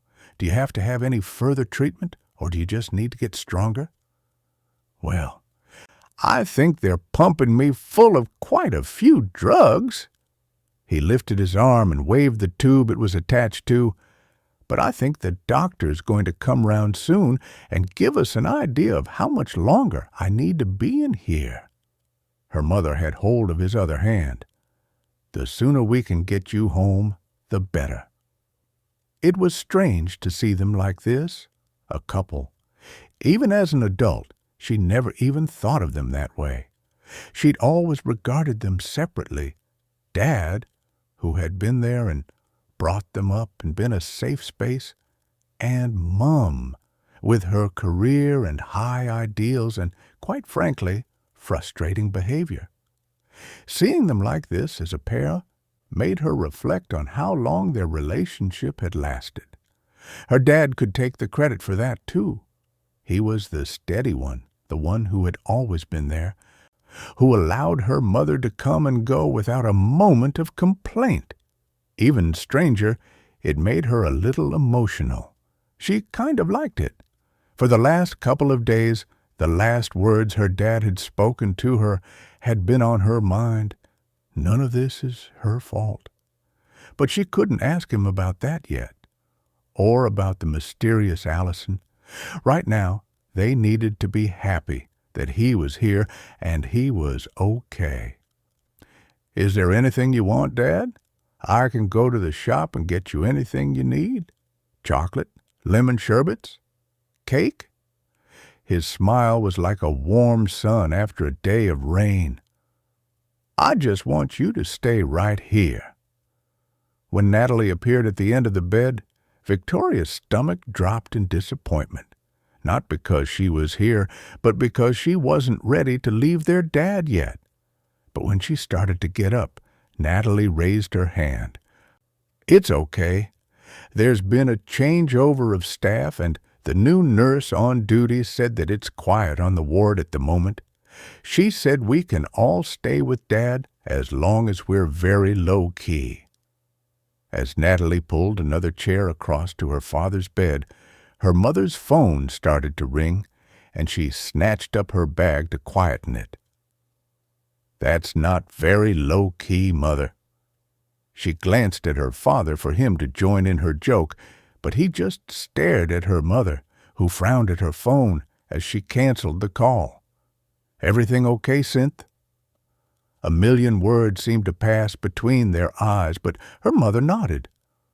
"All fine." Whatever he read there, he turned back to the girls with a smile. "So, what's been happening while I've been asleep? Any news?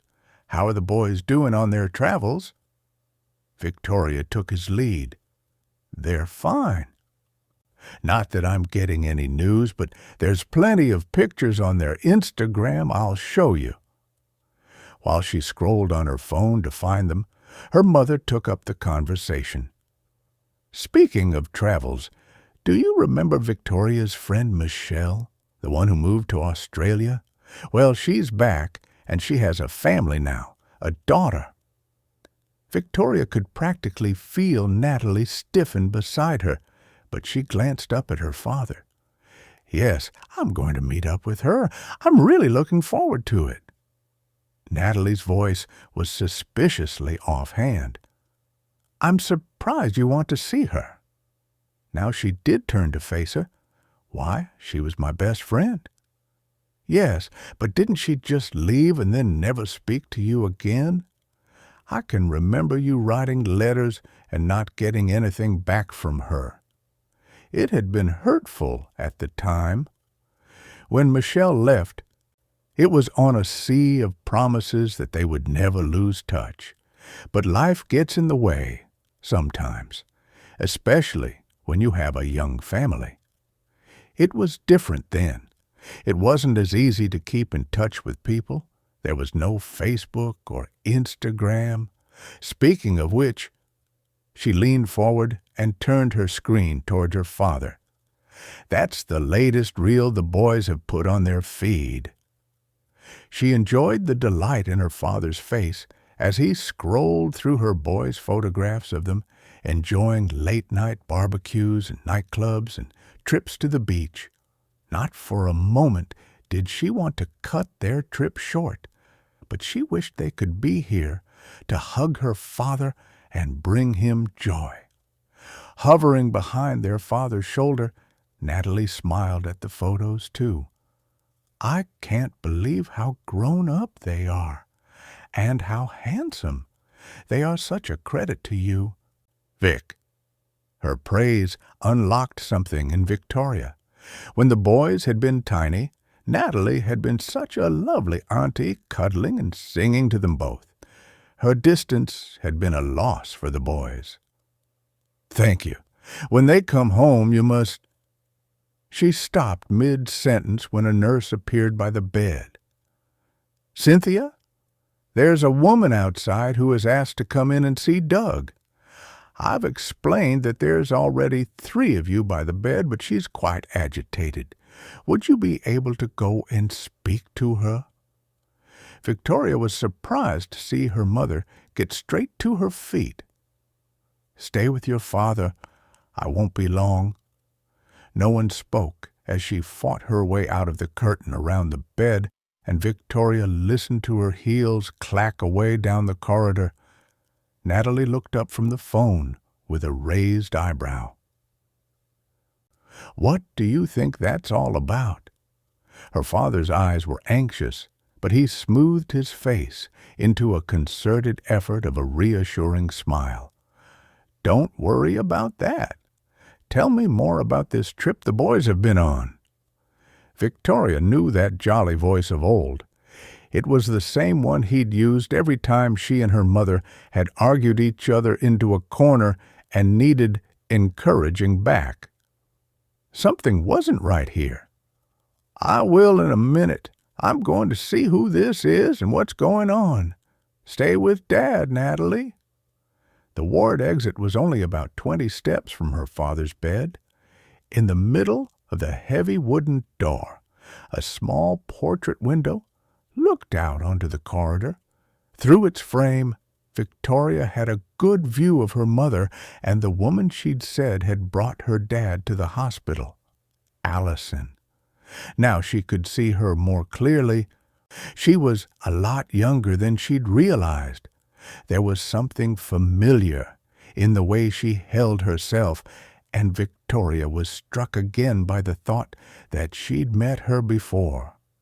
From her side of the door, it was difficult to work out whether this conversation was good-natured. Allison looked upset. She kept twisting her hands together. In a rare show of warmth, Victoria's mother reached out and held her arms. Victoria couldn't take it any longer. She pressed the green release button and opened the door. "Is everything okay?" She wasn't expecting the guilty expression on her mother's face when she turned towards Victoria. She managed to compose herself quite quickly. "Yes, it's nothing. Allison here just wanted to see how your dad was and check that we were okay." Allison looked decidedly shifty, but she corroborated her mother's story. "That's right. I just wanted to ask if you needed anything." This was not adding up. "That's very kind. But why didn't you just call?" Her mother started some kind of pantomime of forgetfulness, knocking at her head with the heel of her hand. "Silly me. I had my phone on silent." It hadn't been on silent a moment ago when it had rung out in the ward. She ignored her mother and addressed Allison again. "Sorry, I don't mean to be rude, but how is it that you know my dad?" At the same moment, her mother said, "Neighbor," and the woman said, "I was just passing." Then they glanced at each other. "Mum, what is going on? Who is this?" Before her mother could answer, the door to the ward opened and Natalie called to them. "The doctor is here. He wants to talk to all of us." He looked serious. 19. Natalie. Their mother practically pushed both of them back through the door into the ward.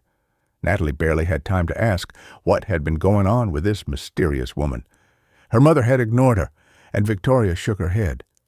"It was Allison, but I still can't get an answer out of Mum." It would have to wait a little longer, because their father's doctor was at the end of his bed with his chart, and he didn't look in the mood to wait. Their mother apologized as soon as she drew level. "I'm sorry, doctor. We were called outside." His smile was so brief, it barely existed. He nodded to the nurse with him, and she drew the curtain closed again before he spoke. Natalie was beginning to actively dislike Dr. Keenan with his stern face and doom-laden pronouncements. When he cleared it with a cough, his throat sounded as dry as his words. "We are pleased with your father's recovery thus far. The operation went incredibly well, and the prognosis with the stent should dramatically decrease the chances of another heart attack." "You might want to tell your face it's good news," she wanted to say, but instead she reached out and squeezed her dad's hand. "That's great, isn't it, Dad?" He smiled at her. "It is really good news, love." It was hard to see him still looking weak. The man who used to scoop her up in a blanket and spin around, flying her through the air, who'd painted her room purple in a day even though he thought it too dark, then back to white again a week later when she'd changed her mind. Carried her overpacked suitcases to the car when she left for Europe, refusing to let her or her mother carry any of them. He had been the best father she could ever have wanted. The mere thought of losing him had been unbearable. However, Dr. Keenan looked at them all sternly. "We cannot underestimate the long-term effects of the cardiogenic shock. It has caused some damage to your father's heart. We have to be realistic in a prognosis. You will very much need to look after your heart, Mr. Clifton." Her father attempted a weak smile. "How long have I got, Doctor?" But his attempted joke fell flat when Dr. Keenan didn't smile. "The cardiogenic shock is likely to have reduced the life expectancy of your heart." A fist of fear squeezed Natalie's stomach. Her throat was dry. What does that mean? How long? She let the word float in the air, hoping that the doctor would tell her that she'd misunderstood. Instead, he focused his next statement on her. At this stage, I want to impress upon you all the importance of Mr. Clifton following a heart-healthy diet, getting regular gentle exercise, and limiting the amount of stress in his life. Victoria took a deep breath. Well, that should be okay, shouldn't it, Dad? You are the least stressed person I know. Her father smiled. Absolutely. But not before he glanced at her mother. There was something going on, and Natalie had a horrible feeling that she knew exactly what. It was connected to the woman outside, Allison. And Natalie thought she had worked out who this woman was when her mother had referred to the woman who dropped them at the hospital. Natalie had assumed it would be someone around her parents' age, but the woman who was outside in the corridor was younger than either her or Victoria.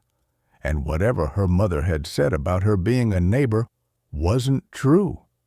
Now their mother was making a tremendous fuss of ensuring that her father's blanket was tucked in. Well, we are going to make sure that you have the easiest life possible once we get you home. She looked up at the doctor. How soon do you think that could be? Never in her life had their mother deferred to a man like this. She was always the one in control, demanding and getting whatever she wanted in any situation. Now there was a vulnerability in her face as she asked her tentative questions. It was as if the very ground they stood on was shifting, generations moving upwards, as her parents were no longer the ones to lead the way. One hand on the frame of her father's bed, the other on her own stomach, Natalie glanced at Victoria's taut face. Was she feeling it too? Had she felt it before? Dr. Keenan tilted his head to look at their father. If recovery goes well, we could have you home in a week to 10 days, as long as you follow the instructions we give you. He was speaking to her father as if he was a child, and Natalie's heart burned with the desire to protect him, stand between him and this condescending man. But her dad just nodded his head. I'll do whatever you tell me, Doc. With a curt nod, Dr. Keenan clipped his notes back onto the end of the bed. Good. And on that note, I need you all to wait outside while I check your father over. As soon as they got outside, Victoria made her excuses and stepped away to call Marcus, with an update on their father. The infamous Allison had disappeared. For once, Natalie was pleased to have her sister's attention pulled away by the needs of her unpleasant brother-in-law. Once Victoria was out of earshot, she turned back to her mother. Mom, what's going on? Who is Allison? I don't know what you mean. Her obvious obfuscation only made her look more guilty. Natalie knew enough to be able to join a few dots together. The age of that woman, the conversation she'd overheard all those years ago. Her heart thumped at the possibility. Was this just craziness to even think it? Allison, the woman who brought Dad to the hospital, who keeps turning up here unannounced. Who is she? Usually her mother was the picture of confidence and self-control. Having worked a lifetime making sure everything ran smoothly in the board meetings of whatever company she was working for, she was the queen of the serene expression. But her face wasn't giving serene and calm right now. It was as if there was a conflict playing out across her eyes. Natalie, please. We can't get into this right now. Your dad needs calm and no stress. You heard the doctor? Nausea lapped at Natalie's throat. Is she who I think she might be? Now, Her mother looked panic-stricken. "Natalie, I already know about your affair, Mum. You told me yourself that you cheated on Dad. That night I overheard you arguing downstairs." When her mother had perched on her bed, white-faced, she'd asked her what she'd heard. Natalie could still remember how close she'd been to tears. "That you are keeping a secret. That something has happened. That you're worried about your marriage. Have you had an affair?" "No, I haven't." "Whatever you heard, it's—" She hadn't been about to be put off. It was clearly something serious. "Has Dad had an affair?" "No, of course not." She wasn't getting anywhere with this. "I'm going to ask him. He wouldn't lie to me." Her mother had put out a hand to stop her getting up. "Please, Natalie, your father is already very upset." She took a deep breath. "I didn't have an affair. It was one time, a long while ago. Your father has forgiven me. Please don't make this worse by telling him that you know. We have moved past it. Please." She'd barely been able to breathe. Of course, her father would forgive her mother.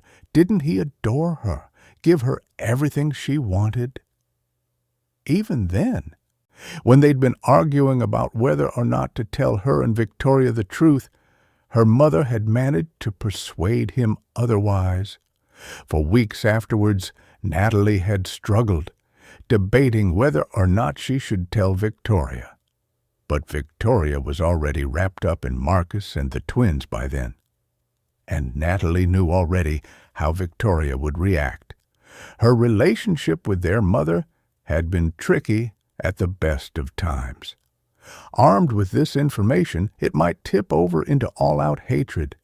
And then where would their family have been? If her father had chosen to forgive her mother, and if she never did it again, Natalie had resolved to forgive her too. But now there was another element to the story. Her mother looked shocked at Natalie's question.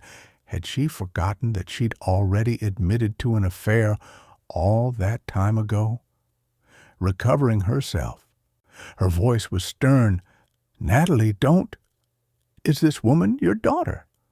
The words sounded dramatic, ridiculous, and she hoped that her mother would laugh at her, tell her she was wrong.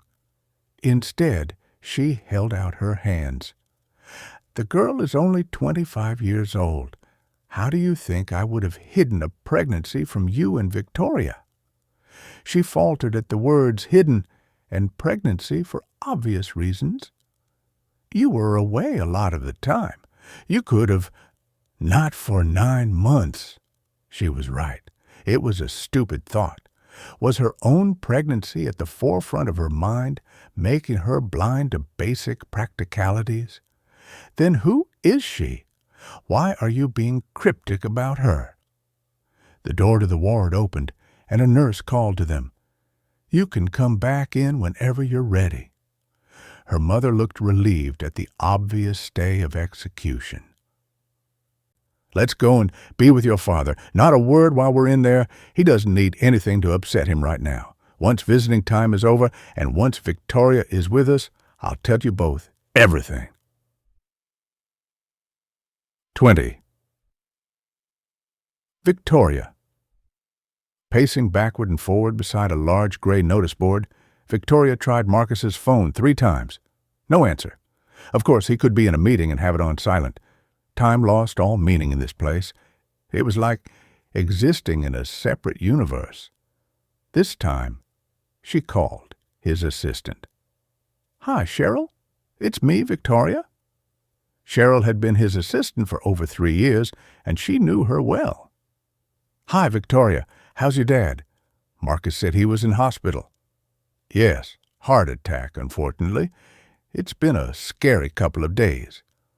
But he had surgery yesterday, and he's on good form. Thanks for asking. Is Marcus in a meeting? I've been trying to call him." There was a pause on the other end of the line, then Cheryl lowered her voice.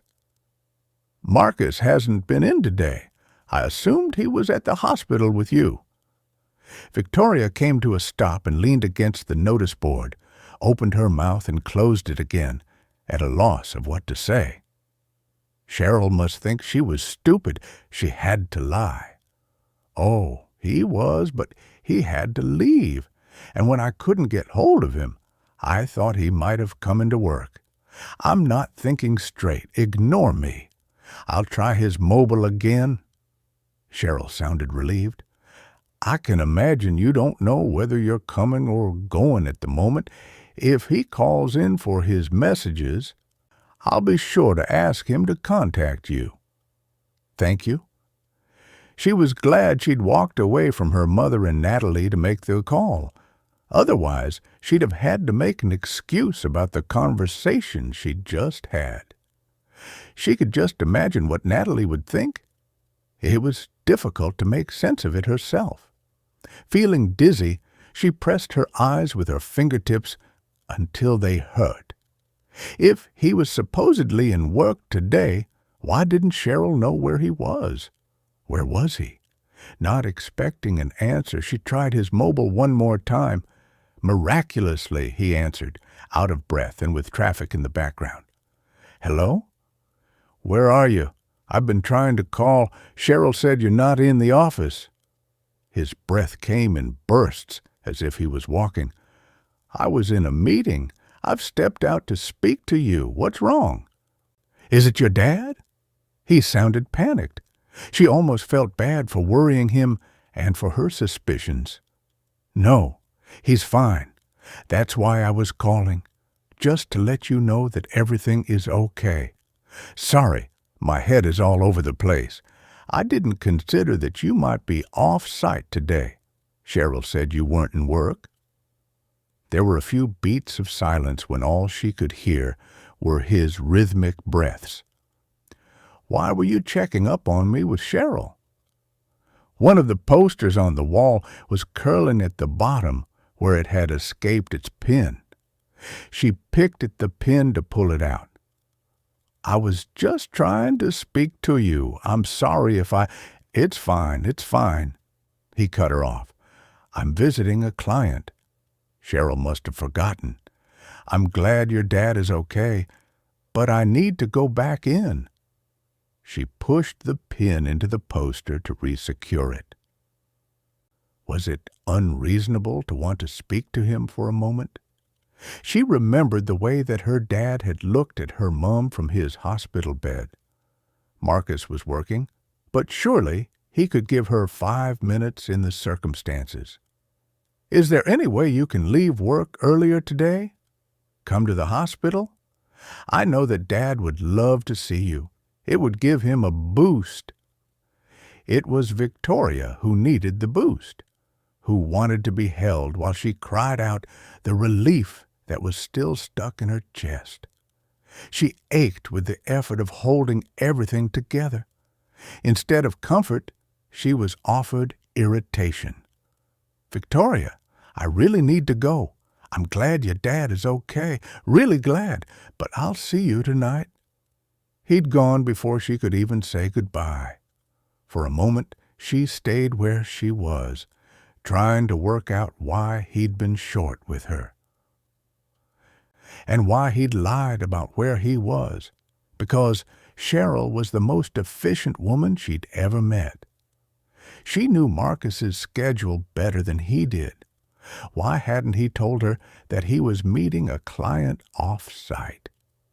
When she got back to the ward entrance, her mother and Natalie were nowhere to be seen.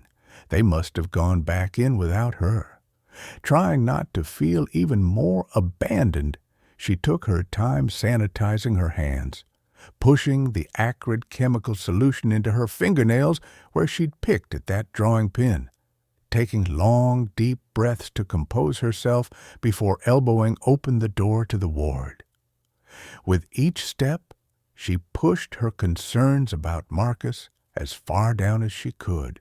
There was no reason to suspect that he was anywhere other than where he'd said.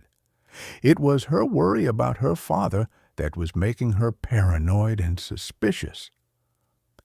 Like every other time she'd let her imagination get the better of her, She'd end up making a fool of herself over nothing. Maybe it was Natalie being here, too. It made her jumpy. The curtain was still pulled around the bed, and it took her a moment or two to find the gap to step through. On the other side, she was met with silence. "Sorry I was a while. I had to track Marcus down. He was in a meeting." "That's all right, love. How is he?" "Fine.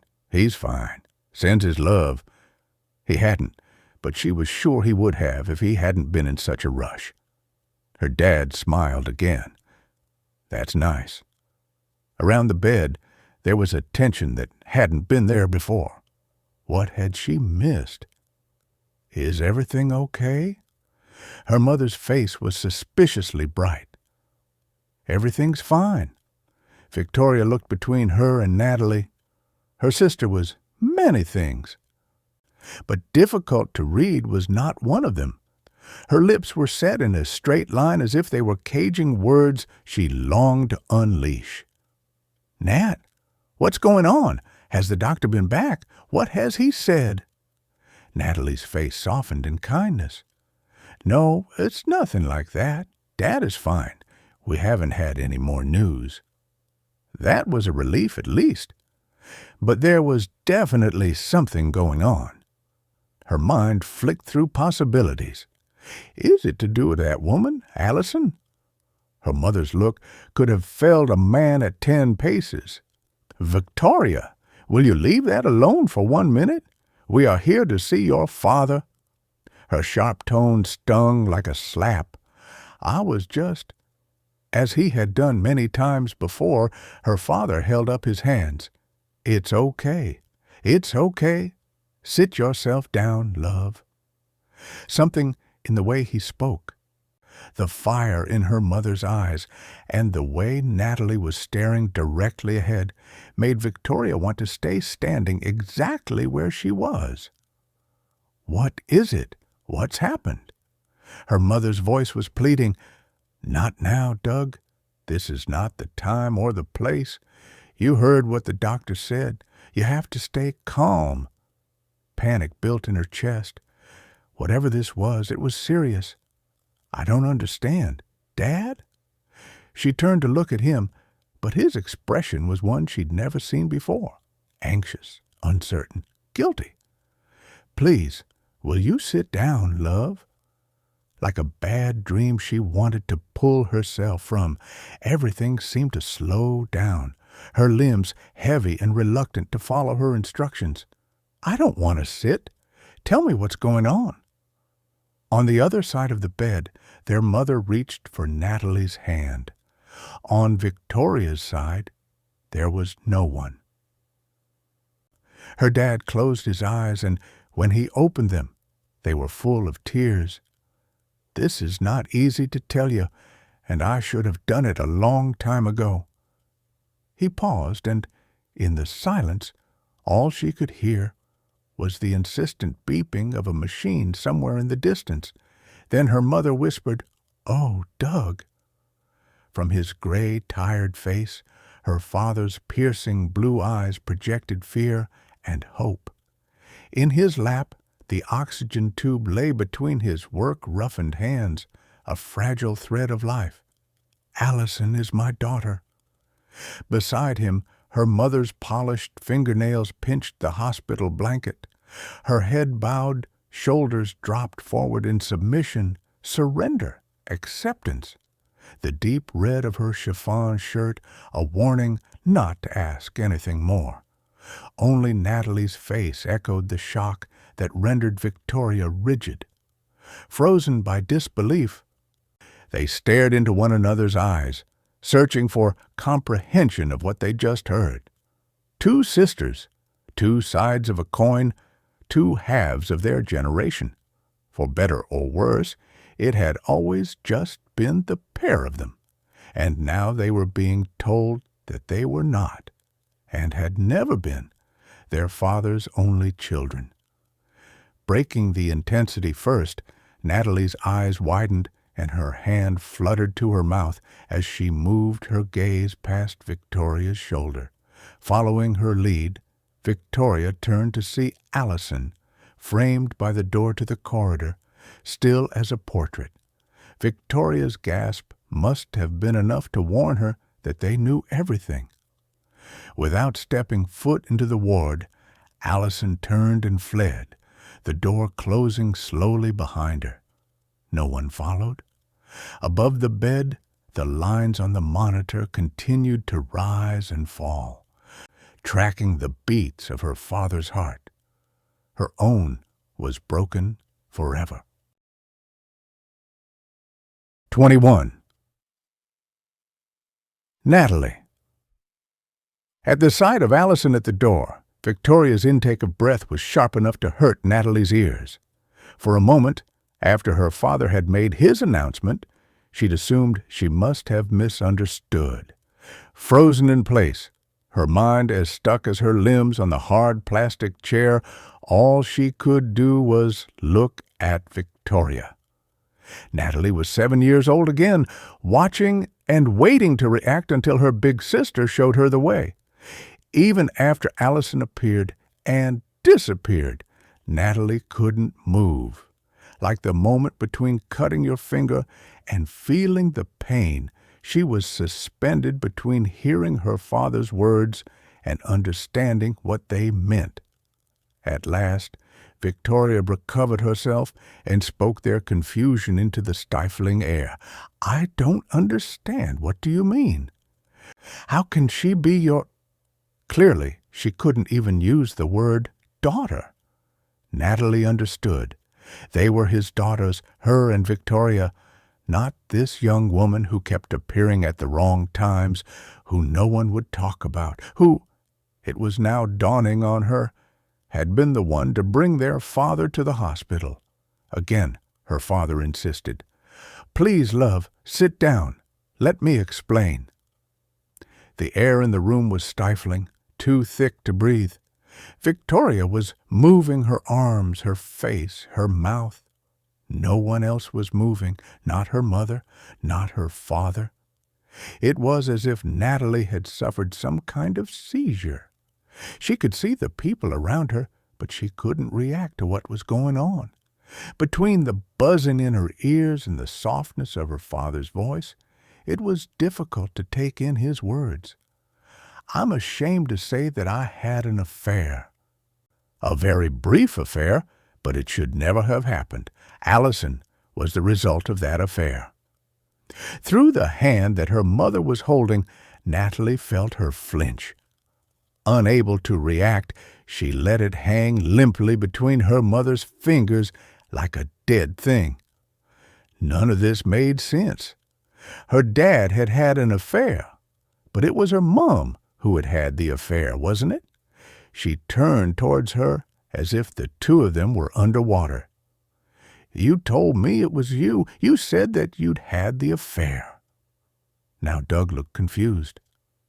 "Did you, Cynthia?" Her mother flushed. "Natalie overheard us talking about Allison years ago. She asked me about it, and I tried to cover it over by saying that I'd done something.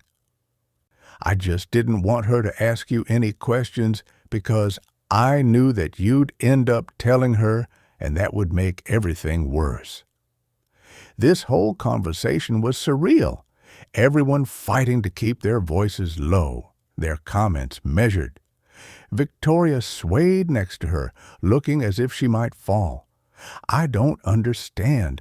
How did this happen? When did it happen? Why have you never told us?" As he often did, her father looked at their mother and, back in control. She took a deep breath, pulled herself up straight, squeezed Natalie's hand, and then dropped it.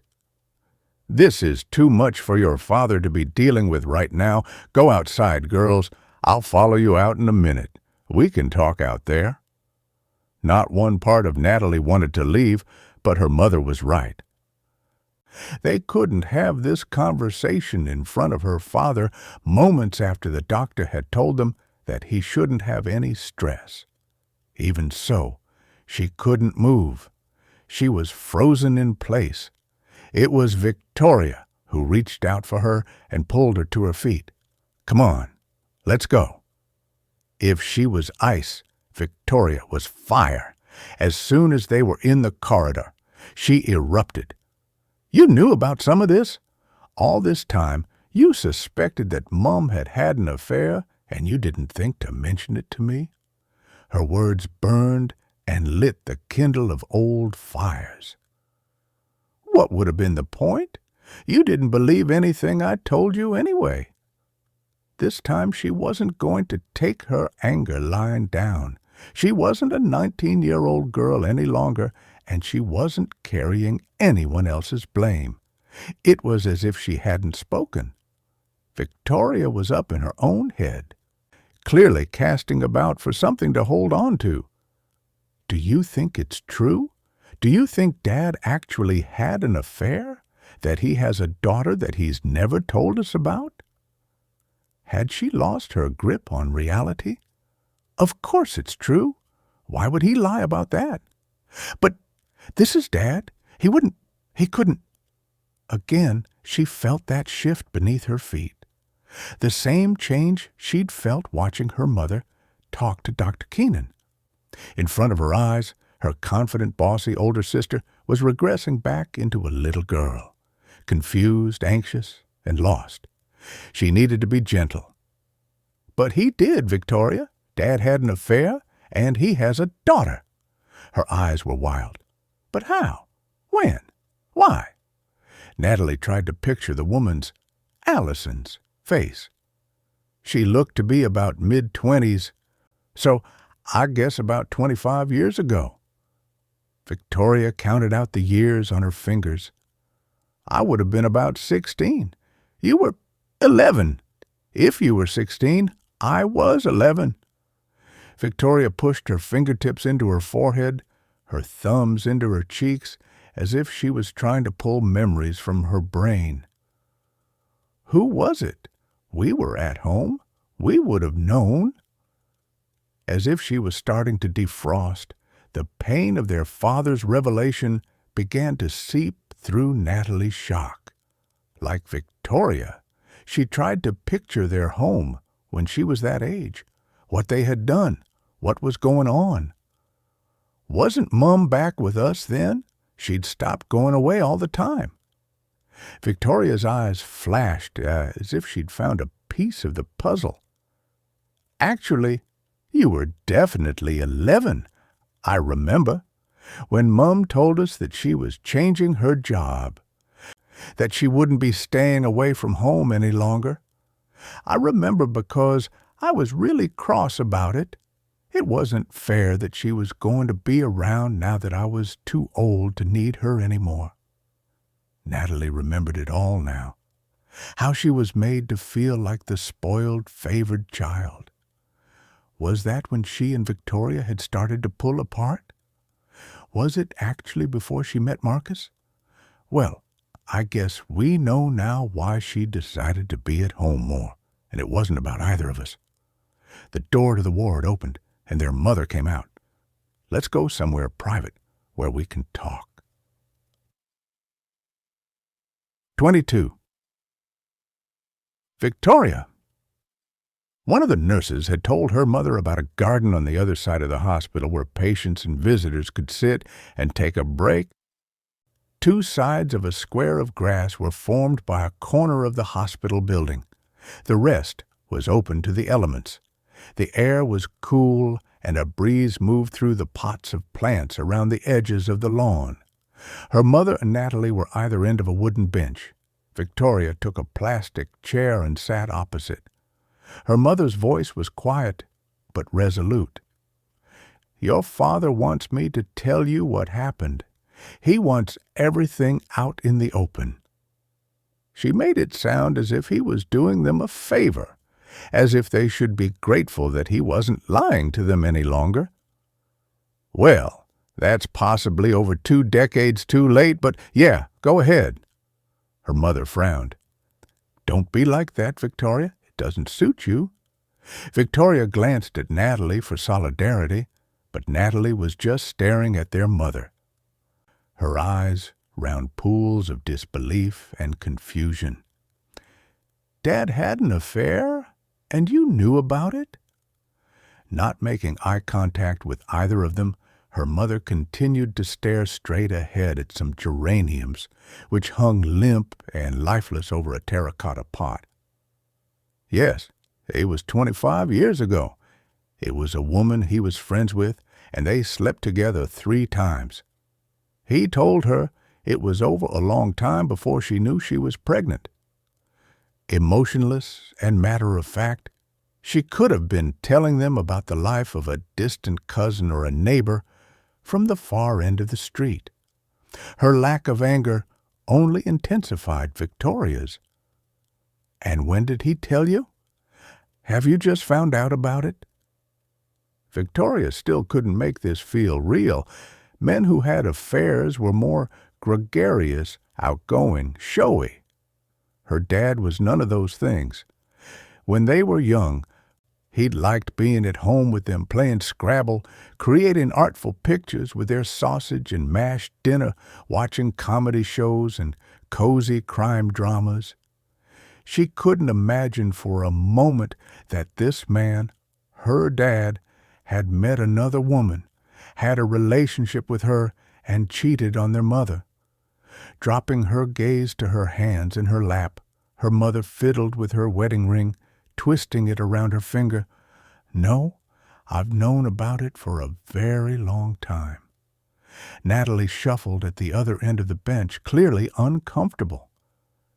"And what about this girl, Allison, Dad's daughter? Did you know about her, or has she just turned up?"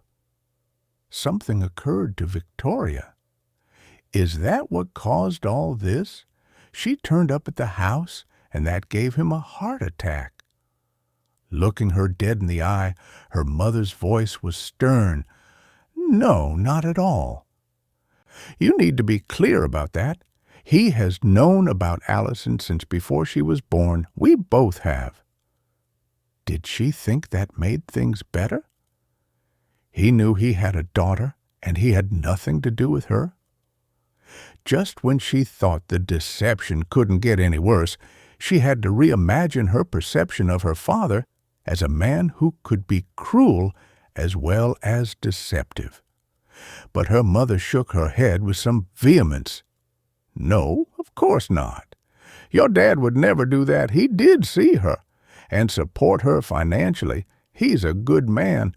You know he wouldn't turn his back on his own child. He's not made that way." She no longer knew anything for certain. The father she'd loved, worshipped, would never do that. But then he wouldn't have lied to her and Natalie for all of these years either. A gust of wind swept around into the corner behind them, and Natalie shivered. Sad and unsure, her voice almost disappeared in the air. That doesn't add up. How could he have seen her when we knew nothing about it? We would have noticed if Dad was disappearing all the time. "Not like you," Victoria wanted to say to her mother, but she bit her tongue. One parent at a time. The weak sun disappeared behind a bloated cloud, and her mother's face was cast in a shadow. "Do you remember when I started to take the 2 of you on trips to Nanny Connor every other Saturday? That was when your dad used to go and visit Allison." She did remember that. They'd barely seen her mother's parents when they were little. Their grandfather had been a large and scary man from what she could remember, not keen on little girls who made too much noise and mess. She'd always believed that they'd started the regular visits to Nanny Connor when he died, and she was left on her own. Though she was a frail and inoffensive woman, both she and Natalie had hated those visits to her house. She only had the cheapest biscuits, and the house was always cold in winter and summer alike. Even their mother would always enter and leave in a terribly bad mood. The level of this deceit made Victoria even more angry. She needed answers. With her father still recovering from heart surgery in a hospital bed, she couldn't lash out at him. In his place, she went for the next nearest person, her mother. How could you go back to him? How could you accept that he'd done that to you? Back ramrod straight, her mother frowned at her as if the answer was obvious. Because I loved him. Because he made a big mistake, and we all make mistakes. This isn't just a mistake, though, Mum. It's a whole other life, a whole other person. Her mother nodded. I know, but I loved him, Victoria. I still love him, and I couldn't imagine my life without him. I had to find a way to forgive him. Surely you, of all people, can understand that. She saw Natalie's head jerk upwards and then down again to stare at the floor. Victoria frowned at her mother. What do you mean, me of all people? The sky darkened above them. There was an oppressive heaviness about the clouds which suggested imminent rain. Her mother began to button her navy blazer. It's getting cold. I want to get back to your dad. Let him know that you both understand. It was incredibly irritating when she didn't answer a question directly. This was the way she'd always been. She saw the world the way she wanted it to be, and once she'd told them what that was, there'd be no deviating from it. Perhaps that's why she'd been able to sweep this under the carpet and pretend like it had never happened. That didn't mean Victoria would do the same. We didn't say we understood. Natalie opened her mouth as if to complain that Victoria was speaking for her, but she said nothing. Their mother stood and brushed the back of her trousers with her hands. Right now, that's what your father needs to hear, and that's what I'm going to tell him. Victoria wanted to argue, but how could she? She wanted to stamp her feet and yell and cry like a child. How could you do this to us? How could you lie to us? How could you know that Dad had a third daughter and not even think that you should tell us about her? Yes, he'd made a mistake. He was fallible. He was human. But he wasn't supposed to make mistakes as big as this. He wasn't supposed to let her down. He was her dad, her rock, her safe place. What was he now? Natalie screwed up her face. With her hands gripping the seat of the bench either side of her knees, she could have been mistaken for a teenager. And what about her, Allison? What does she want? Why has she suddenly come into our lives now after all this time? Does she want to meet us? Their mother tilted her head and looked from Victoria to Natalie and then back to Victoria again. I can call her if you'd like. She said she was ready to meet you. If you want to, the two of you could speak to her today. No, Victoria did not want to meet her. She didn't want to speak to the person who was tearing their family apart. The first drops of rain started to fall around them, faint at first, but getting harder. Natalie stood next to her mother. Yes, call her.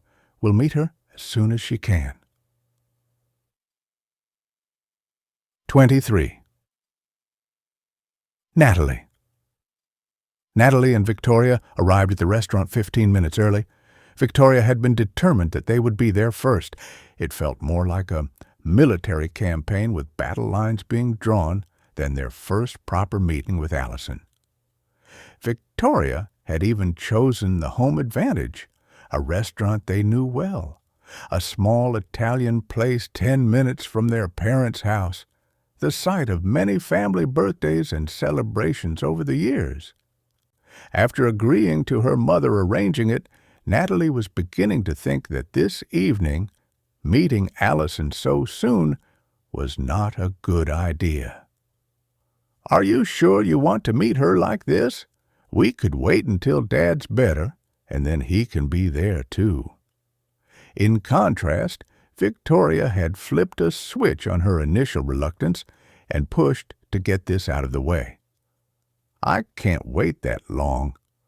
Her face was tight, and she had the pale, drawn look of someone that hadn't slept very well. Since their father's revelation yesterday, Natalie hadn't got much sleep either. Coupled with the news that they had a new half-sister, the clock was ticking on her own pregnancy.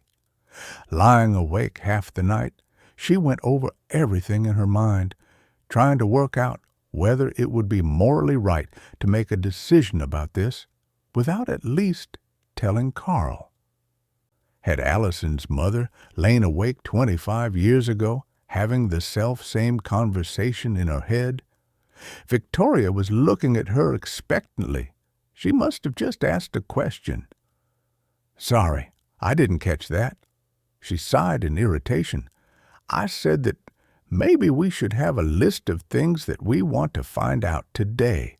I mean, the questions we want answered." Throat dry, Natalie took a large gulp of her water.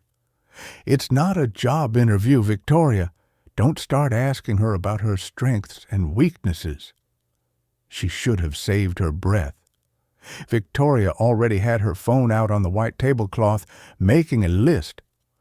Marcus suggested we ask her to do a DNA test. The second gulp from the water glass went down the wrong way, and Natalie started to cough. Since when did Marcus get a say in this? This had nothing whatsoever to do with him. Once she'd composed herself, she looked Victoria in the eye.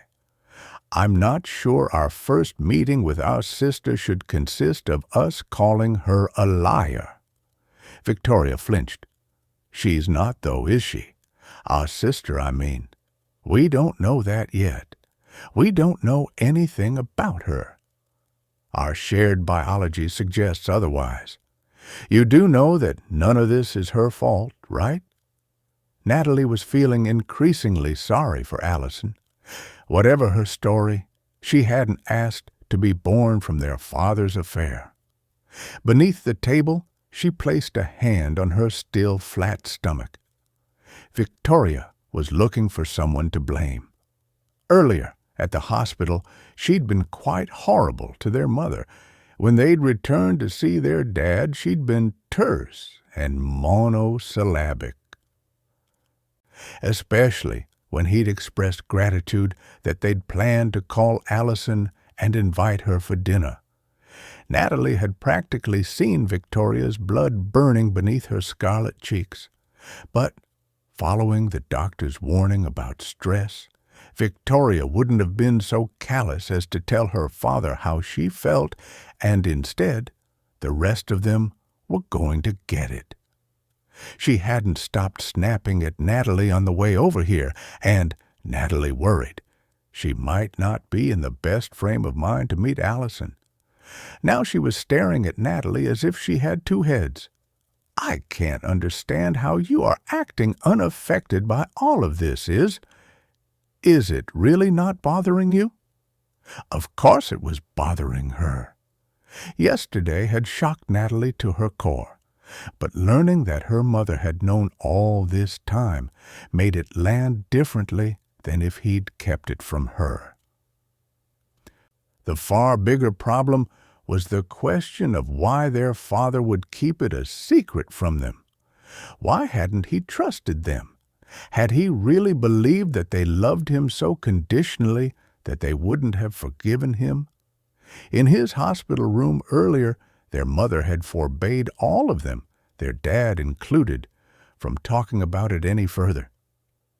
The doctor said no stress, and I'm not going to risk you getting upset, Doug.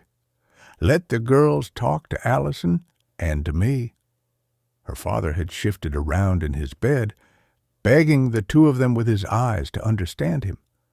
But I just want to explain. When Victoria supported their mother, they were all surprised. Mum's right. We can't talk about this until you're stronger. That had been the end of the conversation. True to form, Natalie hadn't been given a vote, although she would have agreed. Once the shock had worn off, she'd had a new perspective.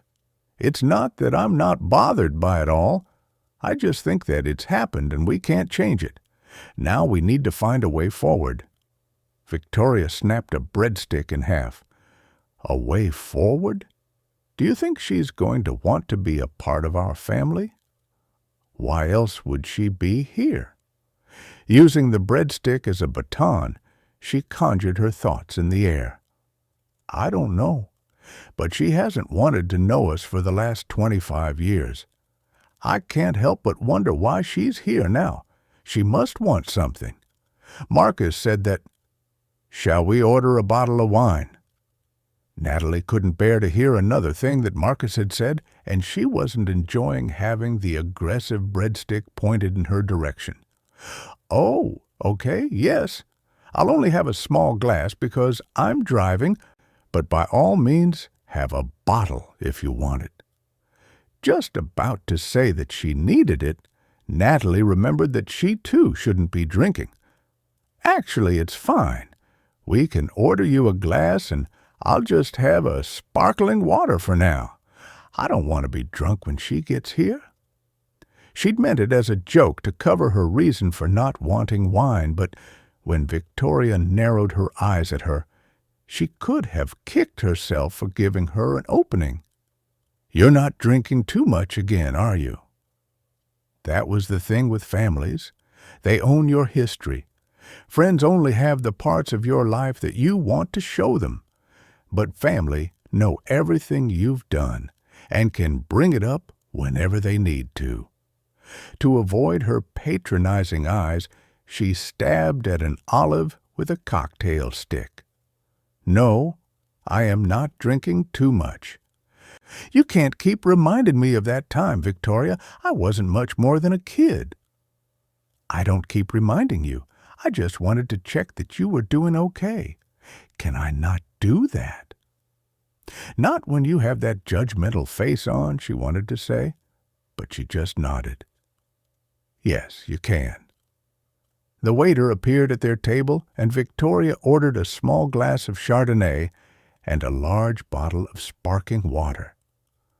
Once he'd gone, Natalie took the opportunity to divert the conversation back to Allison. "I'm nervous, are you?" Her hope that Victoria might have a chink in her emotional armor proved to be in vain. "I would imagine she's more nervous than we are. There's only one of her. There's two of us." Despite her concern about the battle lines, it'd been so long since her sister had referred to them as us that tears pricked the back of Natalie's eyes. Of course, it could just be hormones. "I feel sorry for her." "Well, that's just because you're a soft touch. You always have been, even when you were little. That's why I always had to keep an eye on you. You give your whole bag of sweets away to the first kid who asked you for it." Natalie had heard this many times before. She held out her hands. "I was just generous." Victoria's laugh softened her face, made her seem younger. "And you used to bring all of those little creatures indoors to look after, do you remember? Woodlice and ants and even a frog once." She shuddered. It was nice remembering happier times when they were younger. "I was training you up ready for when you had your boys." Victoria smiled again, but there was an edge to it this time. "I really miss them." It was the most vulnerable she'd seen her look in years, and Natalie's heart squeezed. "I can imagine you do. They won't be gone forever." Victoria looked up at her. "Really? What if they have their aunt's travel bug? I'm worried that—" She never got to hear what Victoria was worried about because just at that moment the bell above the door jangled and Allison appeared. They both stood to meet her, and Natalie tried to emanate calm to counter Victoria's ramrod stiffness. As Allison walked towards them, she had the opportunity to appraise her properly, now that she knew who she was. Slim, almost skinny, with short black hair and the tough look of someone who you'd want by your side in a shady bar if things got difficult. Once she made it to the table, though, she seemed hesitant. "Hi, I'm Allison." You must be Victoria and Natalie." She pointed at each of them as she said their names, then blushed. "Dad showed me pictures of you both." "Dad," that was a whack to the breastbone. Not your dad, just Dad. Natalie could see that Victoria had had the same reaction, but she recovered quickly and held out a hand towards the third chair. "Shall we sit?" Natalie was grateful that Victoria had had the foresight to request a round table. It put them on an equal footing and meant that none of them was facing an empty chair. She slid the wine list across the table. "We've just ordered drinks. Would you like wine or something else?" This was painfully awkward. And why was she suddenly sounding like her mother? Allison didn't pick it up, leaving her wrists resting on the edge of the table, hands clasped. "Actually, I'll just have a soft drink. I'm driving. I've left my daughter with my neighbor, and I said I wouldn't be late." Victoria looked up from the menu in surprise. "You have a daughter?" Allison flushed and smiled. "Yeah, Emily. She's 2. She's the reason, well, having her changed a lot of things for me.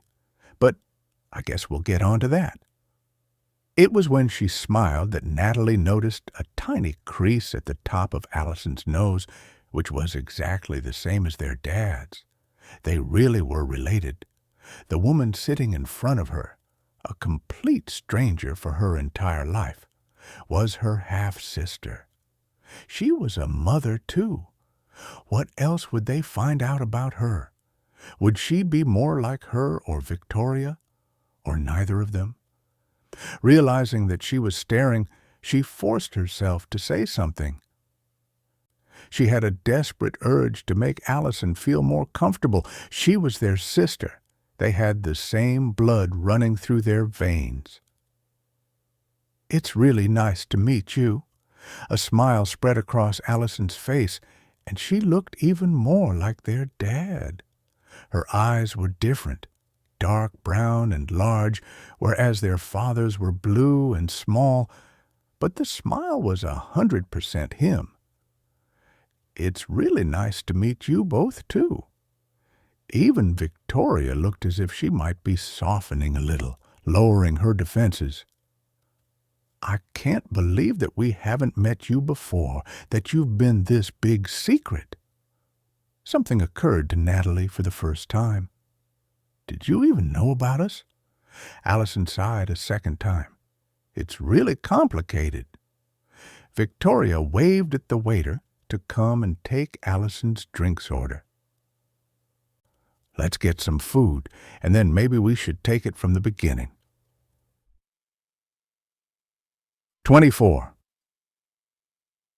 Victoria. While they considered the menu, the conversation stayed neutral. Allison showed them a photograph of Amelie on her phone, a tiny, beautiful, serious child with the same brown eyes as her mother and blonde curls. Victoria explained that her twin sons were traveling in Asia before starting university in October, and Natalie gave a brief potted history of the countries she'd taught in over the last 2 decades. Allison looked impressed. "Wow, I've hardly traveled at all, aside from a couple of holidays in Spain with my boyfriend before Amelie was born." A twinge of guilt surprised Victoria. With the air miles their mother accrued with her job, she and Natalie had flown to some amazing destinations when they were young. In what other ways had Allison's life been completely different from theirs? From behind her menu, she watched Allison's eyes follow her finger down the choices on the menu. It was becoming more apparent by the minute why she'd looked familiar when she'd seen her in the hospital corridor.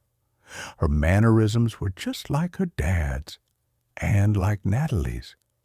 Natalie was beaming at Allison as if she wanted to be her best friend. "I love Spain, the people, the paella. When I lived in Barcelona, it was the first time I'd found somewhere I wanted to stay." Really? Had she ever heard Natalie say that before?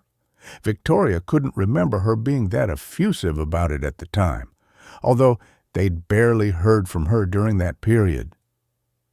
Maybe she was just trying to contrive a connection to Allison, falling over herself to make her feel welcome. Ordinarily, Victoria would do that too. Why was she finding it difficult now? And why did she feel jealous watching the two of them make small talk with ease? Once the food was ordered and the waiter had refilled their water and taken the menus, she started again on making an effort. Actually, I've just realized that we haven't thanked you for taking Dad to the hospital. Allison flushed. You don't need to thank me. He's my dad, too.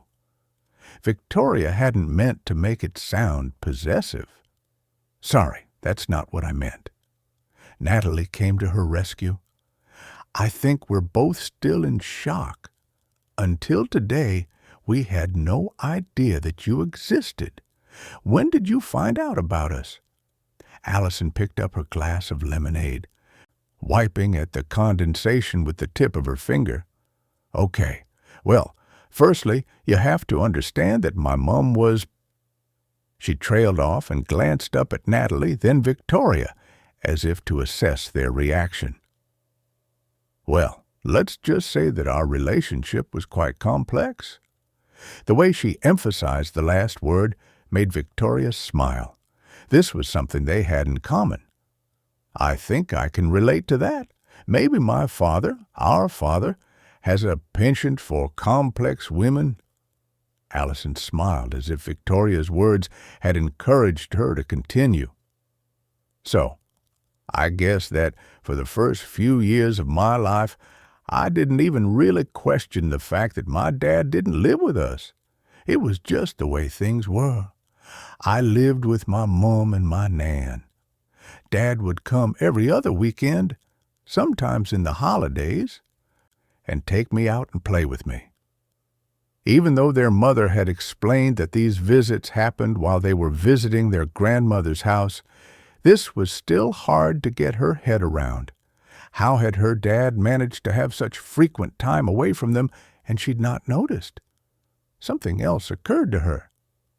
Did you ever see them together, your mom and dad? I mean, did Dad always take you out on your own, or did you sometimes hang out together? As a three. Somehow, that made this idea even more strange. The concept of her dad playing happy families with another woman and another daughter, while she and Natalie and their mother were sitting at their grandmother's house, cold, bored, and oblivious. Allison frowned, the crease above her nose increasingly, painfully familiar. I'm not really sure, to be honest. I don't have any clear memories of the three of us together. I mean, sometimes he'd come in for a cup of tea, but generally speaking, he would take me out somewhere. I was glad of it. My mom was pretty strict. There was a clear expectation about things I was allowed to do and those I was not allowed to do. Like, the only time I went to McDonald's was when my dad took me.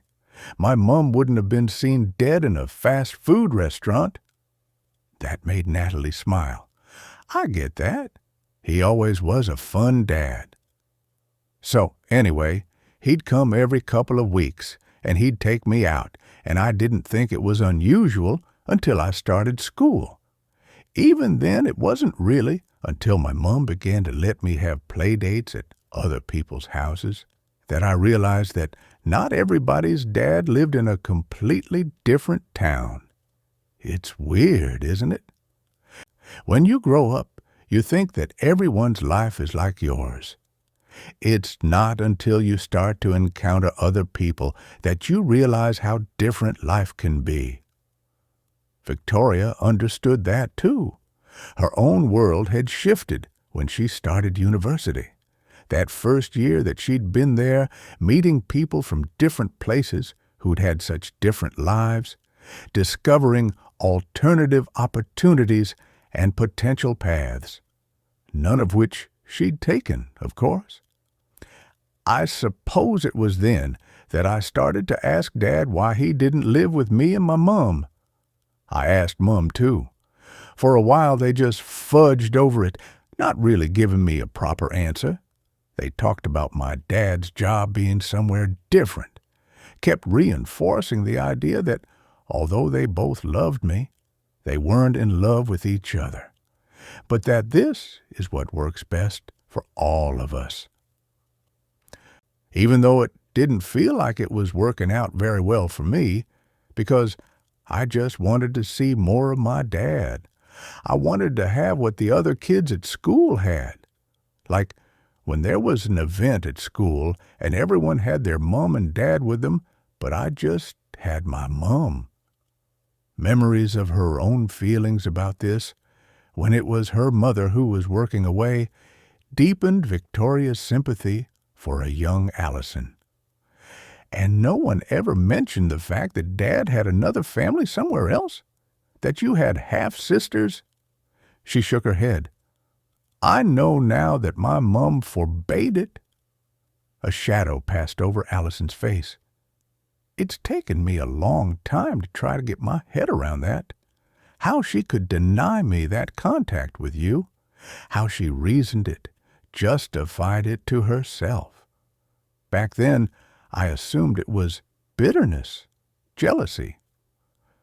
I realize now that she was just very, very scared, terrified even, that maybe the option of having my dad and two sisters in a nice home with more freedom, less rules, I think she was convinced that it would have enticed me away. I think she was absolutely terrified of losing me. As a mother herself, Victoria could understand that. When she'd waved the boys off on their travels, though she'd been excited for them, every part of her prayed they wouldn't find another town in another country that they'd fall in love with. How much harder would that have been if they'd been leaving her for another person, another family? I can't believe that Dad didn't tell you, though. Perhaps that's what hurt the most, that her dad had effectively denied their existence. In this other life he'd created for himself, it was as if she and Natalie were completely forgotten. Before Allison could answer, the waiter appeared with their pasta. Victoria declined both Parmesan and pepper, but Allison and Natalie laughed at how liberally they covered their meal in both. Once the waiter had backed away with a polite nod, Allison frowned down at the fork she twirled in her spaghetti. I can understand your shock about your dad, but you'd need to have met my mother. She was a strong woman, both in a good way, but also in a controlling way. From conversations I've had with Dad since, it sounds as if she made very real threats about taking me away, if he'd even considered telling me about his other life, about the two of you. For the first time, she looked Victoria full in the face. Was she scanning her for features she recognized as Victoria had been doing with her? When did you find out? Not till I was about 17. I'd started kind of running away by then. Well, not really running away, just staying out all night with boyfriends or with friends and not telling her about it. Home was a battlefield. Mom was trying to keep control of me even though I was almost an adult. I just didn't want to be there. With some basic detective work, I found out where Dad lived. I came here, I watched from outside your house, and I saw him going inside. Then I saw him through the window. Your mom, both of you. It was like I'd been hit by a truck. The pain on her face was as clear as it would have been all that time ago. Natalie stopped eating, her eyes bright with sympathetic tears. That must have been hard, she swallowed. Yeah, it was pretty tough. I practically ran back to the train station, traveled home, and demanded my mother tell me the truth. Everything came out. It was the worst row we'd ever had. She tried to shift the blame onto Dad, but I knew there was more to it. I could read her. I knew what she was like. I didn't want anything to do with either of them.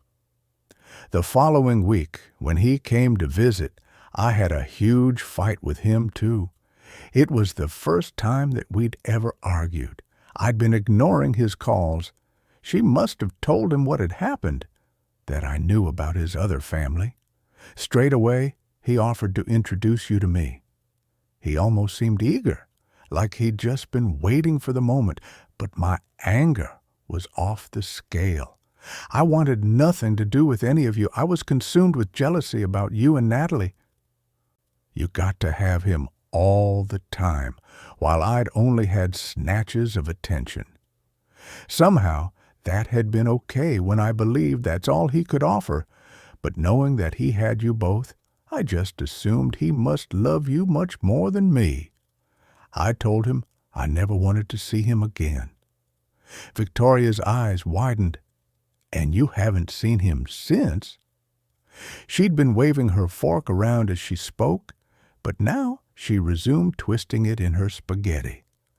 A few times over the years I've gotten in touch on the phone, though it was normally when I was angry or drunk or just having a really bad day.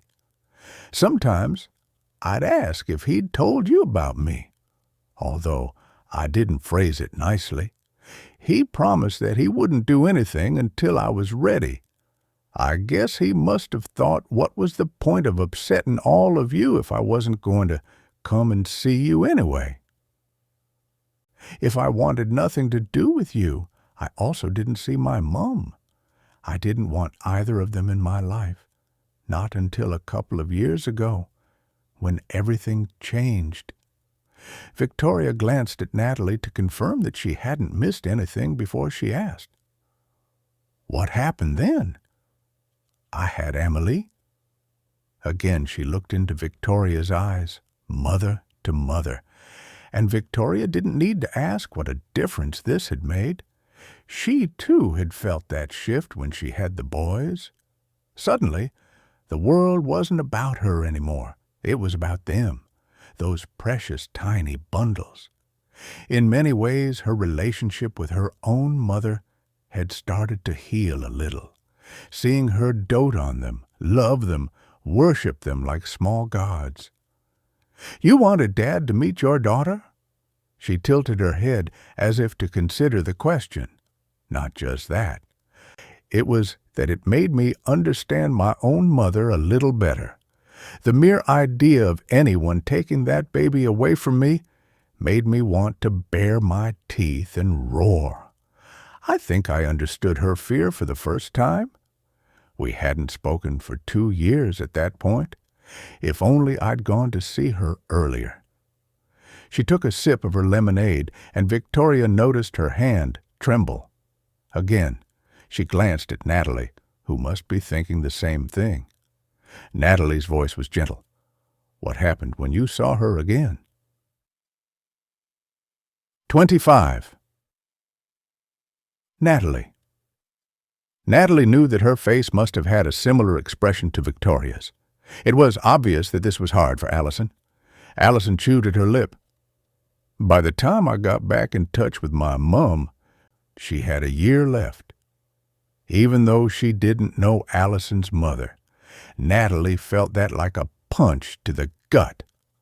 All of those years without her only daughter, and then she arrives home with a baby, and you have a matter of months to spend with them. She reached out and held her hand over Allison's. "I'm really sorry for your loss." She smiled gratefully. "Thank you. When she told me about the cancer, I couldn't ruin the last months of her life by getting back in touch with my dad, so I resolved to wait. I'll always be grateful that we had time to repair our relationship. Well, as much as you can after all that hurt." She let herself be vulnerable at the end. She was different than she'd ever been. I was different too. There is a lot about the decisions she made that I will never understand, but I've learned to accept it. Acceptance. Wasn't that exactly what she and Victoria needed to do now? And then you contacted Dad. How long would it take for her to get used to saying that to someone who wasn't Victoria? Not right away, but yes, 4 months ago. It was quite handy that they still live in the same house. Victoria was stabbing at her pasta, and the scrape of her fork on the china bowl punctuated her words. You just turned up at the door? Yes, it was your mum who answered it. At that point, I didn't even know if she knew I existed. I definitely didn't think she'd recognize me, but she did. It turned out that she'd known all along. Something Dad had never told me in case I told my mother. He'd promised, after all. Natalie couldn't even begin to imagine how those years must have been for her mother. Finding out about the affair must have been bad enough. But then a daughter, another secret family. How had she felt? Your mum brought me inside the house. Dad was out, at the shops, I think. She called him and told him to come back. I overheard her telling him to drive carefully, but he was there in about 10 minutes. He was very pleased to see me. Her voice cracked, and she wiped a tear from her eye, clearly fighting to compose herself. Natalie's heart ached for this woman, for the young girl she'd been. It was sad that she'd be surprised by his excitement. Natalie had never been surprised that her father loved her. It was something she'd always taken for granted. Hadn't he been the rock on which their whole family had been built? A rock that right now was showing cracks of a depth she could never have imagined. Did my mum tell you anything about why she kept it a secret from us? For the first time, Allison seemed to hesitate. We did talk a little before Dad arrived, but I think that's something you need to talk to her about. Natalie couldn't even imagine starting this conversation with her mother, but she would need to. So, my dad was pleased to see you. You were reconciled. How come it's taken us this long to actually talk about it? Why have Victoria and I still not been told about you until now? Allison flushed. I think you can blame me for that. I just asked for a little more time. The last 6 months, losing my mum, seeing Dad again, it sent me spinning. Plus, I was worried that you would reject me, that you wouldn't want anything to do with me. I could see that I was going to come in and disrupt everything, make you question Dad. Your upbringing. I've had a lot of therapy in the last year. She smiled ironically, and I had my eyes wide open as to what this was going to do, but I didn't know how it was going to fall out. Natalie nodded slowly. I get that. But what now? What do you want to happen? Are you planning on being in our lives? Will we get a chance to know you? She took a deep breath. Yes, if I can, I would like that. I definitely want to be reconciled with Dad, and that's what we were working towards.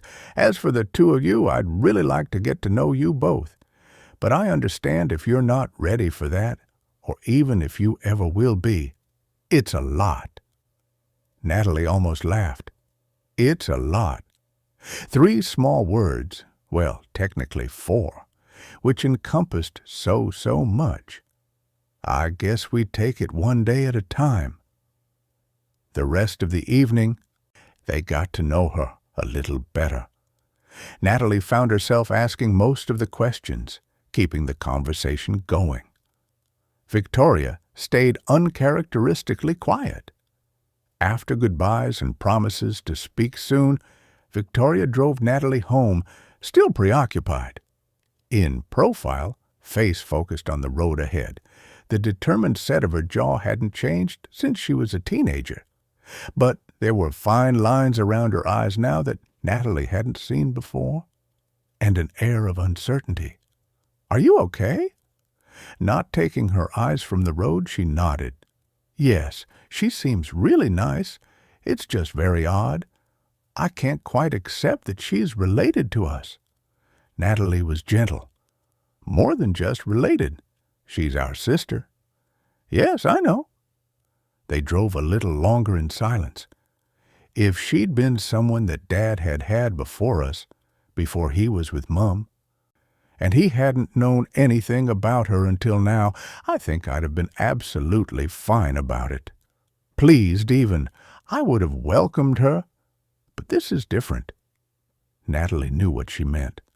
Because she came from an affair? Yes, and because Dad has kept this from us, had lied to us about where he was, has had this whole other life. When Natalie glanced at her sister, she was shocked to see tears coursing down her cheeks. Oh, Vic, I know, it's hard. She tried to shake the tears away with little success. Her voice was barely above a whisper. I don't think that I can forgive him for that. They drove the rest of the way in silence. Natalie didn't know what to say, and Victoria was focused on the road ahead. When they got to their parents' house, she stayed where she was. Natalie paused with her hand on the door handle and her foot halfway out of the car. Are you not coming in to see Mum? She shook her head. I don't think I can face the post-mortem. You can tell her how it went. Anyway, I need to be up early tomorrow. I'm meeting Michelle. Natalie brought her foot back in and stared at her. You're meeting Michelle? In the morning?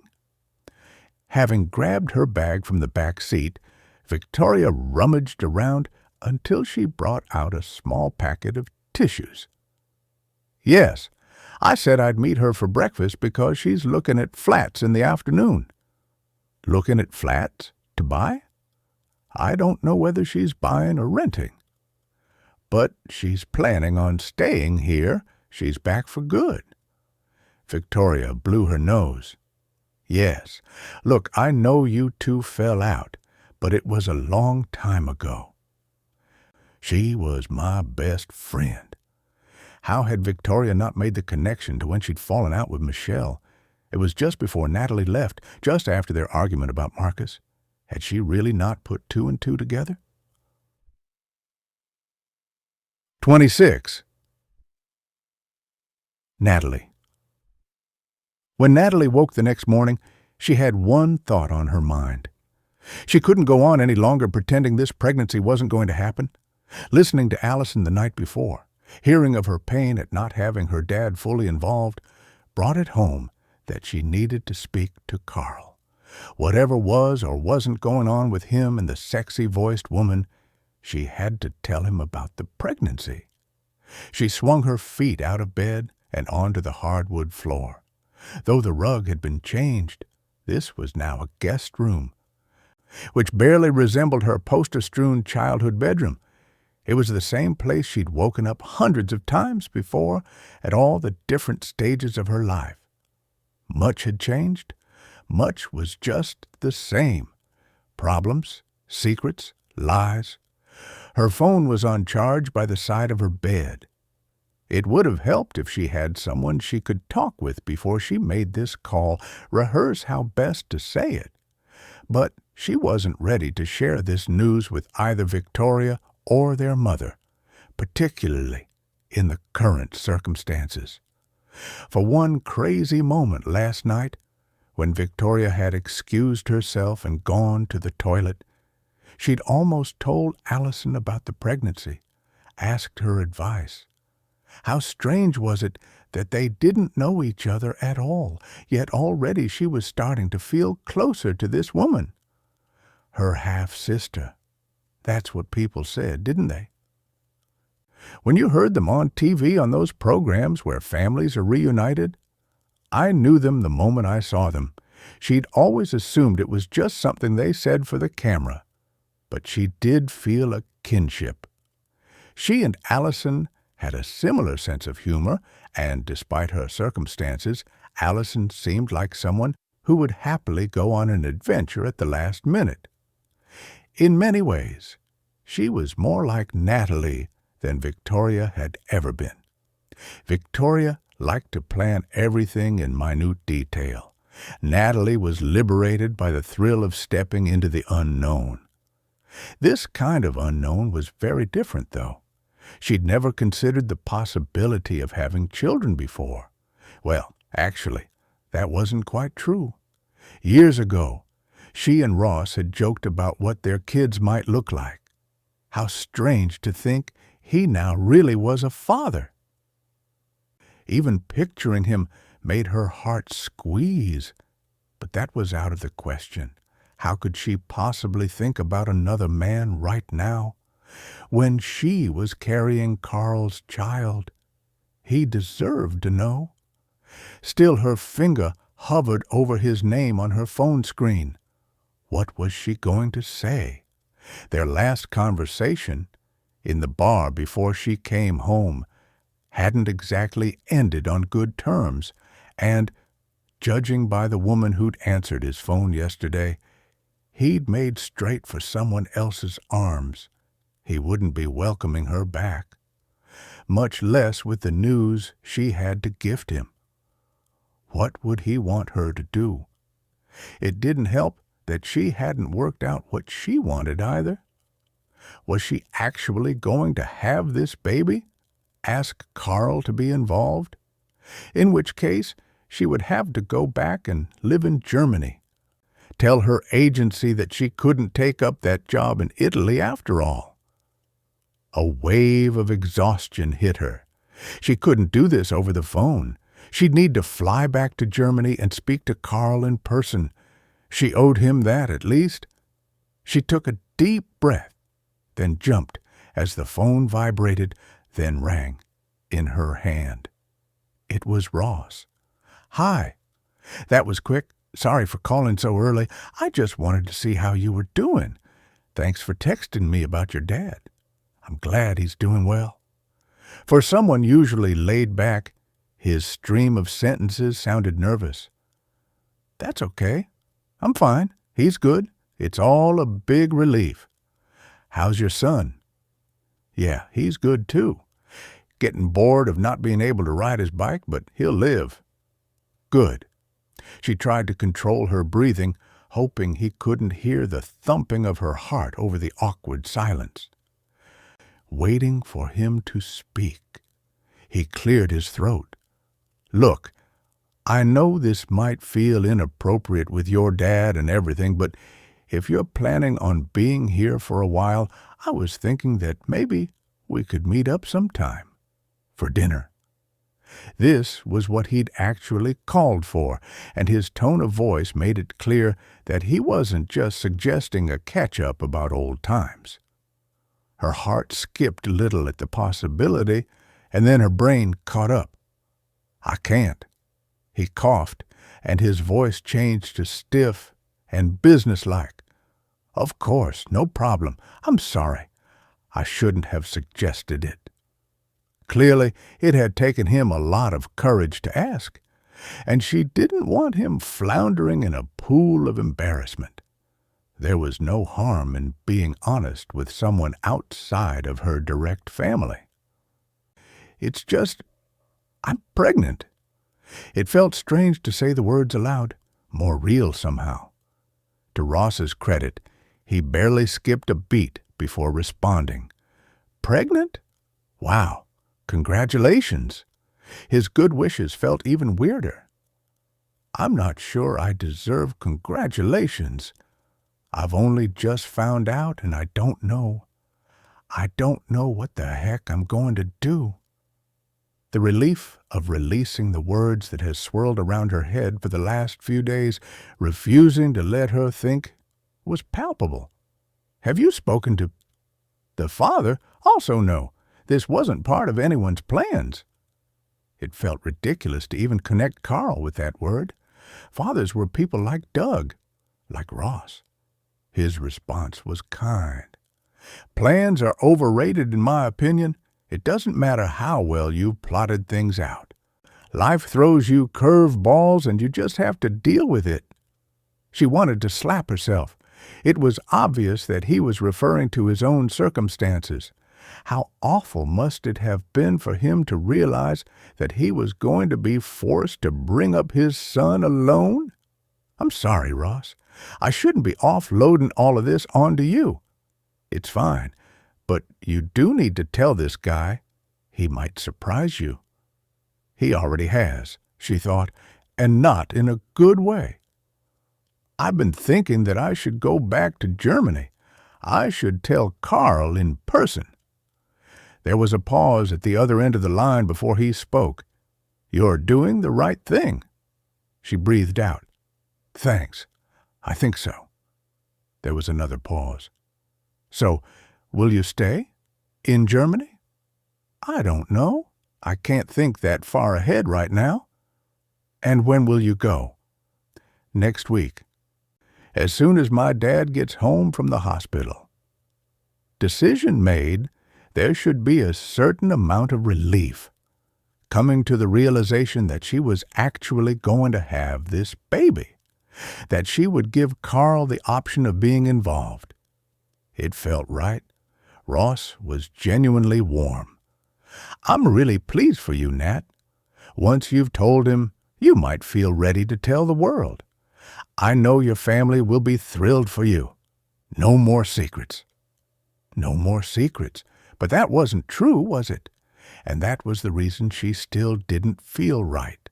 Because there was another secret. And very shortly, Victoria would be meeting the one other person who knew the truth. Could Natalie take a risk on the hope that Michelle would stay silent? Did she have a choice? Because telling her sister the truth after all this time might destroy their fragile alliance forever. 27. Victoria. The cafe was full of young mothers and older couples. Victoria tried not to stare too long at a chubby infant, complaining bitterly at having his face wiped clean of mashed banana. Sometimes her arms ached to hold a baby again. With twins, every stage had been a new adventure in juggling and pacifying and sharing herself out between them. Perhaps it had been doubly difficult, but it had also gone doubly fast. They were babies, then toddlers, then tweens and teenagers, and then they were gone. Knowing that it was a popular brunch venue, she'd arrived early to ensure there was a seat when Michelle arrived. Today was the first time she hadn't been to the hospital first thing in the morning. Now her dad was recovering. She didn't have to feel guilty about that, but she could already imagine what her mother had had to say when Natalie told her last night that they'd be going to the hospital alone. Let them be the ones dealing with the doctors for once. Even so, she had her phone on the table and had checked twice to see if they'd sent her a message. She was checking a third time when she heard her name. Hi, Victoria. It wasn't that she expected Michelle to look exactly as she had at 25 when she left for Australia, but it was still a shock to see how much she'd changed. She'd always been a couple of inches taller than Victoria, and she'd envied her long, thick blonde hair, which was now cut short. When she'd last seen her, Michelle had been really thin. Now she'd filled out a bit, and it suited her. She stood to hug her. It's great to see you. Michelle's elbows seemed to get in the way of the hug. She took the chair opposite, her cheeks flushed. It's really great to see you, too. You haven't changed a bit. Victoria was surprised how nervous Michelle sounded. Now I know that you're lying. Michelle's laugh was polite rather than genuine. Victoria had to remember that they'd been apart for a very long time. Even though they'd been such great friends, had practically grown up together, they weren't going to slip back immediately into their old ways when they'd practically finish each other's sentences. Still, it was odd to see her once confident friend fiddling with the edge of the paper placemat. "Does Marcus know you're meeting me?" That was a very strange thing to ask, but actually she hadn't told him. When she got back last night, he'd already been in bed and he'd left early this morning. "No, but I don't need to check everything out with my husband." Had she imagined Michelle flinch? "And what about Natalie? Have you told Natalie that you're coming to see me? What did she say?" Natalie had not been at all happy at the idea of her coming to meet Michelle, but she wasn't about to tell her that. "She knows, yes, and she was fine about it. Why wouldn't she be?" Michelle leaned back in her seat, but she twisted at the thick silver ring on her thumb. "Well, she's not exactly my biggest fan." Natalie had always been a bit jealous of Michelle. Perhaps that was always the way with younger sisters. She was possessive over the amount of time that Victoria spent with her. When she was very little, she used to hang on to Victoria's leg as she left the house, begging her to stay home and play with her. Michelle narrowed her eyes. "And how are things between you and Natalie?" Victoria shrugged. "To be honest, I don't see that much of her. She lives abroad. I only see her when she comes home to visit Mum and Dad, and that's been less and less in the last few years." What about Marcus? Does he speak to her? Why was she obsessed with asking about Marcus? Well, there's no love lost there, but then there never was, especially after that night she was so drunk that she threw herself at him. It was easy to slip back into the habit of telling Michelle everything, but Victoria did feel a little bit guilty trashing Natalie. Sitting around the table waiting for Allison yesterday, there'd been a closeness that they hadn't had for years, but she didn't want to spend the morning talking about Natalie. "So, how about you? Why are you moving back?" Michelle leaned forward. "Divorce. My husband and I parted ways, and I figured if I was going to move back here, now was as good a time as any. My parents are getting older, too, and I miss England more now that I'm older myself." There'd been many times over the years when she'd pictured Michelle living an idyllic existence of beach barbecues and pool parties. "Really? What was it? The rain or the love of cues?" Michelle smiled. "Both. And I really wanted my daughter to get to spend some time in the country I grew up in." Victoria could understand that. "Where is she today?" "Oh, she's back at my parents' house. My mum is teaching her to play gin rummy. Look, the thing is, I wanted to meet you today because I wanted to tell you something." She seemed serious. "What is it?" Michelle took a deep breath. "Right. Well, years ago before I left." She was interrupted when Victoria's phone rang. It was her mother. She indulged herself in a flicker of vindication that they needed her after all. "Hello? Mum? Is everything okay?" "Victoria? What time are you coming to the hospital? Your dad wants to see you." Her mother's commanding tone made her hackles rise. She didn't want to see him.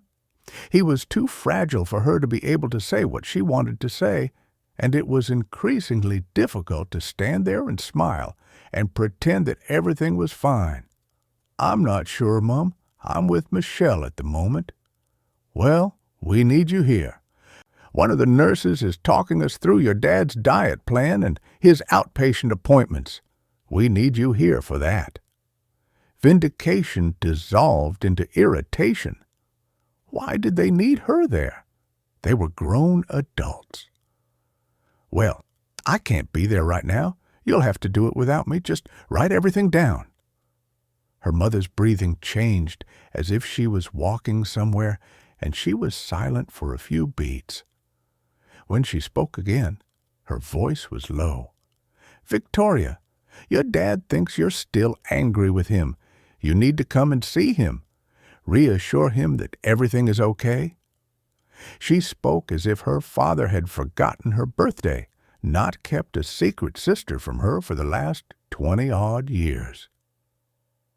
But everything is not okay, Mum. I don't know how you can think it is.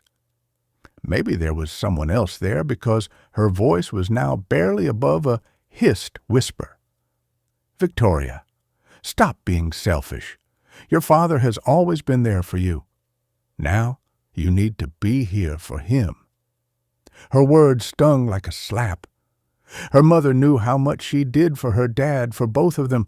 How dare she try and guilt her like this? I will come later. But she wasn't giving up. You know what the doctor said about stress, how dangerous it could be for him.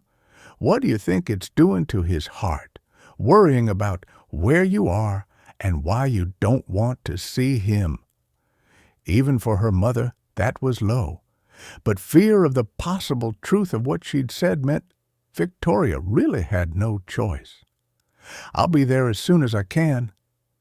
Michelle waited for her to slip her phone back into her bag before she spoke. Is everything okay? My mom wants me to go to the hospital. Things are a bit tricky at the moment. Michelle didn't look surprised. With your mom?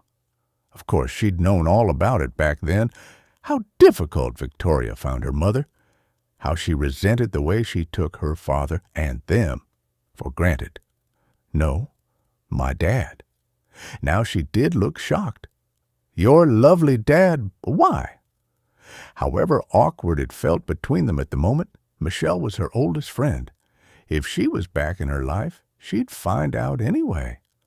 My lovely dad had an affair 25 years ago, and now Natalie and I have a younger half-sister. Michelle paled. What? Weirdly, her reaction leapfrogged their polite facade straight back to their teenage years, exchanging secrets in one of their bedrooms. I know. Unbelievable, right? We met her yesterday. She seems nice, but it's weird. Michelle nodded. I can imagine. Look, if you need to see your dad, we can do this another day. I don't want to cause further problems. It's okay. They can wait for me. But Michelle was already on her feet. No, really, I'd feel terrible. But what were you going to tell me? It can wait. Call me when your dad is home safe, and then we'll meet up again.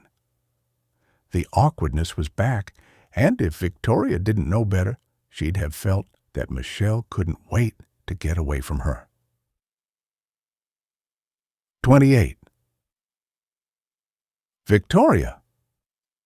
Much as she hated giving her mother what she wanted, Victoria drove straight from the high street to the hospital. When she got close to the ward, Natalie was sitting outside on her phone, alone. Why are you out here? The doctor's checking Dad over, and they've asked us to wait outside. Mum has just gone outside to the garden to get some air. She had a headache. Victoria took the chair beside her. I thought she wanted me here to go through Dad's diet plan. They're going to come back later. Victoria wondered if her mother already knew that when she ordered her back here. For a few moments, she watched Natalie's fingers tap and swipe at her phone. What are you watching? Nothing. I'm looking for flights. After their conversation yesterday, Victoria was hoping they could spend some more time together, get to know each other again. Plus, Dad was barely out of surgery, and Natalie was looking at plane tickets out of here. You're going back home? Already? I need to get back to my life. I need to get back to Germany. If she was going to lie, she'd need to remember what she'd already said. You've split up with Carl, and you've finished your job there. What life is it you need to get back to? Natalie laughed. I have a life outside of a boyfriend and a job, Victoria. I have friends. Speaking of which, how was Michelle? She didn't want to speak about Michelle with Natalie. She was fine. A little weird, actually, but look, you can't go back yet. Mom and Dad are going to need you here. I'm going to wait until Dad's home, and they don't need me. They have you. Typical. Absolutely typical. All right. I can put my life on hold to look after everybody, and you go back to only worrying about yourself. Natalie's face flushed in anger. What is it that you want from me, Victoria? 1 minute you're taking charge. You're the older sister. You know everything. And the next you're all woe is me. I'm having to do everything. You can't have it both ways. Perhaps she would have given more credence to Natalie's words if it hadn't been for her pretty long track record of doing absolutely nothing. I've had to do everything. It wasn't a choice. I've been here. I stayed here to help everybody. When you left the country 17 years ago without telling anybody you were even going, you left Mom and Dad heartbroken. I was the one who had to pick up the pieces. Natalie's face darkened. And why did I leave? Have you ever asked yourself that? Have you considered why I might want to leave the country and my boyfriend and family and not be here? Let me think for a moment. She rested her chin on her closed fist and made a mocking expression of deep thought. Victoria had to close her own hands into fists to prevent herself from knocking her arm away. Where was all this anger coming from? How did she have the right? Don't try and turn this around on me. I never asked you to go. You wanted to live a life with no responsibility. Be somewhere you've only got to worry about yourself. Must be lovely, that. Not having to care, being able to pack your bag and leave at a moment's notice. Dropping her fists to the sides of her chair, the sarcastic expression on Natalie's face drained away. I can't do this anymore, Victoria. I need some air. This was how it always ended. Running away again, what a surprise! Without another word, Natalie pushed herself up abruptly, the force from the back of her legs scraping the chair across the floor. Determined not to watch her go, Victoria stared at the space she'd just vacated. On the seat of the chair, there was a dark smudge that looked distinctly fresh. She looked up at her sister. "Natalie, there's something on your trousers." Natalie turned with a scowl on her face, tried to look over her left shoulder at the seat of her trousers. "What are you talking about?" It was even clearer now. It was definitely blood. "You're bleeding, Natalie." It could easily have been an unexpectedly early period, but the expression on Natalie's face, the way it drained of color, told her everything. When she looked up again, her eyes were round with shock. "No, oh no, please God, no." 29. Natalie. The nurse had rolled away the portable scanning machine, given them a box of tissues, and told Natalie to take as long as she needed. Once she'd gone, silence filled the space as Natalie tried to absorb the gentle but certain words of the doctor who'd given a second opinion. After the scan and examination, she'd been brought into this office, barely bigger than a broom cupboard, just a desk, a computer, and these two faux leather chairs where she and Victoria sat side by side. Victoria was holding her hand, stroking it with her thumb like their dad used to do. "I'm so very sorry, Natalie. Did you know that you were pregnant?" Her mouth was dry with the fear of the last few minutes. It was difficult to speak. "I only found out a few days ago. Can I have some water?" "Of course." Letting go of her hand for a moment, Victoria swiveled her chair around to the water dispenser. While her back was turned, Natalie allowed her face to twist with the grief she didn't deserve. Victoria passed the cup of ice-cold water into her hand, waiting to let go until she was sure that her trembling hands had a firm grasp. There you go. Sip it slowly. You've had a shock. For once, it was nice to have her sister tell her what to do. As the water slipped down her dry throat, Natalie stared forward, going over the last few hours in her head like the scene from a movie. I think I caused it to happen. Though she'd resumed rubbing her free hand, Victoria frowned. What do you mean? Natalie gulped down the last of the water before she spoke. I took a test that first day I came to the hospital. I didn't know if I wanted to be pregnant.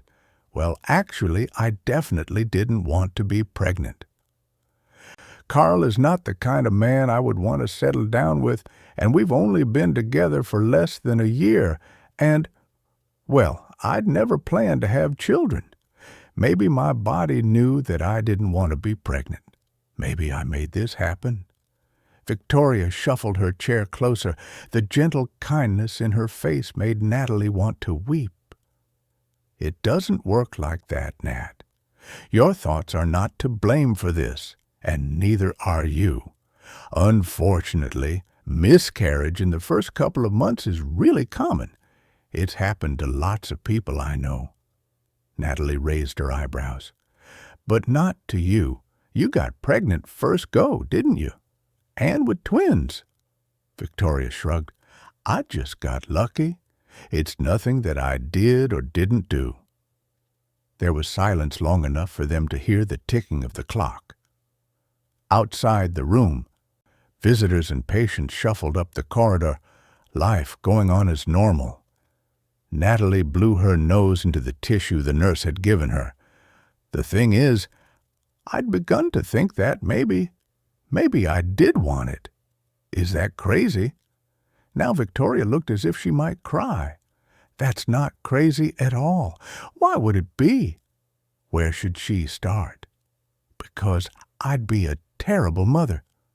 Victoria took a tissue from the box and wiped at her own nose. That's not true. Why would you think that? She tilted her head to the side and looked at her sister. How long have you got? I can't stay in one place for more than 5 minutes. I get bored easily. I've got no patience. Victoria's laugh was gentle and quiet. Have you met our mother? Patience does not necessarily come as part of the maternal package. She was right. But Natalie realized that she had had one good role model. Yes, but if I was going to do it, I'd want to do it properly. I'd want to be a good mom, like you. Victoria took in a sharp breath, seemed to need to compose herself. Thank you. That means a lot to me. Again, a silence, more comfortable now. Then Victoria surprised her. I wasn't pleased when I first found out that I was pregnant with the boys. Surely she was just trying to make her feel better. I don't believe you. But she nodded. It's true. I knew that I wanted children, but I wasn't planning on it happening that quickly. She certainly hadn't given that impression. On the contrary, she and Marcus had behaved as if they'd won an Olympic medal. Really? Victoria nodded. I always assumed that I'd have a career first. I wanted to do something creative. Pottery, maybe. I had an idea that I'd do that in my 20s and then have a baby at 30. Don't you dare tell Mum I said that. Natalie couldn't help but smile at the seriousness of her face. Wow, I would never have guessed that. I thought that by 30. I could have a job that would work around a family. I knew that I didn't want to be like Mom. I didn't want to miss out on my children. But then I found out that I was pregnant at 22, and it all kind of went out the window. Natalie couldn't remember Victoria ever speaking like this. How much of her life had been a reaction to their mother, proving her wrong rather than doing what was right for her. You could still have done it, though. You could have had a job, too. Victoria shook her head. We discussed it, Marcus and me. He knew how I felt, and he said that I should stay home with the boys. Natalie was pretty sure that Marcus had other reasons for wanting Victoria to stay home, right where he wanted her. But she didn't want to sour this moment by saying so. That was a conversation for another day, if at all. Maybe Victoria could sense they were moving on to less certain ground. How are you feeling now? Do you want to stay here for a while, or shall I take you home? Though she couldn't explain why, Natalie wasn't ready to leave this tiny room, to let go of her sister's hand. Can we wait a little longer? Of course, whatever you need. Can I get you anything? She didn't want her to leave for a single minute. No, I just feel so sad. Victoria's mouth trembled as she spoke. Of course you do. It is very sad. There was something else there, among this feeling of loss, a new sensation, a new knowledge. I do want a baby someday, I think. Victoria ventured a small smile. Well, maybe that's why this baby came, just for a little while. She came to teach you something about yourself that you didn't know until now. That broke something in Natalie's chest. She felt her face crumple into tears. I wish she could have stayed, though. Victoria circled her in her arms, her big sister, again. There was nothing she could say to take this pain away right now, but her very presence was soothing. I wish she could have stayed, too. For now, Natalie wanted to remain right here with her big sister holding her hand. This closeness felt good, like a piece of her that had been missing was being held back in place, like an injured soldier on a battlefield holding tightly to his wound. Victoria's honesty made her want to open up too, tell her the whole truth about everything, but that might put an end to this, and right now she needed her sister's arms around her. She would tell her, though, later, because she deserved to know the truth. 30. Victoria. 8 days later, their dad came home. The last few days in hospital had been strained. Though she tried her best to be calm and controlled around her father, Victoria was still so upset with him that it was impossible for him not to notice. As he'd got stronger, he'd been more aware of her distance. At one point, when her mother was busy telling the nurses that he really needed an extra blanket at night, he'd taken her hand in his. Can we talk, love? Properly? I need to explain things. But she wasn't ready for that. Slipping her hand from his and busying herself with tidying his side table, she painted on a smile. No need for that, Dad. Let's just concentrate on getting you better and getting you home. Now they knew about Allison. She'd been to the hospital several times to see their dad. This made it even more complicated on the 2 people to a bed rule. But it also gave Victoria an excuse to spend less time by her father's side. Today, though, was the first time that all 5 of them would be in the house together. She and Natalie, at least, had been in a good place. Seeing her sister go through the pain of losing her baby had brought things into a different focus. She'd been kinder to her and received kindness in return. Natalie had decided to keep her miscarriage from their parents. They can't do anything, and they already have enough to worry about. But Victoria could tell how sad she was and made sure she got a chance to be alone with her each day to check how she was feeling. Are you doing okay? She'd nod, but her eyes told a different story. I'm getting there. It felt like old times, looking out for her sister. When they were young, She'd always felt a responsibility for Natalie. When their mother was away, their dad would defer to Victoria on what clothes to dress Natalie in, and would let her be the one to feed her when she was tiny. As they got older, she still felt as if she had a responsibility to look out for her little sister. Now she felt her sadness at the miscarriage in her heart.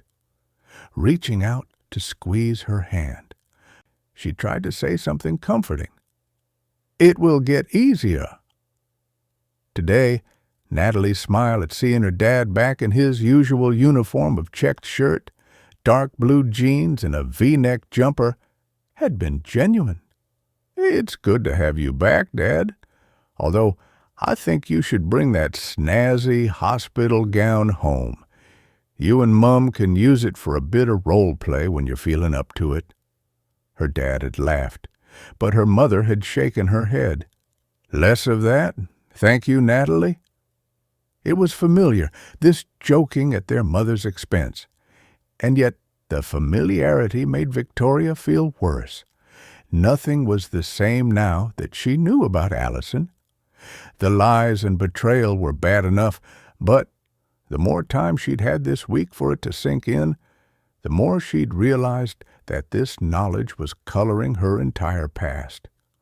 All of the moments they'd had as a family, all of those photographs of them on a beach or at a party or even just in the back garden, were now shadowed by the absence she'd not known about at the time, her father's third daughter.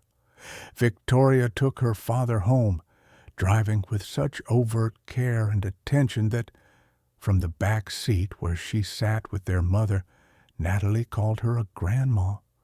She poked her tongue out at her in the rearview mirror. "I don't want to drive over any of these potholes and make his chest hurt."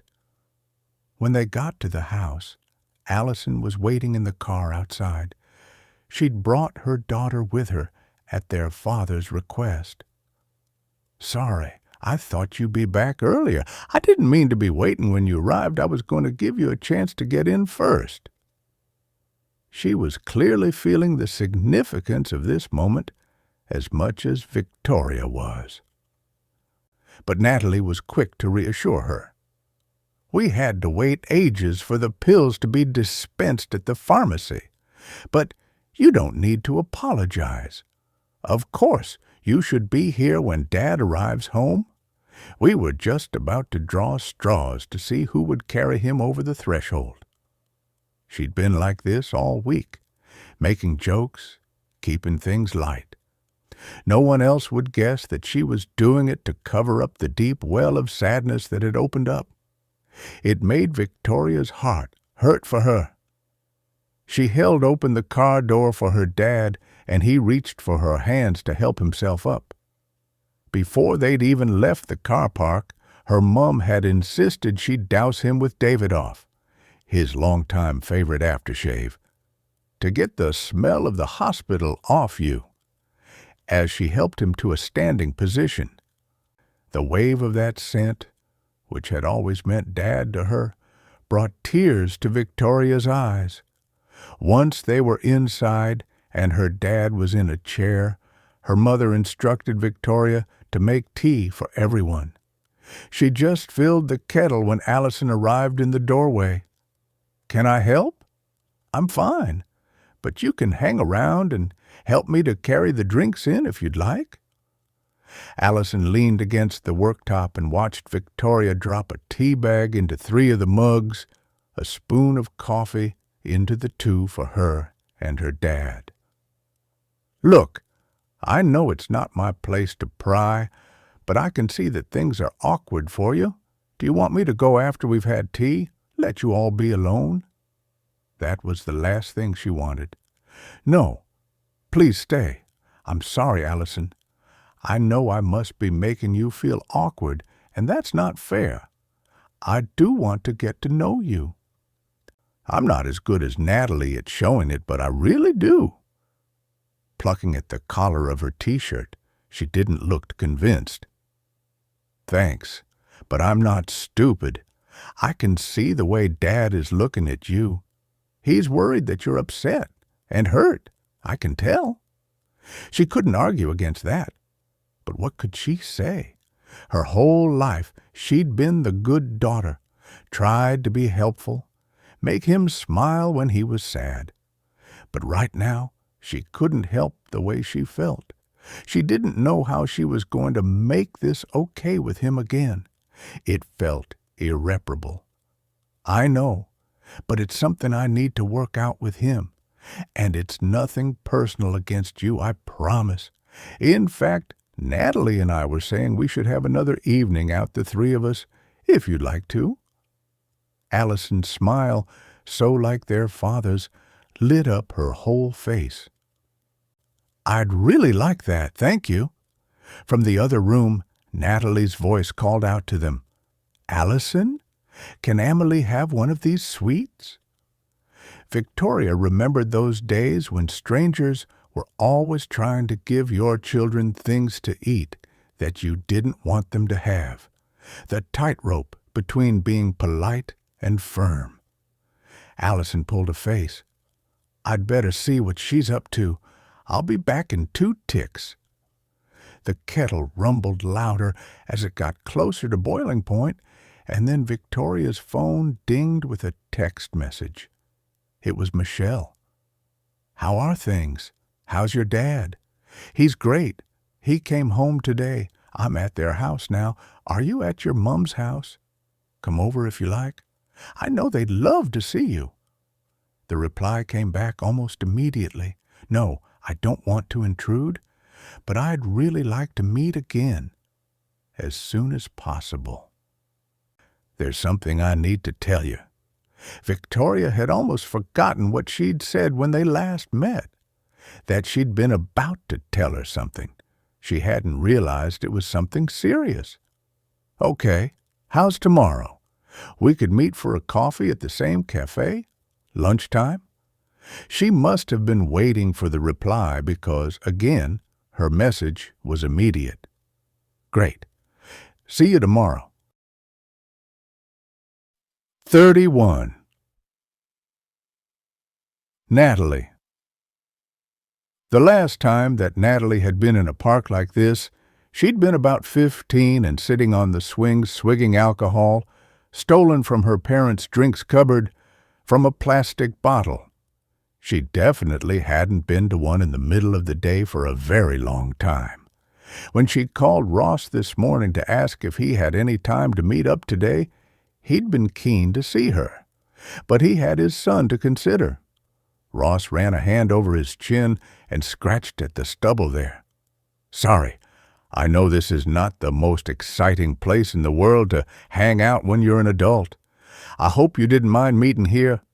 Bobby wanted to see his friends, and the poor lad has been cooped up long enough." Bobby was a few yards away, a group of boys huddled around him, signing his cast. The bench beneath her was cold and damp through her jeans. She shuffled a little to make herself more comfortable. "No, I don't mind at all. It's nice to be out in the fresh air myself after being in that hospital room for all that time." "And your dad is home now?" "Yes, we brought him home yesterday. It's a full-time job getting him to sit still." When she looked at her dad now, it was unbelievable that he'd been dangerously ill. Color had returned to his skin, and he was back to making jokes and trying to tell them that he was fine. Still, he'd been told to take things really easy, and they'd made sure he was under the watchful eye of Natalie, her mother, or Allison at all times. Ross chuckled to himself. "I'd put good money on Victoria being round there reading him the riot act if he so much as raises an arm."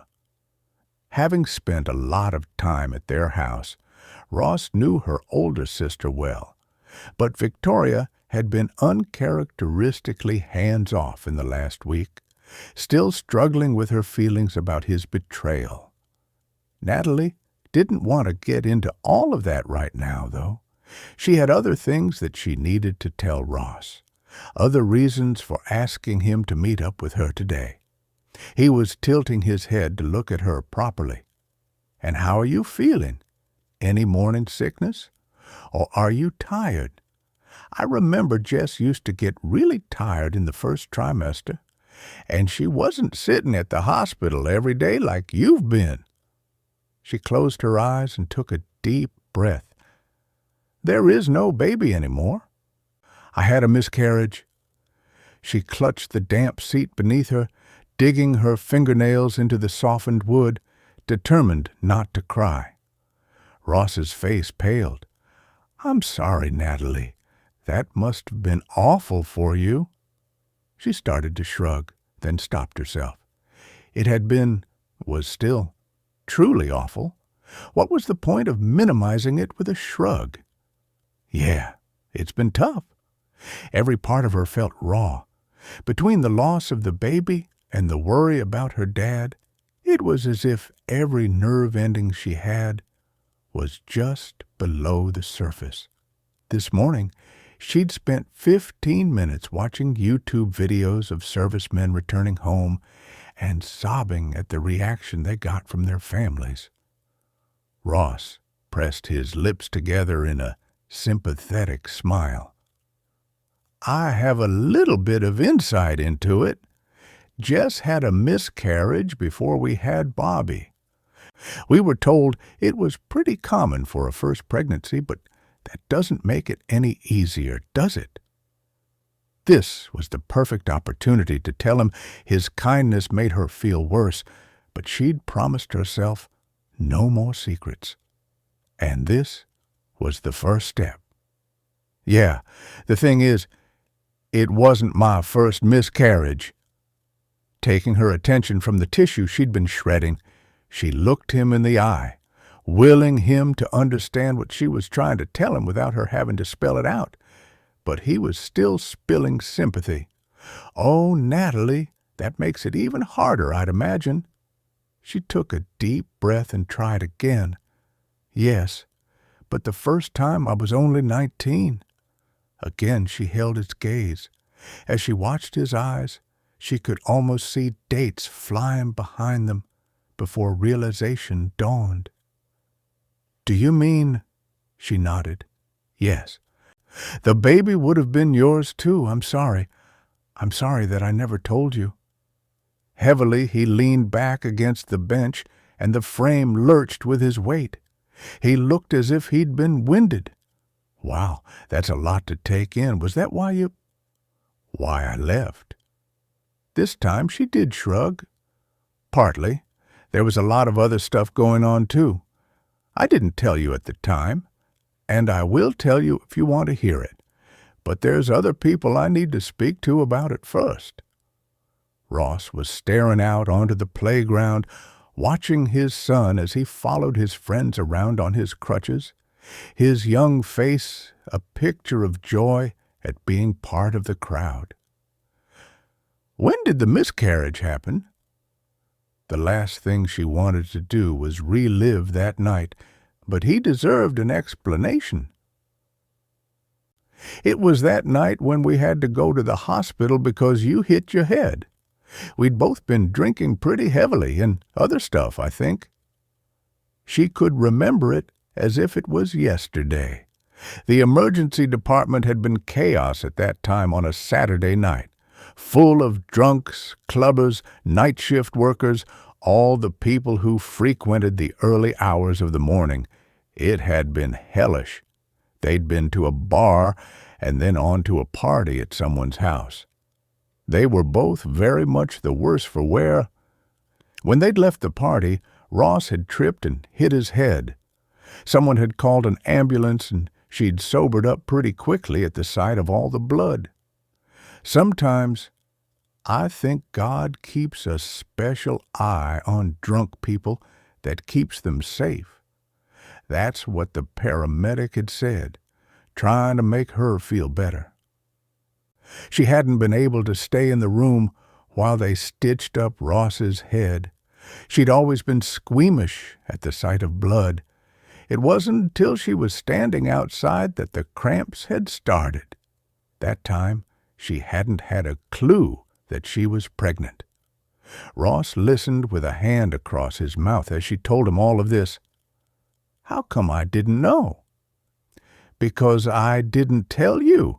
They kept you in that night for observation. Do you remember? They suspected you had concussion.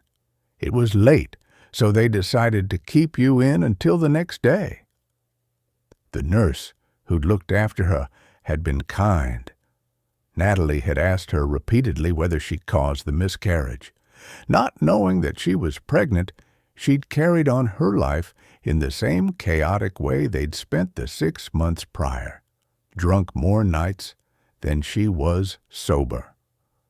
Having that happen was a massive wake-up call. It made me realize that I needed to sort my life out. I couldn't keep on living like that.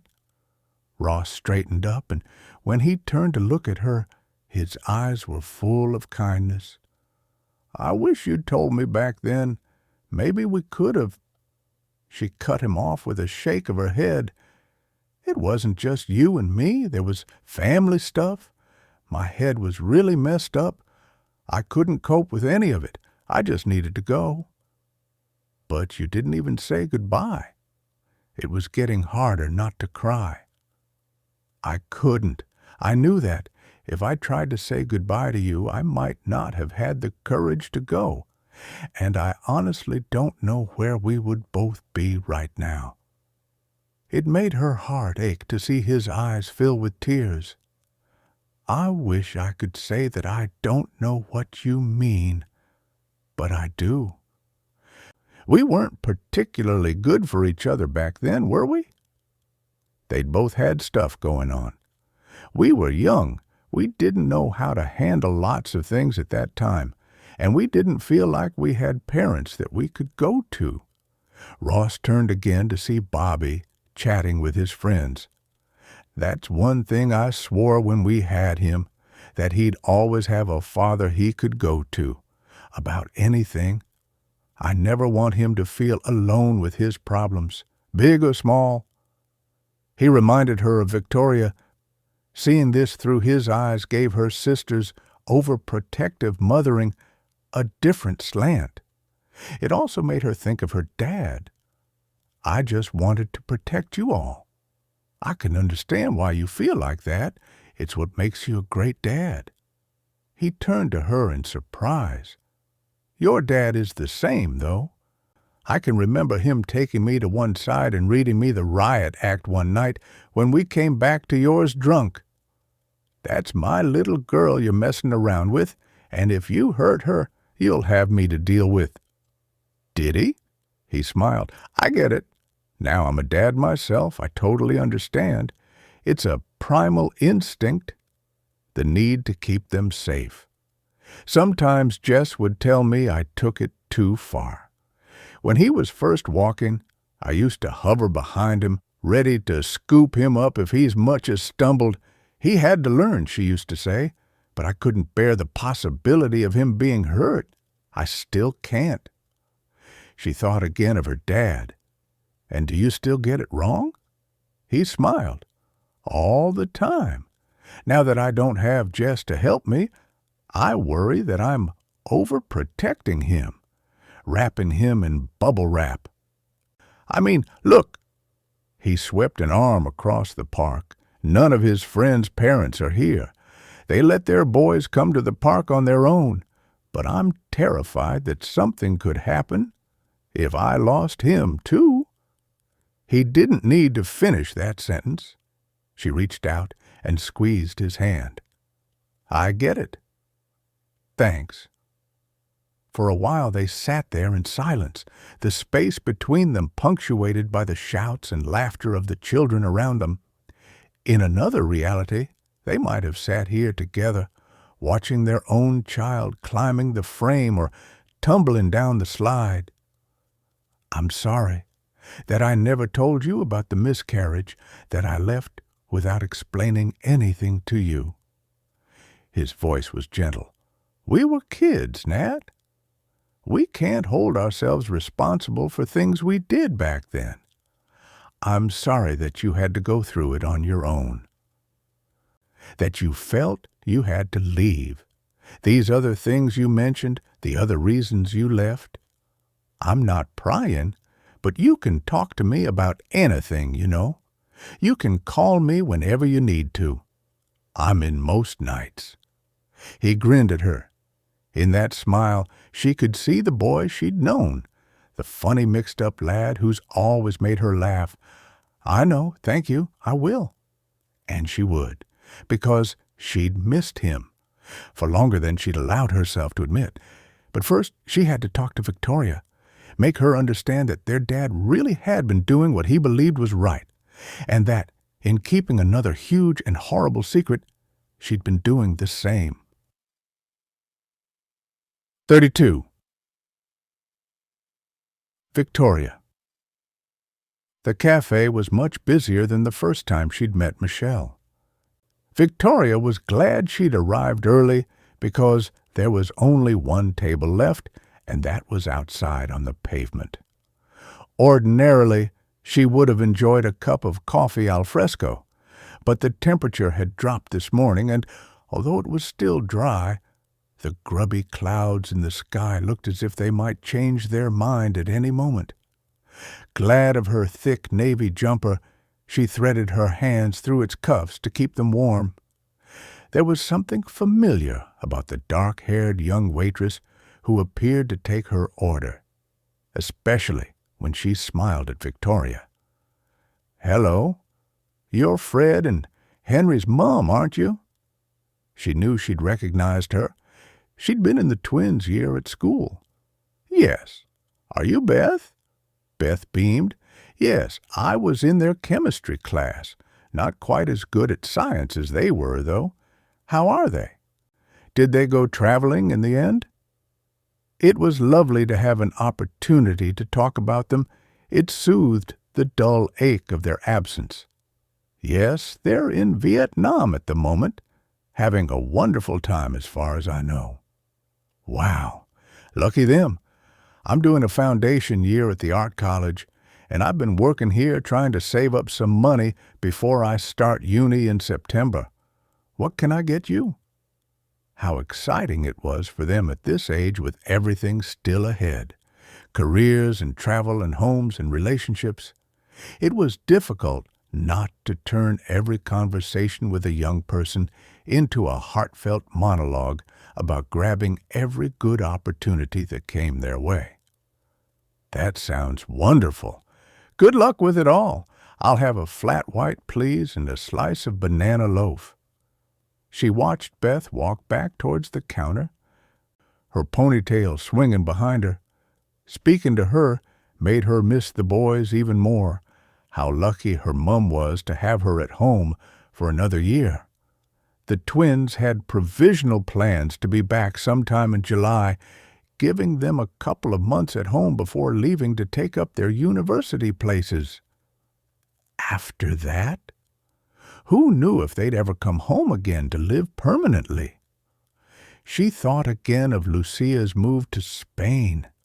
If there'd been any way possible that she could do that, it would certainly take the edge off the house being empty. Lost in visions of Spanish cafes by the sea, she jumped at the sound of the metal legs of the opposite chair being scraped across the pavement. Michelle looked flushed and out of breath. "Sorry, I'm late. Mary couldn't find her trainers, and I had to turn my parents' house upside down looking for them." Victoria smiled. "No problem. I was early, and my boys were just the same about losing things. Actually, they still are the same. As is their father." Michelle didn't return her smile. Whatever she wanted to talk about, it was clearly serious. She slung her bag onto the back of her chair, slipped off a denim jacket, and dropped it over the top. Beth appeared at her elbow. "Would you like to order now and then I can bring your drinks over at the same time?" It was sweet of her to give them special attention. Victoria pushed the menu towards Michelle, but she didn't even look at it, much less pick it up. "Yes, just an Americana will be fine, thanks." Having hoped this would be a second opportunity to really reconnect with Michelle, Victoria attempted to soothe what was clearly a fractious mood. "I'm having banana loaf, too. It's amazing from here if you want to try it." Michelle shook her head. "No, I'm fine." As soon as Beth had gone, Victoria tried again. "How have the last few days been? Have you been to see any houses or—" Michelle held up her hands to stop her. "I need to get this out, Victoria. I need to say it before I lose my nerve." Her fingers were trembling, and judging by the deep pink of her face, it wasn't the cool air. Victoria felt a shadow pass over her, what her grandma used to call someone walking over your grave. "Okay, what is it? I've been trying to work it out." Michelle took a deep breath. Now she had her full attention. She didn't seem to know what to do with it. "Right. Well, it's actually about something that happened a long time ago, before I left for Australia.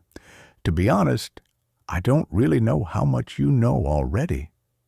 She assessed Victoria for a response. Whatever she was about to tell her, it clearly wasn't good news. The cold in her spine started to creep around her shoulders, and she pushed her hands even further into the cuffs of her jumper. "Well, it's pretty difficult to guess when I don't really even know what it's about." Michelle picked up the dark red menu and started turning it around in her hands.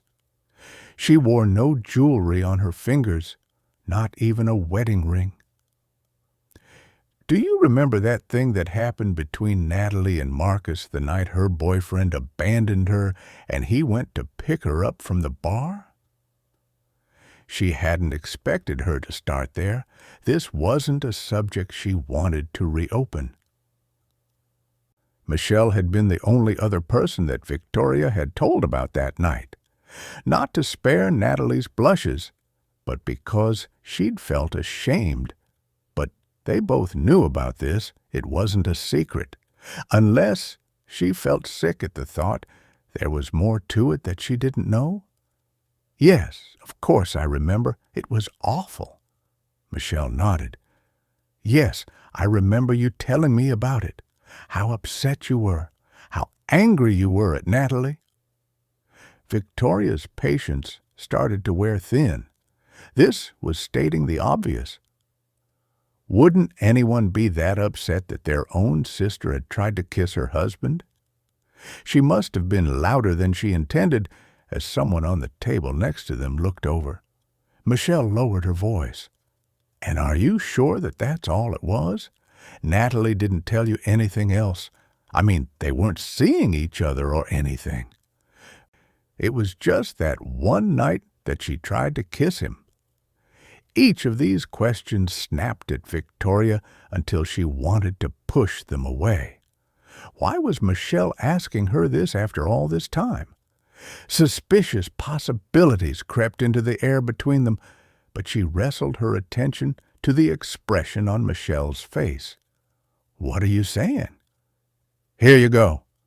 Beth's cheerful voice sliced through the atmosphere between them. As she slipped a tray bearing both coffees and a slice of the banana loaf onto the table, it was all Victoria could do to smile and thank her. The interruption silenced Michelle, and even after Beth had checked they had everything they needed and returned to the counter, she sat mute, wrapping her hands around her cup as if for warmth. This was too much. Victoria couldn't bear the suspense. "What is it, Michelle?" "What do you know? Do you think something else was happening?" Michelle took a sip of her coffee, winced at the heat, then replaced it on the saucer, which rattled. Around them, people were chatting and laughing, but Victoria stared at Michelle's pale, pinched face, desperate for her to answer. Slowly, she shook her head. "No, if I'm honest, I don't think anything was happening between them. I just wanted to know for sure." This was getting more confusing by the second. Why? Again, the interminable silence. Victoria wanted to reach out and shake her. Michelle spoke slowly, as if she were measuring each word, like a witness on the stand, ensuring she stuck to the facts. Because the night after you told me what happened, I arranged to meet Marcus. I wanted to have it out with him because I didn't believe that Natalie would try to kiss him. She didn't even like him, did she? Almost without thinking, Victoria had broken off a piece of the banana loaf, put it in her mouth, chewed and swallowed in an attempt to push down the rising panic clawing her throat. No, she didn't like him at all.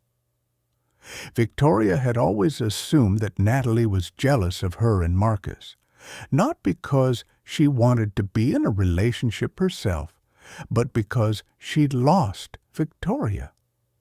With their mum frequently away when they were young, Victoria had become a bit of a mother figure to her.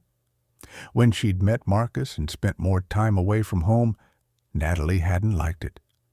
Deep down, that's why she'd always accepted that Natalie had made that pass at him. Perhaps she was trying to break them up. Michelle looked more certain now, as if she was getting into her stride. That's what I thought. So I met Marcus and spoke to him about it. I wanted to know for sure who'd made the first move. This, at least, was new information. Marcus had never mentioned it. It was a strange thing to do, but she and Michelle had been very close back then. Maybe she'd wanted to be a good friend. Feeling on more solid ground, she broke off another piece of banana loaf. And what did he say? He denied it, of course. Gave me a whole tale about how she was drunk, and he was sure she hadn't meant to betray you. He said that he'd only told you about it because he was concerned that she might give you a different version of events. This was exactly what he'd told her. Victoria really had no clue where this was going now. So, Michelle took another sip of her coffee. The thing is, there was a reason I wanted to find out the truth.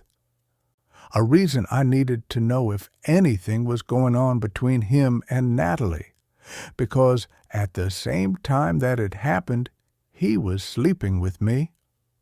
Her eyes flicked up at Victoria, and Victoria's stomach lurched.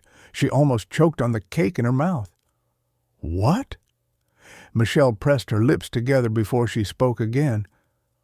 I was having an affair with Marcus. I had been before that day, and I continued to afterwards. I'm so sorry. It was a terrible thing to do to you, and I've had to live with it for all of these years. I've been going back and forth about whether to tell you, and I just can't live with it any longer. It's too big. I'm really sorry. Sorry? She was sorry? Victoria couldn't believe what she was hearing.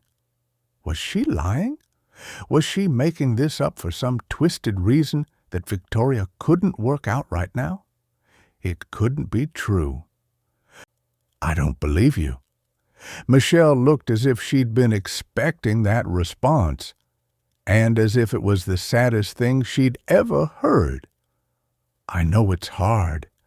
I can't tell you how many times I've almost called you over the years to tell you the truth. Now I'm back. I can't live with you not knowing.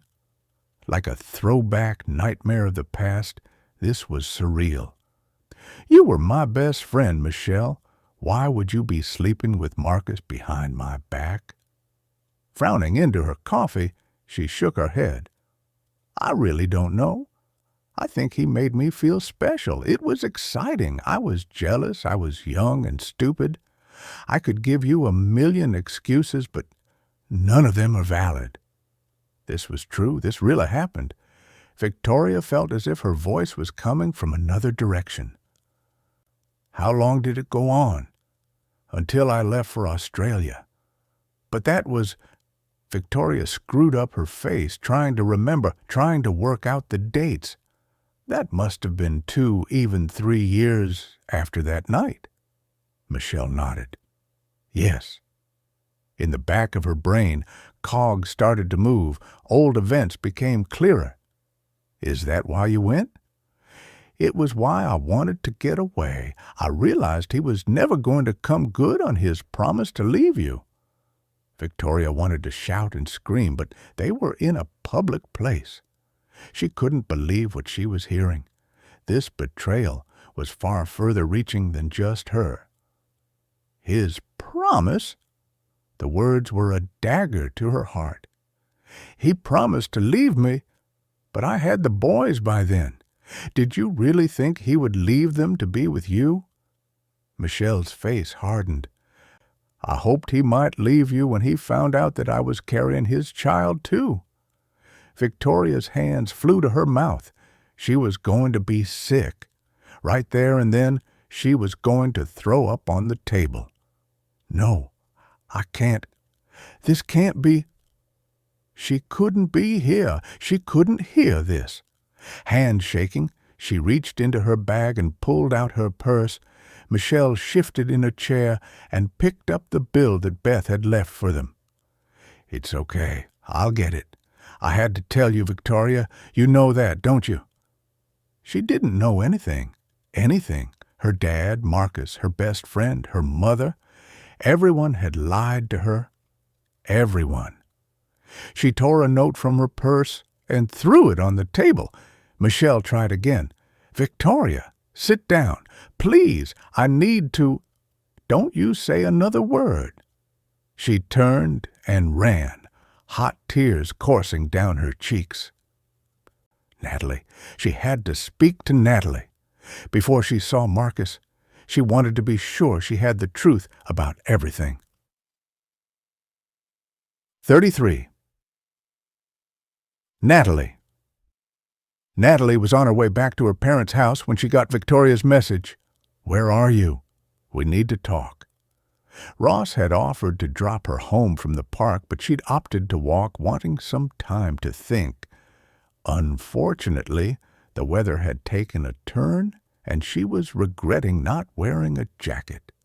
Her mind was full of Ross. How kind he'd been, how understanding. Of course, he'd walked through a valley of grief since she'd known him. The loss of his wife, navigating life as a single parent. A tiny flame of hope had ignited itself today. Unless she'd completely misread it. The way he'd looked at her suggested that maybe he still had feelings for her, too. Then again, she was all over the place at the moment. The miscarriage, the revelations about her dad.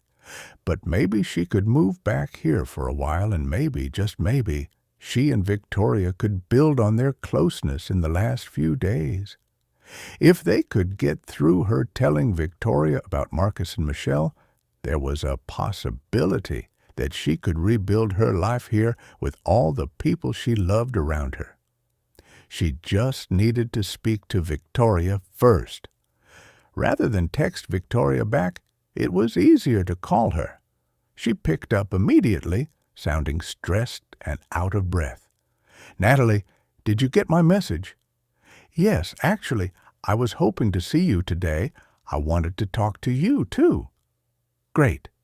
Can we meet right now? Can you come to my house? I'm in the car so I could pick you up? She could tell by the way she spoke that she was very upset. Why don't you come to Mom and Dad's? No, I don't want to come there. I want it to be just you and me. I need to speak to you about something private. Natalie's heart quickened, but she slowed her pace. Was it possible that she already knew? Well, I'm only 2 streets away from home. I could borrow Dad's car and be at yours in less than 40 minutes if I put my foot down. Great. Be as quick as you can. When Victoria opened her front door, her eyes were haunted, her face as pale as paper. She barely looked like herself. Over a white shirt, the buttons of her navy jacket were in the wrong holes, and it made her lopsided. Chewing at her lip, twisting her hands, she hurried Natalie in. Following her through to the sitting room, Natalie couldn't wait any longer to find out how serious this was. "What's happened? Is it the boys?" No, thank God, no. It's Marcus." Something had happened to Marcus. Has he had an accident? No, nothing like that. Sit down. Do you want anything? Glass of water? Coffee? How are you feeling? Victoria's house was a showroom with not a thing out of place. Cream leather sofas that were as pristine as they'd been on the day she bought them, hardwood floors, gilt-framed photos of the twins' grinning faces on every wall. Natalie always felt like she was making a mess just by being there. "What's going on, Victoria? You're frightening me." Victoria took her seat on the opposite sofa, her knees forming perfect right angles, her hands in her lap, still fiddling with her rings. "I went to see Michelle today." Just by the look of her face, Natalie knew that she knew. She barely dared to breathe. And she told me something about Marcus. I don't know if it's true, but if it is—" Her voice gave out at the end of the sentence. She brought her fingertips up to her mouth, pressing her lips as if trying to stop herself from crying. Natalie's heart flipped. She wanted to put her arms around her sister and make this not be true. She tried to make her voice as gentle as she could. "What did she tell you?" Fingers still on her lips, Victoria's voice came in short bursts. She said that her and Marcus were sleeping together all those years ago, before she went to Australia, when the boys were small. Her heart breaking for her sister. Natalie silently thanked God that she hadn't had to be the one to give her this devastating news. "Victoria, I'm really sorry." Victoria's eyes darted around her face as if scanning for her reaction. Natalie tried to keep it clear of anything that might give her prior knowledge away. Her next question was so hesitant, so raw, that Natalie's heart broke even further. "Do you think it's definitely true?" She knew it was true. "I suppose you have to ask yourself, why would Michelle tell you if it wasn't true, especially after all this time?" Victoria made a noise like a wounded animal, wrapped her arms around herself, and started to rock. "I just can't believe it went on for years. How could I not have known?" Had she heard her correctly? It went on for years. This was new information to Natalie. As far as she'd been told, their affair had been brief. She said that? She said that it went on for years? How many years? Victoria was nodding as she rocked. "I don't know the exact dates, but it must have been over 2 years. She was already sleeping with him when that thing happened between you and him." Nothing had happened between her and him apart from him trying to make a move on her. But now wasn't the time to get into that. Victoria was wounded and in pain, and she wanted to do anything she could to make that better. "I don't know what to say, Victoria. You know how I feel about Marcus, and I can't bear that he's made you feel like this, that he's done this to you." Her eyes were haunted, deep pools of pain. "I don't know what to do, Natalie. Where do I go from here? I just don't know what to do." Aside from grief, there was another expression on her face. Pure fear. Never in her life had Victoria not known what to do. She was always the one in control. She must be feeling completely lost. Natalie knew that feeling. This she could help her with. She moved to the other sofa, put her arms around her sister, and gently pulled her close. "You don't need to think about anything right now. You don't even have to speak to him if you don't want to." Victoria let herself be held. Her voice was small but determined. I want to speak to him. I want to know why. I want to look him in the face and have him admit what he did. Natalie was more worried that he'd be able to look her in the face and persuade her that it wasn't true, that, in her vulnerable state, he'd be able to manipulate her into believing that his version was the truth. But you don't have to do that right now. You can come home with me, be with us, come back to your family. Maybe that had been the wrong thing to say in the circumstances because Victoria stiffened. How can I come back and tell Mom and Dad that my husband had an affair, too? It's unbelievable. It's ludicrous. It's humiliating. The scrape of Marcus's key in the lock made them both jump. It was the middle of the day. Shouldn't he be at work? The door to the sitting room flew open, and he looked at the two of them. The first words out of his mouth were directed at Natalie. "What are you doing here?" Victoria sat up straight. "She's here because she's my sister, and I want her here. Why are you home?" "Shouldn't you be at work?" It was the way he looked from Natalie to Victoria and back again that made her suspect that he knew the game was up. "I had a meeting. What's going on?" After everything he'd put her through, Natalie couldn't wait to see the look of superiority wiped from his face. "We're just having a chat about old friends. Victoria has just had coffee with Michelle." Striding into the room, he practically spat at Natalie. "You've told her, haven't you?"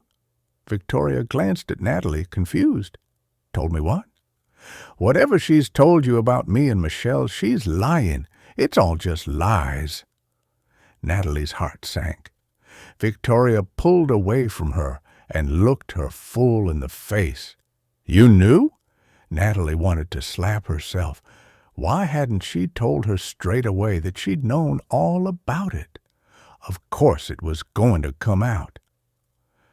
It was stupid and cowardly to think she could get away with it.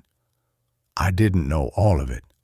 I knew there had been something, but I thought it was brief." As if she was infectious, Victoria slowly peeled herself from Natalie's side and carefully rose to her feet. "You need to leave?" Natalie's heart tore at the unfairness of it all. "Victoria, please let me explain." Victoria shook her head, her voice icy. "No, you lied to me. You're no better than him. You have known for years and years that my husband had an affair with my best friend, and you haven't told me. This is too much, Natalie, even for you. How could you have done that to me?" Natalie stood and tried to reach out to her sister, but Marcus was holding open the door. "You heard what your sister said. I think you should leave." When he followed her to the front door, she was determined not to give him the satisfaction of seeing her upset. Instead, she turned to him and hissed, "Don't you dare gaslight her on this! Don't you dare!" The smile on his face was just the same as the one all those years ago, when he'd told her that there was no point to her revealing his affair to Victoria.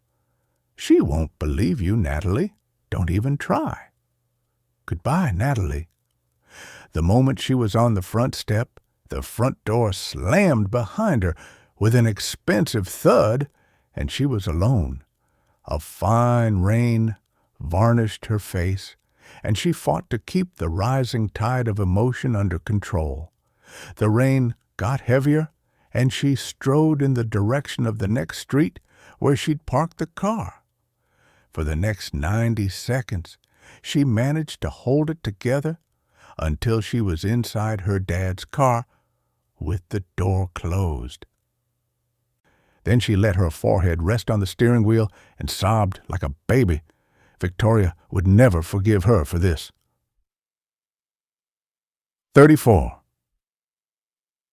Victoria.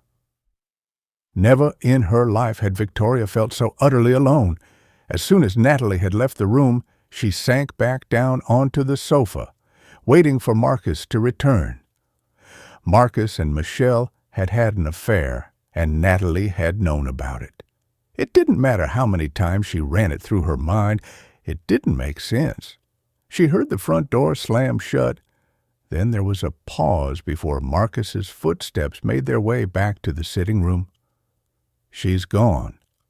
To her total disbelief, he stepped forward to join her on the sofa, but she held out a hand that made him stop in his tracks. "How could you do this to me, Marcus?" "To the boys?" Marcus stayed where he was, standing above her. "Let me explain." Every part of Victoria was trembling. It was everything she could do to keep her voice from shaking. "What is there to explain? You had an affair, Marcus, with my best friend." Disbelief and shock were giving way to anger. No, not anger. Vitriol, fury, red-hot righteous rage. In contrast, Marcus was coldly calm. "Victoria, it was a long time ago. I was young. I was stupid. You can't judge me on something I did when I was 25. Was he seriously telling her what she could and couldn't do? Even now? "How dare you?" Now he held out his hands, palms towards her, as if she were a wild animal he was trying to subdue. "Victoria, you have to calm down.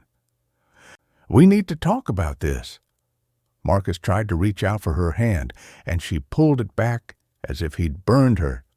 "Do not touch me." He held up his palms as if she'd trained a gun on him. Okay, whatever you want.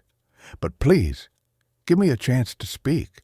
I never wanted to hurt you, I promise you." His promises meant nothing to her, but her legs threatened to give way beneath her if she got up and left the room, so she folded her arms and looked at him. "I'm all ears." He sat down in the chair opposite, perched on the edge as if ready to jump up if she attacked him. She wouldn't have given him the satisfaction. "Okay, so this thing between Michelle and me, it wasn't anything. I mean, it was only a physical thing. I just lost my head or something. Maybe it was a whole thing about becoming a dad. You know, we hadn't really planned it, and we were young, and I suppose it felt like a lot." With every word, she hated him a little more. He was rewriting their history with every syllable. It had felt a lot to him. He hadn't been the one pregnant with twins, who'd done every single night feed because he had to get up for work the next day, the one who'd had to give up the career they loved, sacrifice everything, however willingly, to make sure that their sons had a steady and secure home. She couldn't listen to this any longer. "When?" he started. "What do you mean? When did it start? When did you see her?" Gosh, it was such a long time ago. You're asking me to remember events and dates and... Was I pregnant?" He swallowed, dropped his gaze from hers. "I think so. Yes." He thought so. Now he really was insulting her intelligence. "I'm pretty sure you'd remember, Marcus. I was carrying your children. They're twins, if you recall. I was pretty big." Big was an understatement. She'd been the size of an elephant, about as attractive as one, too, and Marcus had told her she was beautiful, that he loved her, and all the while he'd been sleeping with her best friend. "You don't need to be sarcastic, Victoria. I'm being honest with you." Her laugh scraped her throat. "And I'm supposed to be grateful for that. Do you know how that felt today? Hearing that you had been sleeping together, that she was pregnant." He flinched at that. Finally, she'd found the chink in his arrogant armor. Focused on the infidelity, she was only now putting two and two together about the existence of a pregnancy. He was watching her as the cogs moved in her mind as she realized the last piece of the puzzle. The girl, Melody, is she your daughter? The fight went out of him. Yes, she is. Surely this couldn't be happening. It wasn't remotely viable that she had just discovered her dad had another daughter, and now she was facing the same thing with her husband. Her throat dry, she could barely form the question. How long have you known? He paused.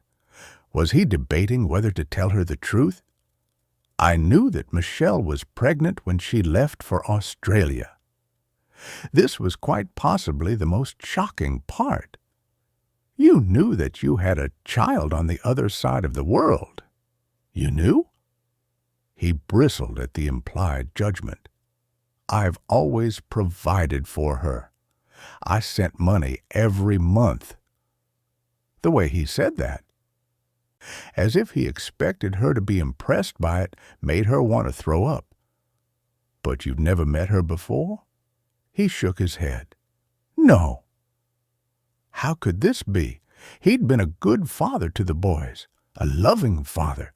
How could he have known that he had a daughter and not been a part of her life? I don't even know who you are. He held up his hands. Come on, Vic. You know who I am. I'm the same man you've been married to. This all happened such a long time ago. You haven't even said that you're sorry. She'd said it so softly, almost to herself, that he hadn't heard her.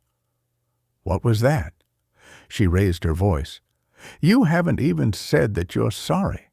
All you're doing is giving me reasons, excuses. Shouldn't you be begging my forgiveness for what you've done? He looked surprised, then relieved, as if she'd offered him a rope to pull him back to shore. Well, of course, I'm sorry, really sorry. I should never have cheated on you. Didn't he understand?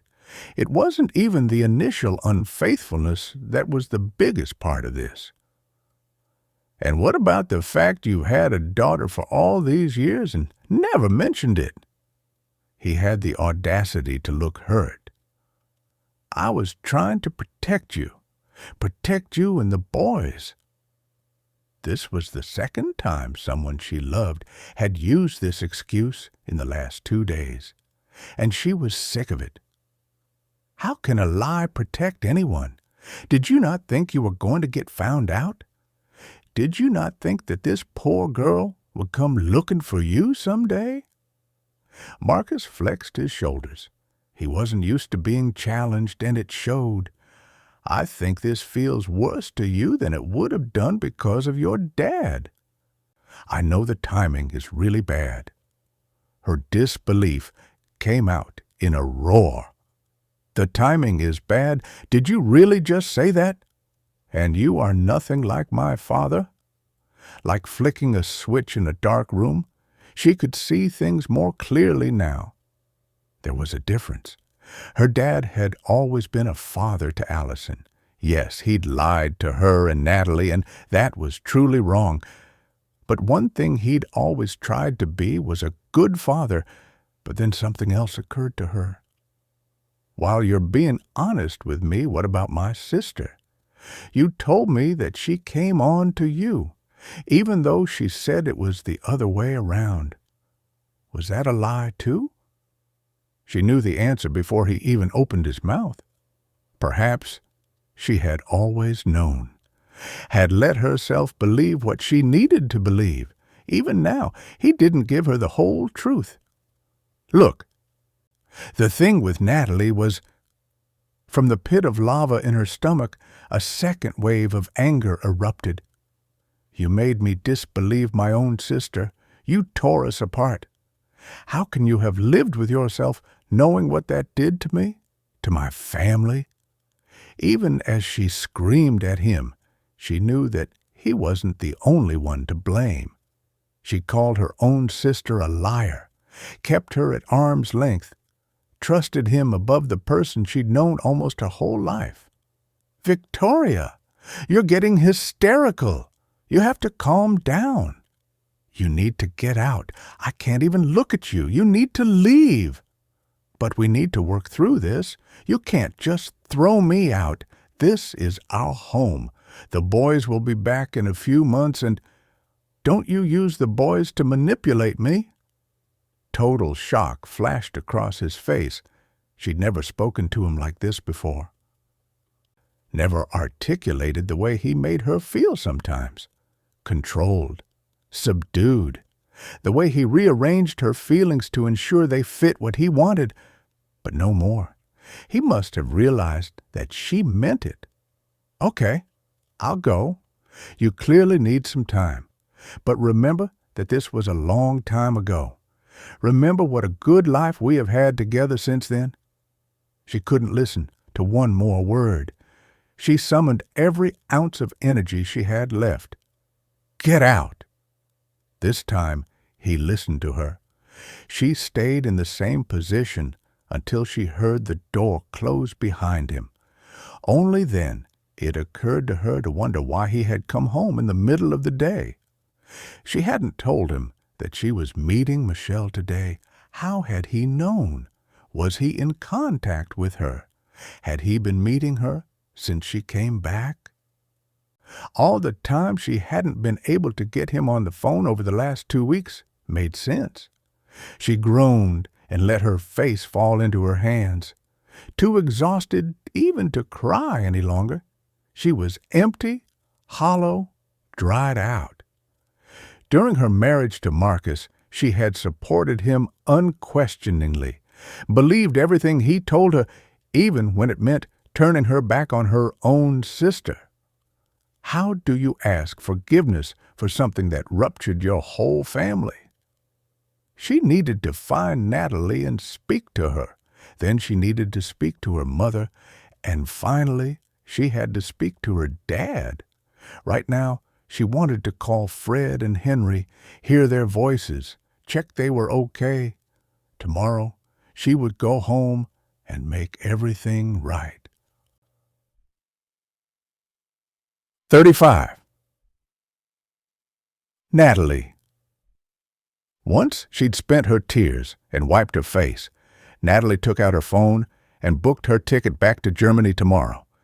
There was no point in staying here. It was usually around 40 minutes' drive from Victoria's house to her parents', but she took it slowly. All she could see was Victoria's expression as she told her to leave.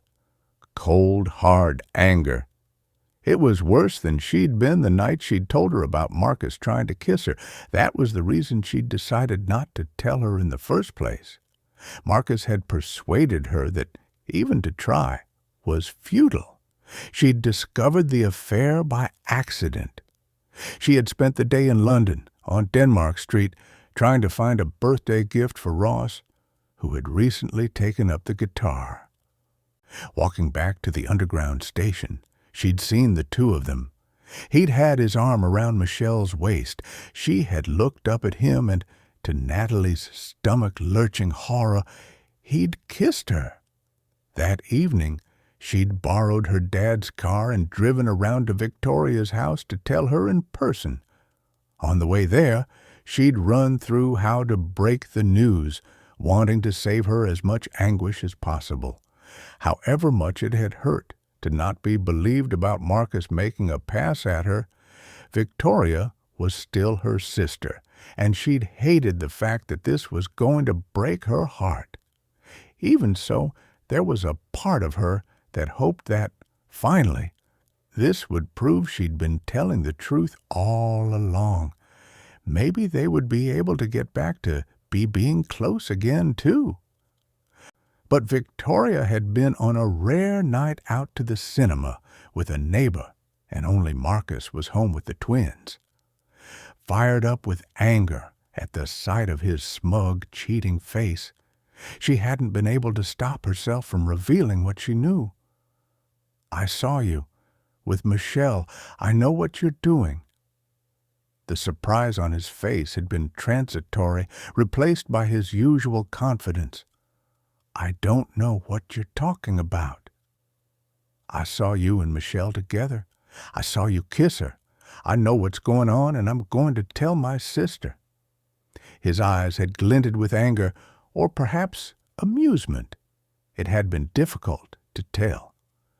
"And you think she's going to believe you?" She hadn't expected that. "She'll have to believe me." "Why? You're a proven liar. You told Victoria that I tried to kiss you. She knows that's not true." "But it is true. You did try to kiss me." Natalie had hated that she sounded like a petulant child, especially when he'd shaken his head at her like a patronizing schoolmaster. She'll see this for what it is, an angry, jealous woman trying to drive a wedge between her and her adoring husband. The word adoring had made her want to throw up in her mouth. "Believe me, I'll find a way." "And then what? You tear our marriage apart? Leave 2 little boys without their father at home? How popular do you think you're going to be then, Natalie, when you're ruining your sister's life?" A hard knot of anger had lodged itself in her chest. "I'm not the one ruining her life. You are. You're the one who's done this." He'd held out his hands.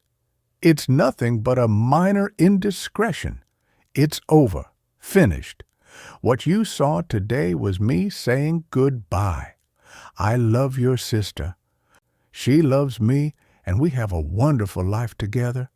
Try and tell her by all means, but all you're going to succeed in doing is pushing you further out of her life.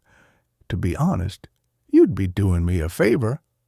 He'd sounded like a villain from a terrible film.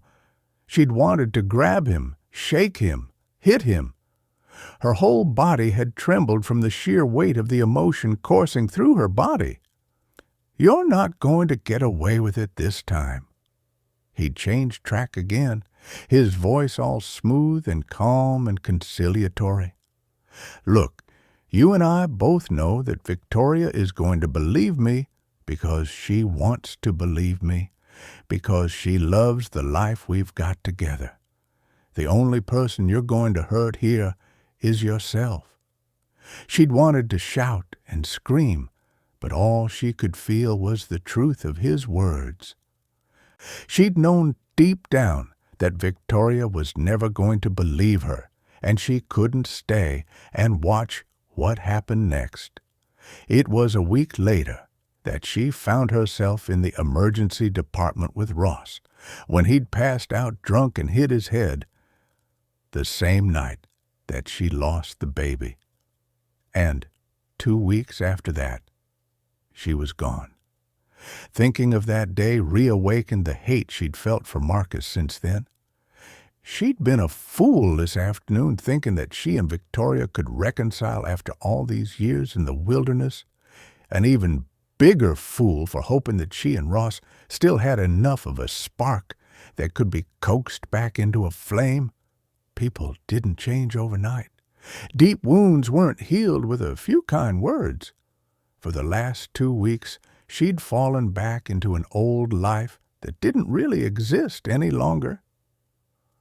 All the time her father was in hospital, and they were united in their worry for him. It had felt like they could come back to that place. But this had merely been a visit to her old life, her family life. It wasn't a place she could live. This time, she wouldn't leave without telling Ross, though. She owed him an explanation, at least. She indicated and turned off the road in the direction of the address he'd given her. Ross lived in a 3-bedroom detached house with a neat lawn and a well-oiled garden gate. Even though she knew he was a father and had been a husband, it was strange to picture him in this domesticity. He looked surprised when he opened the door. "Natalie, I wasn't expecting to see you. Come in." She realized how impetuous she must seem. "Sorry, I should have called first. I just needed, I wanted to come and let you know that I'm leaving." He frowned. "Leaving for good?" She nodded, and all her plans to make this brief and kind and final leaked out of her with the tears that ran down her cheeks. 10 minutes later, She was sitting in his cozy front room, warming her hands around a mug of black coffee. Ross scratched his head. Sorry again about the lack of milk. Bobby always uses about 10 pints every day on a huge bowl of cereal. Well, we both do, to be honest. She smiled. Not everything had changed. Where is Bobby? He went back to have dinner at a friend's house after the park. I have a sneaking suspicion that his mom is a better cook than me. Were you trying to work? She hadn't even thought to check this before she turned up at his house. No, it's fine. What changed your mind then? Why are you leaving? She was too exhausted to get into the awful detail of it, but she gave him a very, very brief summation of what had gone on that afternoon. His eyes widened at each new plot point. Wow, poor Victoria. That puts a very different slant on things. I know I should have told her when it happened, but Marcus really made me think that she wouldn't believe me. As time went on, I began to think there was no point. She seemed perfectly happy and determined to keep me at arm's length. Anything I said would look like it came from spite. Ross nodded his head. You don't need to explain yourself to me, Nat. I know you. I know that you believe that you are doing the right thing. You're not the bad guy here. He is. His kindness made her want to cry again. She bit into the inside of her cheek to stop it. She needed to be strong. I know. You need to talk to your sister. This is the perfect opportunity to repair things between you. You used to be close, and now you have another sister to get to know. Don't run away again. There was something in his tone that made her heart lurch. I would have to build my life from scratch again if I stay. I have no job, no home. She was going to say no boyfriend, but that would be too obvious. And Ross was a widower. He had a child. She couldn't make a move on him however she felt. It would have to come from him. But you can build those things again. I know you can. She closed her eyes. She felt exhausted. What is the point? What have I got to stay here for? When she opened them again, he was watching her. She held her breath for a moment, hoping that he would reach out and give her a reason to stay. Well, if you're determined to go, I can take you to the airport. 36. Victoria. The next day, though Victoria tried several times, Natalie wasn't answering her calls. In the end, she couldn't wait any longer, so she drove to her parents' house. Her mother looked surprised when she answered the door. We weren't expecting you. Then she must have seen something in Victoria's washed-out face that gave her pause. What's happened? Why are you upset? Like a small child, her face crumpled into tears. Oh, Mom, it's awful. Everything is such a mess. Her father was napping upstairs, and Natalie was out somewhere, so Victoria and her mother were alone in the sitting room, with 2 mugs of tea and a huge box of Kleenex. Her mother had listened open-mouthed, with her hands on either side of her face, as Victoria told her what Michelle had said. When she got to the part about Michelle's and Marcus's daughter, she took a sharp intake of breath. No, surely not. It was utterly unbelievable that this had happened to both of them, that Victoria had to smile, even though her heart was in pieces. You couldn't make it up, could you? Her mother reached out and placed a hand on her knee, squeezed it in a maternal gesture that made Victoria's eyes sting. I am sorry, my darling. I know how much that hurts. It was rare that they sat like this together, even rarer that her mother would speak to her in this way. And she did understand, didn't she? Of everyone she knew, her mother would know how utterly devastating this was, how she felt as if the very ground she walked on had been pulled to one side to make her fall, that she didn't know how she could ever get up, or even which direction she was facing. And here was a woman who had forgiven her husband for doing a very similar thing, had gone on to be married for years and years after it had happened. How did you do it, Mom? How did you forgive him? How did you carry it for all these years? Her mother fell back in her chair, let out a long breath. I'm not going to pretend that it was easy. I think I took some of the blame onto myself, too. I felt guilty, like I had some part in why he had an affair. That was ridiculous. Because you worked away? She shook her head. Not exactly. I don't think I should have to apologize for wanting to keep my career. But it was hard, Victoria. Those were different times. Lots of my friends just gave up their careers when they had children. Those who didn't took 10 years off and then ended up going back into the workforce to do something that was far, far less than they'd been doing before, and for far less pay. Victoria thought of her own friends, herself. It isn't hugely different now. Her mother nodded. I know, but even so, it was far more rare back then for the father to be the one who sacrificed promotions to be at home to collect the children. Dad never seemed to mind. He didn't. I had children for your father, you know. This might sound brutal, but I never really got that urge that other women talk about. That maternal desire, ticking biological clock. Whatever you want to call it, it wasn't that I actively didn't want children, but I think I would have been happy without them. She paused as if to gauge Victoria's reaction. Victoria didn't know how to react. Are you saying that you regret having us? Her eyes widened in horror at the misunderstanding. Oh, no, not at all. I may not have been sure about my suitability as a parent, but your father, he was made to be a dad. He was incredible. He ensured everything was fun for the two of you. He made sacrifices for all of us. And he never complained. Victoria might argue that having an affair with another woman was a pretty huge complaint, but her throat was too tight to speak, especially when her mother reached out and covered her hands with her own.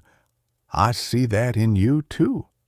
I've watched you as a mother, your patience, your enthusiasm, the way you've brought up those wonderful boys. You're good at it, Victoria, so much better than I was. I'm sure that won't be too much of a surprise to you.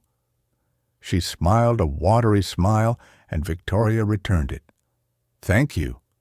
You don't need to thank me.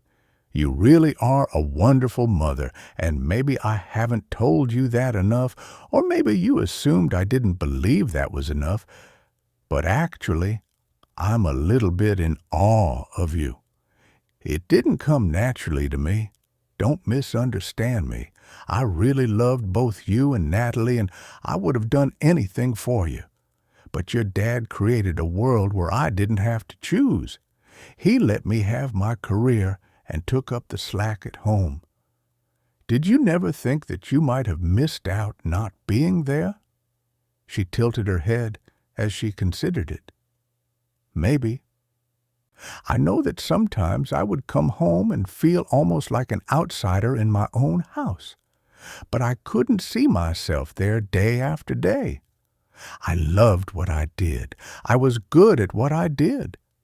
And I looked at the three of you, and I thought that you were all happy. I didn't see that there was anything lacking from your life just because I wasn't at every single performance of your school play, or I wasn't the one cooking dinner every night. She couldn't just dismiss it like that. But we did miss you. I did want you there. Her mother paused and looked at her. Would it have been the same if roles were reversed? If it was your dad traveling for work? If he was the one away, would you have felt the same level of anger towards him? Or would you just have accepted it the way you accept that Marcus is not always there in the evenings for the boys? She was right. Of course she was. Had it been the fact that it was other people's mothers who were always at these things, and her dad had been pretty much the only man? I don't know. You've always been angry at me, Victoria. I know that. For a while I tried to fix it. Maybe not as much as I should have. But then I decided to just live with it, except that I was always going to be the second-choice parent. She made it sound reasonable, but she couldn't just sweep it all away like this. The same way you accepted that Dad had another child by another woman? Despite the cutting tone to Victoria's voice, her mother's smile was gentle. Maybe. I think I gave up trying to be perfect. I knew that I would never make it. I did the best I could, or at least that's what I told myself. How had they never had a conversation like this before? Victoria's throat ached and her chest was tight. She felt more like an 8-year-old having a tantrum than a 41-year-old woman with children of her own. I can't believe that you never told us about it, that we've had a half-sister all this time, and you were happy for us to just never know about it. Cynthia rubbed her eyebrows with a thumb and forefinger. You make it sound easy. Deborah didn't want you to know. She was scared. I think she feared that she would lose her daughter, and your father was worried that if he didn't do exactly what she wanted, he would lose his daughter. And ironically, in the end, they both lost her. But she's back now. And she's staying around? She's going to be a part of our family? Her mother held up her hands. That's not a question for me to answer. You need to speak to her yourself. Victoria would speak to her. But first, she had to make things right with the sister she'd always known about. I need to speak to Natalie. Is she in her old room? For the second time that afternoon, her mother looked surprised. Natalie? She left for Germany a couple of hours ago. Ross picked her up to take her to the airport. I thought you knew. What? No, I didn't know. She can't have gone? What time is her flight? It's a few hours away. Ross has to be back for his son, so he's taking her there early. I need to get to the airport. I need to catch her. She grabbed her bag, then paused, stepped toward her mother, and hugged her tightly. Thanks, Mum. Just as she was about to open the front door, there was a knock on the other side. She opened it to find Allison on the doorstep. She took a step back. Hi, I didn't know you were here. Good to see you. Yes, I'm surprising everyone today. I'm really sorry, but I've got to leave. Natalie is on her way to the airport, and I have to stop her. I need to speak to her. I'd love to catch up later, though, if you're still here. Or tomorrow. She said the last words over her shoulder as she opened the car door. Immediately, as the screen illuminated, she remembered that, in all the upset with Marcus, she hadn't charged her car yesterday. There wasn't enough mileage to get her to the airport. She thumped the door frame with the heel of her hand. Damn it, Allison called out to her. What's wrong? My car is electric. I was supposed to charge it last night, and I completely forgot. To be fair, she had had a lot to be dealing with. Her mum was still in the doorway, waiting to wave her off. You can take our car. But Allison was already beside her, pressing her key fob. Her car beeped. I'll take you. Get in. 37. Victoria. The orange of the late afternoon played across Allison's profile as she kept her eyes focused on the road ahead. "Do you have her flight details there?" Victoria's phone trembled in her lap, the blue screen lit with the airline website. "She takes off in 4 hours. Allison threw her an encouraging smile. "That's plenty of time. We'll get to her." Though she was grateful for the attempt at reassurance, Victoria wasn't so sure. "Thank you for doing this." Allison shrugged. "I'm happy to. It's nice to do something good for you, to feel like I'm helping." Guilt nipped at Victoria. She turned her face to the breeze, which whispered through the crack in the window, soothing the heat of her face. "I'm sorry if I've made you feel unwelcome. I know that none of this is your fault." She couldn't look at her as she spoke, but she could hear the sigh. "I don't know that it's anyone's fault, but it's a complete mess." Now she did look across at her. It was strange how, the more time she spent with Allison, the more she felt as if she'd always known her. Well, that's not quite true, is it? Dad had an affair. That pretty much makes everything his fault. Though she meant every word, it still felt unbelievable that Dad, her lovely, kind, easy-going dad, had had an affair, much less that he'd kept a child's secret for over 2 decades. Allison changed the position of her hands on the steering wheel, and as the cuff of her shirt moved, it exposed a silver bracelet with a heart charm. It was a good way to change the subject. "That's a really pretty bracelet." "Thanks. Your mom showed me the one you made her. It was beautiful. It must be pretty cool to be a jewelry designer." "I'm not sure I'd call myself that yet. I'm still learning, but I do love it.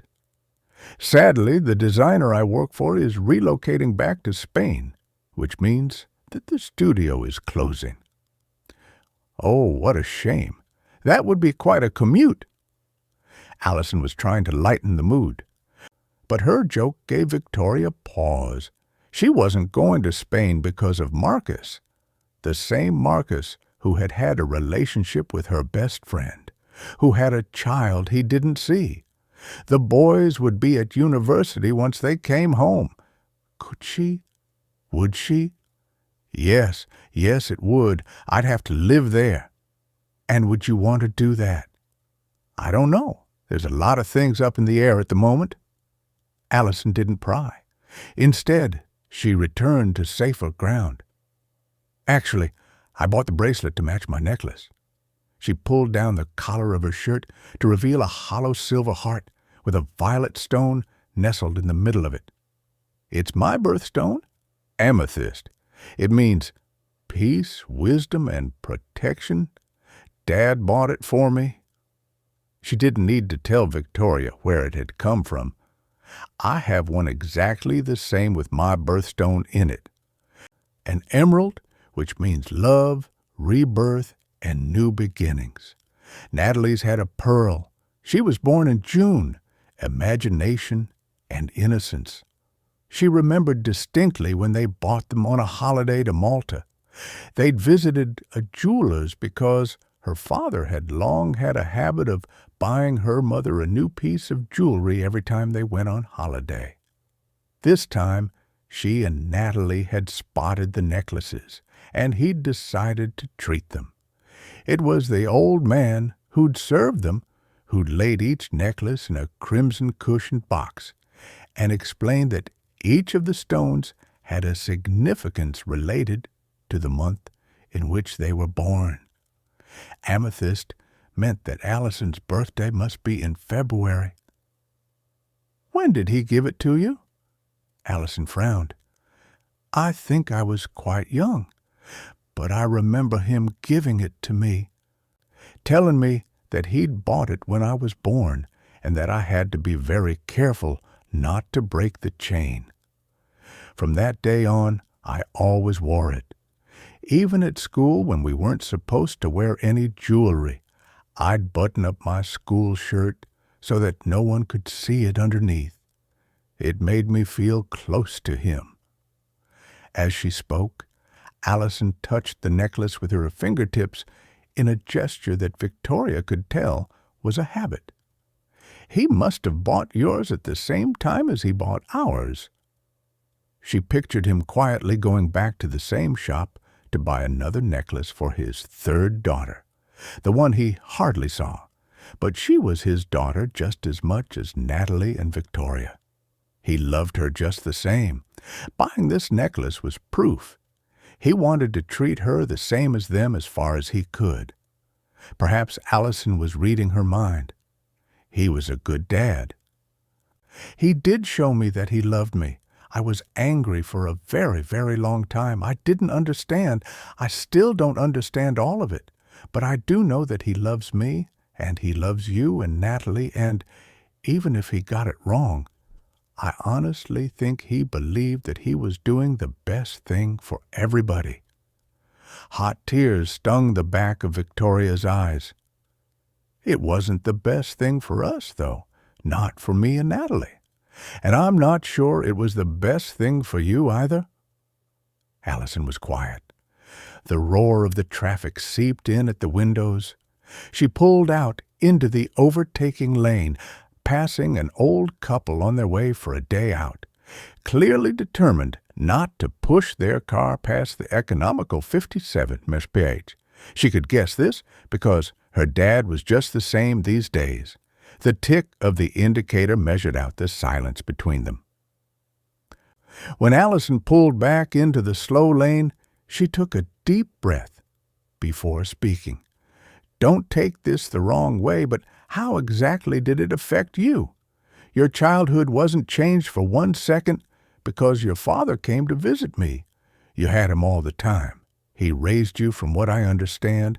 He stayed home, sacrificed his career, and did everything he could to make sure that you and Natalie had a pretty bloody perfect childhood. I do understand that you're hurt. But if you're going to be really honest with yourself, what effect has it actually had?" Victoria had no words ready to answer that. She stared out of the window, watching the field smudge past. How could she possibly explain how she felt at her dad's betrayal? "My dad had an affair, and that's not supposed to affect me?" Allison couldn't possibly know what had happened with Marcus, and therefore understand how that pain had further deepened the wound of finding out about her father's infidelity. She was trying, though. "So, what you're saying is that you're angry on your mother's account because he didn't cheat on you. He cheated on her." To her shame, particularly in light of yesterday's revelations, it wasn't her mother she'd been thinking about. "But it does feel like he cheated on us. All those years that he was visiting you and not telling us, he had another daughter that was kept a secret. It does feel like he cheated. I know that sounds crazy, but it does." Allison nodded slowly, as if she was processing Victoria's words. "Then you need to ask him for an explanation." "Maybe that will help." Victoria knew she was trying to make everything better, but she wasn't ready to talk to her dad. She didn't know when she would ever be ready to talk to him about it. And she didn't have the energy to talk about it to Allison either. The rain was getting harder, and the passenger side window was a blur of water. She followed the passage of one droplet as it made its way to the bottom, collecting other droplets along the way. They had to make it in time to speak to Natalie. She had to make this right. 38. Natalie. The airport was busy. Large family groups interspersed with suited business people sitting alongside one another or in twos, serving conversations over the net of their laptop screens. That's how she felt with Victoria. However hard they tried to communicate, there would always be something between them.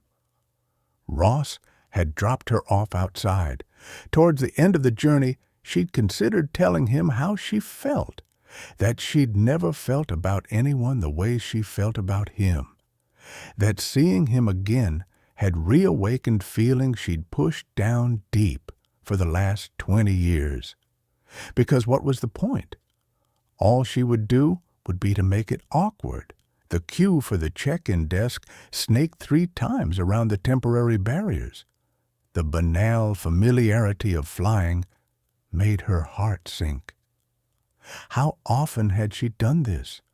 Flown away from a situation she didn't want to face? When would she be ready to stay? It had always tasted of freedom. Now it smelled like failure. When the queue moved again, she shuffled forward. What would Victoria decide to do about Marcus?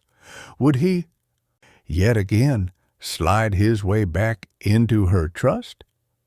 It made her sick to think about it, but she had to let it go. With her sister's face in her mind, she thought for a moment that she'd imagined her voice behind her. But then she heard it again. "Natalie, thank God, you're still here." Turning, she was amazed to see a ruffled Victoria, flanked by a calmer, but no less surprised, Allison. She gripped the makeshift barrier at hip height. "What are you doing here? Is it Dad? Is he okay?" Victoria pushed her hair back from her face and held it close to her neck. "Dad's fine. We came looking for you. Don't leave, Natalie, please, not like this. We need to talk." This was too little, too late. Natalie coughed out a laugh. "I think we did enough talking yesterday." Victoria looked really uncomfortable, especially having this conversation in such a public space. But Natalie had no intention of making her feel better. She'd been horrible yesterday. It had brought up the humiliation and pain she'd fought so hard to bury. Yet again, she hadn't wanted to hear what Natalie had to say. Enough was enough. Twisting the wedding and huge diamond engagement ring, which were still, Natalie noticed, on her finger, Victoria took a step towards her. "Look, I'm sorry. I'm sorry I asked you to leave. It was just that I was overwhelmed by all the stuff with Marcus. I was hurt and I was angry." A man behind her coughed, and she realized the queue had moved on. She stepped to one side to let him pass, but she wasn't about to leave the line completely. Beside Victoria, Allison shuffled from foot to foot. She didn't seem to know where to look. Though Natalie felt sorry for her, she couldn't just back down and let Victoria treat her like this yet again. "I understand that. But the thing is, Victoria, it's always me that gets whacked somehow. Marcus makes a play for me. I tell you, and you hate me. I find out Marcus is having an affair. I don't tell you, and you hate me. I haven't actually done anything, and yet somehow I am the one left out in the cold. I'm done with being the bad guy." A little boy had turned around to look at them, and his mother whispered at him not to stare. Victoria must have realized that they were making a scene because she lowered her voice. "I'm not sure that you can compare those two things, let's be honest."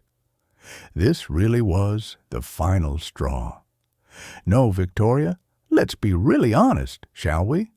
You always believe other people before you believe me. You don't trust me. You don't support me. I don't think you even like me." It wasn't until the words came out of her mouth that she realized that was how she felt, and it hurt, really hurt. Despite trying to hold it in, one solitary tear escaped and ran down her cheek. Furiously, she brushed it away with the back of her hand. Now more people were looking at them. Allison leaned in. "I think we all need to calm down for a minute. Shall we move away? Maybe get a coffee?" But Victoria's face was flushed with fresh anger. "I think you're being a little bit overdramatic. I don't like you. I'm the only one who has ever tried to keep our relationship going. Who has sent you messages with updates about the family? Who's invited you to events that you never come to? But I'm the one who doesn't like you. Seriously, Natalie." The queue moved on again. Again she waved another few people past her. "Okay, I'm being dramatic. Let's go with that, shall we? Another strand to the Natalie is a loose cannon narrative that you and Marcus have spun for the last 2 decades. It doesn't really matter, does it? I'm better off going back to Germany. Then you can all go back to pretending that your life is perfect. I'm assuming that's what you're going to do? Forgive him?" Victoria looked as if she'd slapped her. She didn't want to hurt her, but she was sick and tired of tiptoeing around the fact that her sister was married to a nasty, controlling bag of, I don't know what I'm going to do." Unbelievable, and yet predictable. "You know what, Victoria? You like to pretend that you're the one in control, that you can tell everyone what to do, that you know best, when everyone here can see that you are stuck in a marriage where you are not happy, and just to prove some kind of point to Mum, you won't admit it." Allison held up her hands. "Okay, this needs to stop. This is not helping anyone and is just deeply unpleasant. Do you realize that I have always felt such envy for the two of you having each other?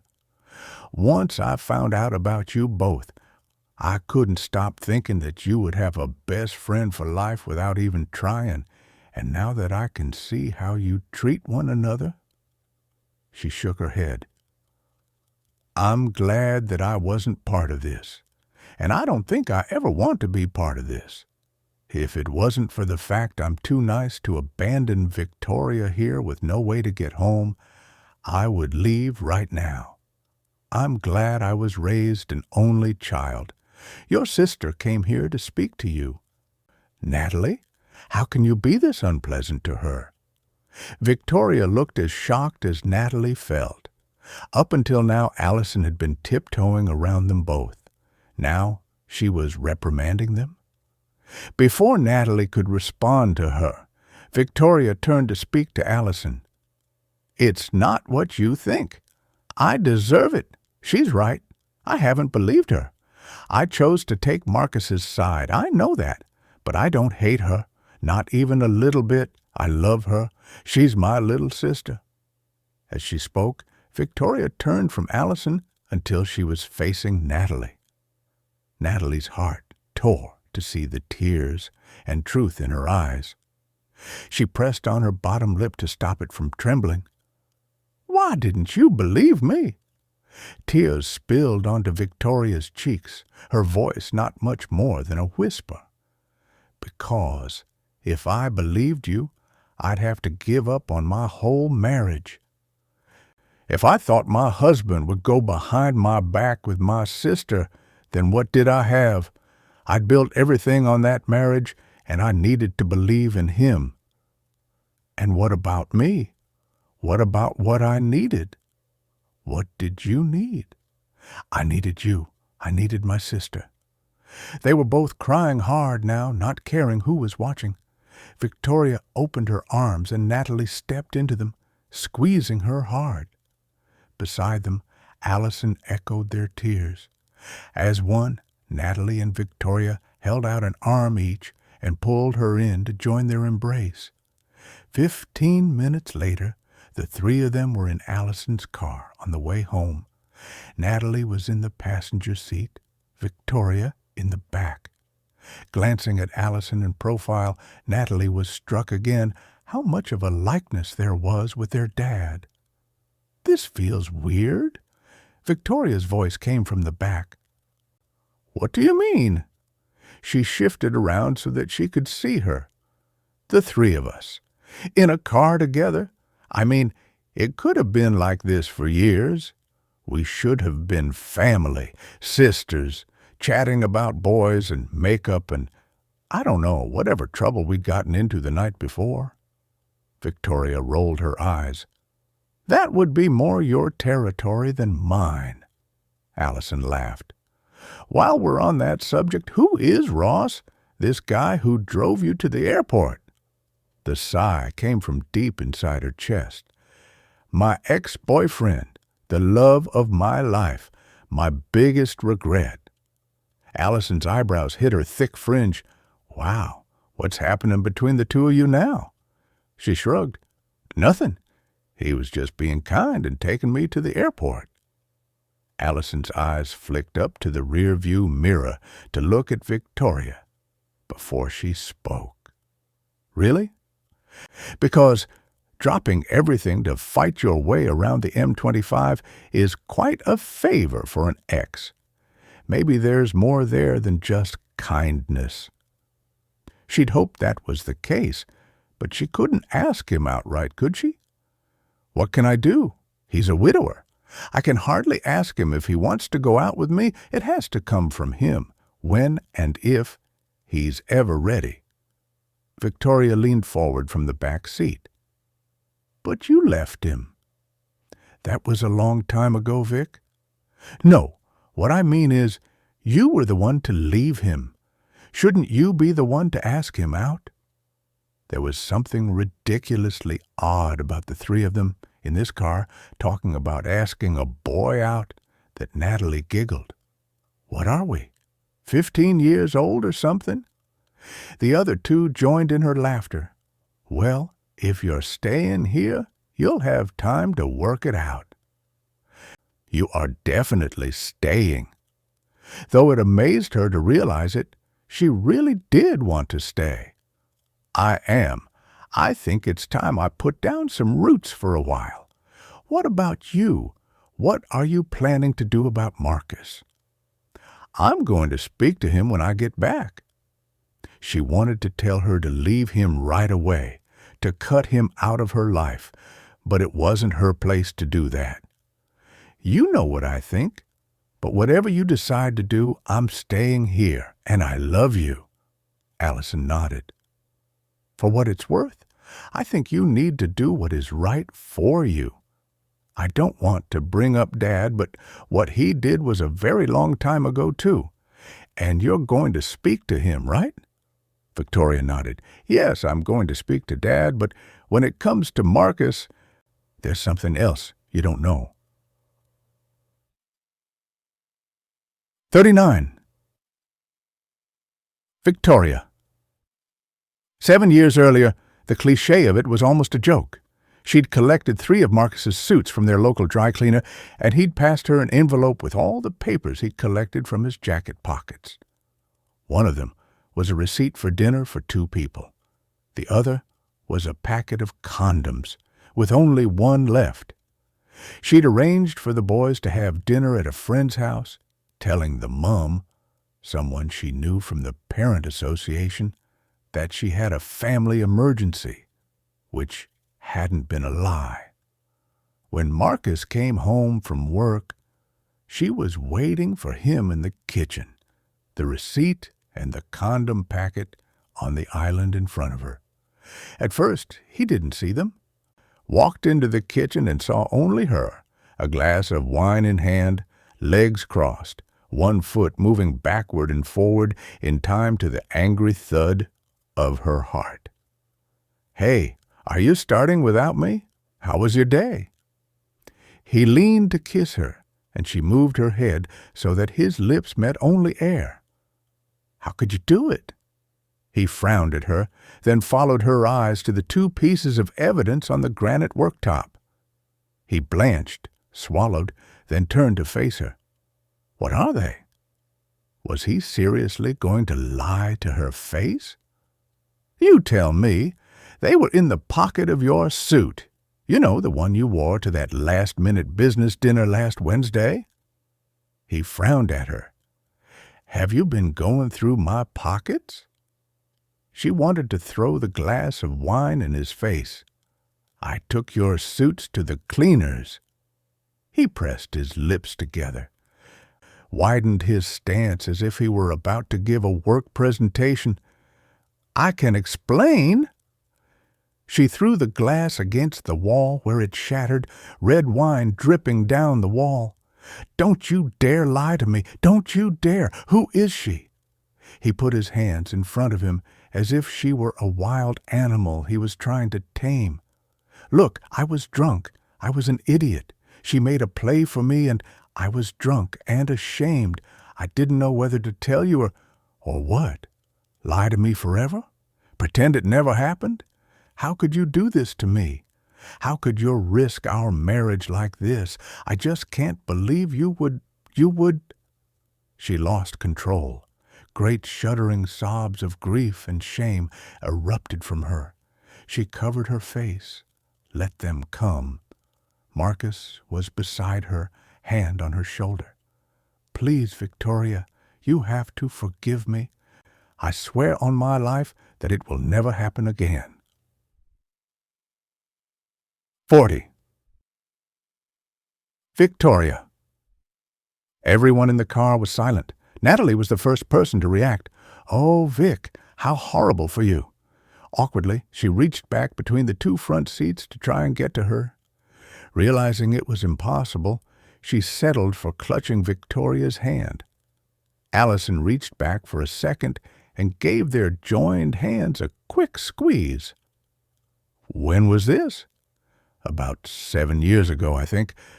The boys were about to start secondary school. I was up to my eyes in new uniform and induction days and the sheer emotion of them growing up. I didn't even notice he'd been spending time away that I couldn't explain. And you just forgave him?" She wasn't keen on the word just. "I felt like I had to. The boys were still young. I couldn't tear the family apart.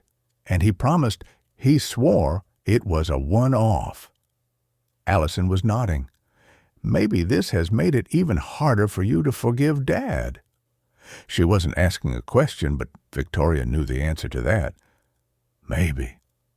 Natalie had a firm grip on her hand, and the way she looked at her, Victoria knew what was coming. "Didn't you suspect then that I might have been telling the truth?" Ashamed of herself, she hung her head.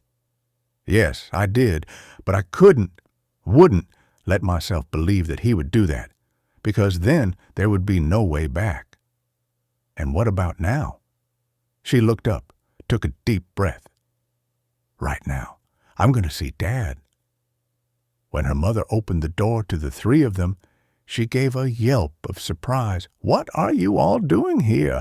Natalie, did you miss your flight?" Natalie stepped forward and kissed her mother on the cheek. "Yes, but I meant to. Is Dad still in bed or is he up?" Not waiting for an answer, she walked inside and Allison followed. Victoria stayed in front of her mother, who was still holding the door open. "I'm leaving, Marcus." Her mother's eyes widened, but she kept her voice calm. "I see." "You can say I told you so if you want." Her mother shook her head. "The only thing I want is for you to be happy. Come and see your dad. He's adamant that he's strong enough for you to talk to him about it all. He misses you." She followed her mother into the sitting room. Her dad was in his chair, starting to look a little more like himself. Allison and Natalie were on the sofa together and had left the seat next to her dad free. For her. "Hi, Dad." His look of delight at seeing her, detecting the change in her voice, brought her to tears. He held out his arms, and she perched on the arm of his chair and let him fold her into them. 41. Natalie. A lot of what their dad had explained to them fit with what Allison had already told them. Her mother had threatened him that if he told his family about his other daughters, she would disappear somewhere with her, and he'd never see her again. Victoria wanted to get into the details. But surely you didn't think that was true. You had rights, Dad. You could have taken her to court. I wasn't on the birth certificate. I didn't even know about Allison until she was a couple of months old. And courts were different then. Fathers didn't have as many rights. Plus, what if she had just disappeared or gone abroad with Allison? It's all very well in theory, but I was genuinely concerned. Natalie looked from him to Allison. Would she really have done that? Was she unwell? She wanted to be careful. This was Allison's mother she was talking about. Allison looked sad. I think she was just scared, and she didn't have a great relationship with her own mother. Natalie let a few respectful moments pass before she spoke again. But what about later, when Allison was an adult? When she found out about us? Why didn't you tell us then? That was partly my fault.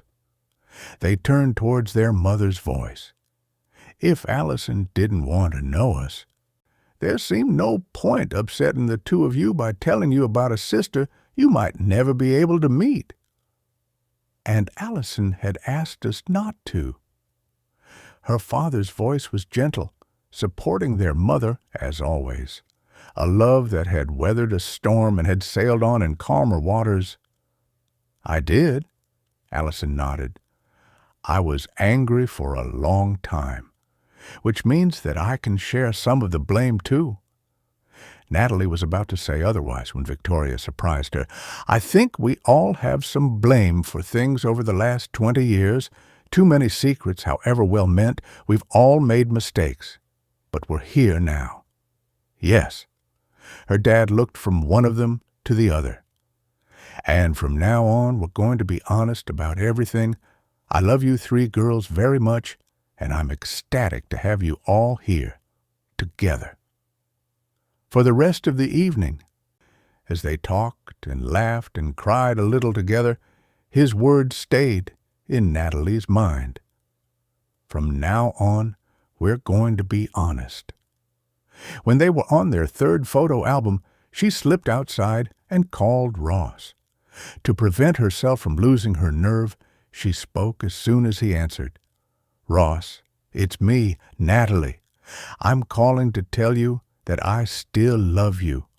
I think I have always been in love with you, but I know that you have lost your wife, and I don't know what is an appropriate amount of time to leave it until I can ask you out on a date.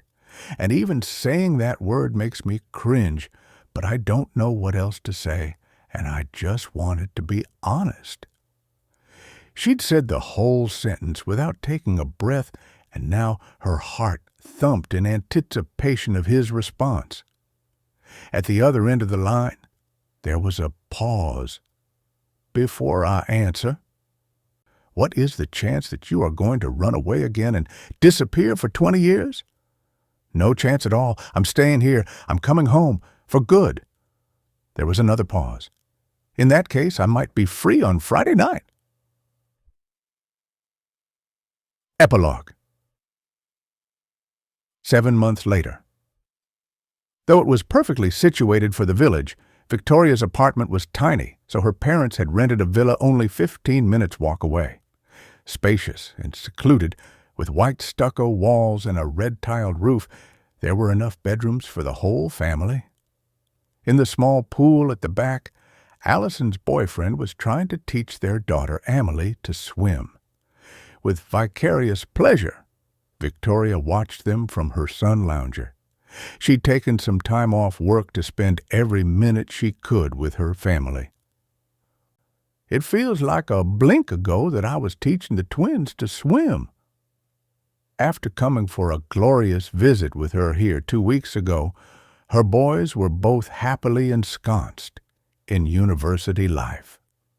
The breakup of their parents' marriage had been a shock, but once she'd told them the truth, because there would only be truth from now on, they'd been fiercely protective.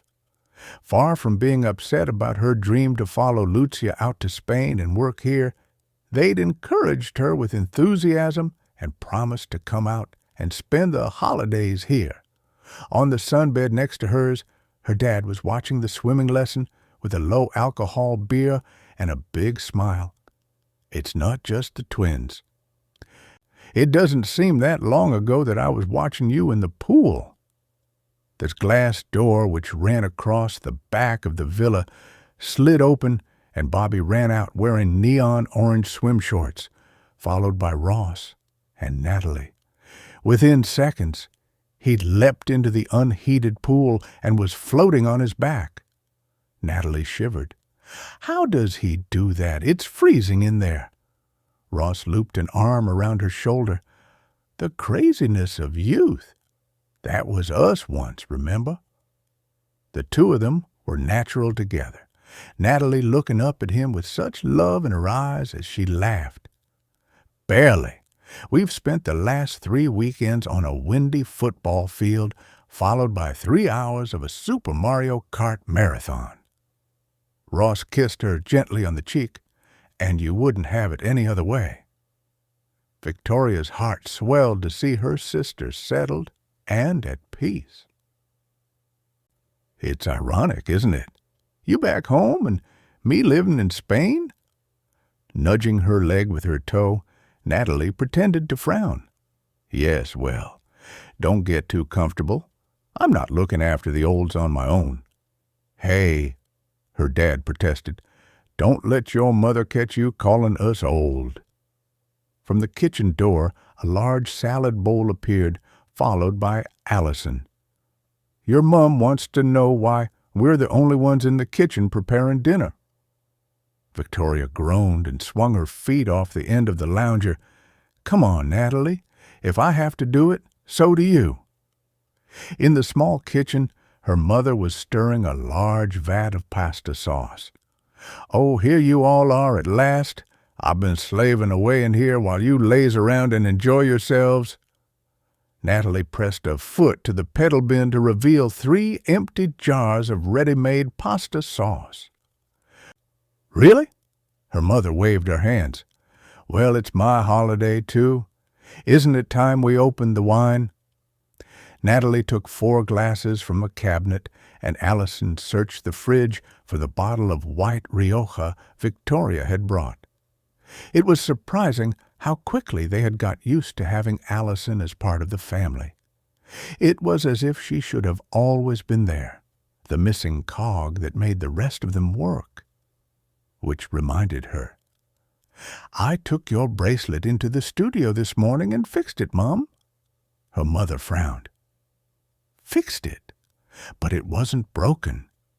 From the pocket of her summer dress, Victoria brought out the bracelet and handed it over. I changed one of the links. Intrigued, her mother took the reading glasses from the top of her head and put them on, examining the bracelet closely. When she realized what Victoria had done, a knowing smile spread across her face. She passed the bracelet to Allison with a nod. Of course, Allison hadn't seen the bracelet before, so she wouldn't have a clue what had changed. What is it? What should I be noticing? Gently, Natalie took it from her hands and pointed at each precious stone in turn. The sapphire is for Dad. The garnet is Mum. Victoria is an emerald and I'm a pearl. So I'm guessing that the amethyst. The 3 women turned towards Allison, whose lip trembled. Is my birthstone. Victoria nodded, the sudden tightness in her throat making it difficult to speak. Natalie reached across and squeezed her hand. Her mother had her palm to her chest. Oh, Victoria, it's perfect. You clever girl, thank you. Allison also seemed to be having trouble speaking, but she managed to whisper. Yeah, thank you.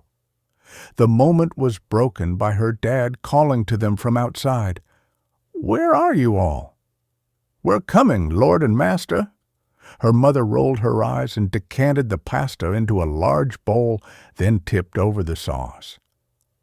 However inept her mother was in the kitchen, Victoria resisted the urge to have any part in it. Still, Natalie caught her eye and laughed, knowing how hard she was working on not taking over, carrying the bowl aloft as if she was presenting a gastronomic triumph. Her mother led the way outside, and Allison followed with garlic bread, leaving Victoria and Natalie to bring the cutlery. But before Victoria could follow, Natalie held her back. That was a really nice thing to do, the bracelet. Victoria rested her chin on her forefinger and raised her eyebrows. I am nice, didn't you know? Natalie laughed. Actually, I did. As happened far more frequently these days, Victoria hugged her sister. Before they'd reconciled, she hadn't realized just how much she'd missed having Natalie in her life. Losing the closeness they'd had as children had left a gap that nothing else had been able to fill. Now they had each other again. She was never going to let anything or anyone come between them. Her marriage was over. She'd filed for divorce from Marcus before she left England.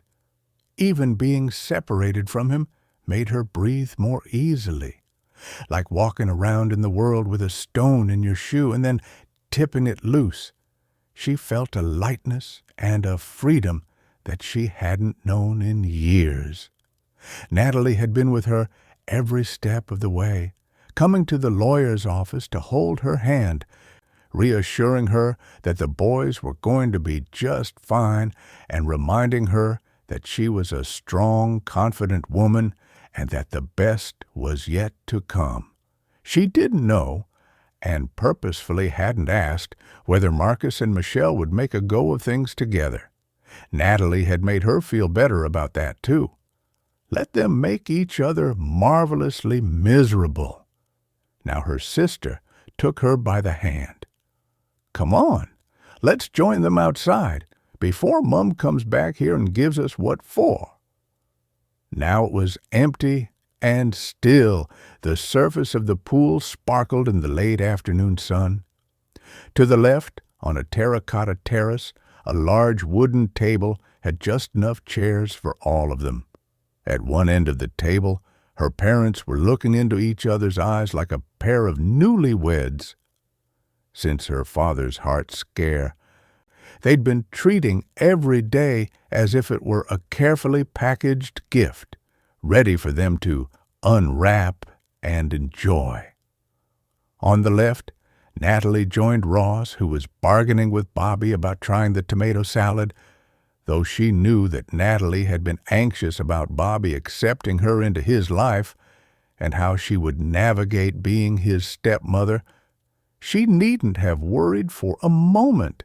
He adored her almost as much as his dad did. Never would Victoria have pictured Natalie happy in family life, but she truly was. On the right, Allison and her boyfriend were laughing at something their beautiful little Amelie had just said. After raising 2 boys, Victoria was looking forward to having an excuse to buy outfits for a little girl. Already, it felt as if Allison had been part of their family forever. It was different to her relationship with Natalie. They hadn't grown up with Allison, but there was closeness that meant they already loved her. At the end of the table, her dad was getting up on his feet, raising the 1 glass of red wine that her mother, with her strict eye on his heart-healthy diet, would allow him to have. A toast to Victoria and the life she's making here. We are all very proud of you. Everyone raised their glasses and echoed his congratulations. But he hadn't finished. And a toast to all of my 3 daughters and my wonderful wife. I am so fortunate to have you all here together, and for your forgiveness and patience. He raised his glass again. To family. Eyes misting over, Victoria leaned across the table to clink her glass with Natalie, Allison, and her mother. To family. The end.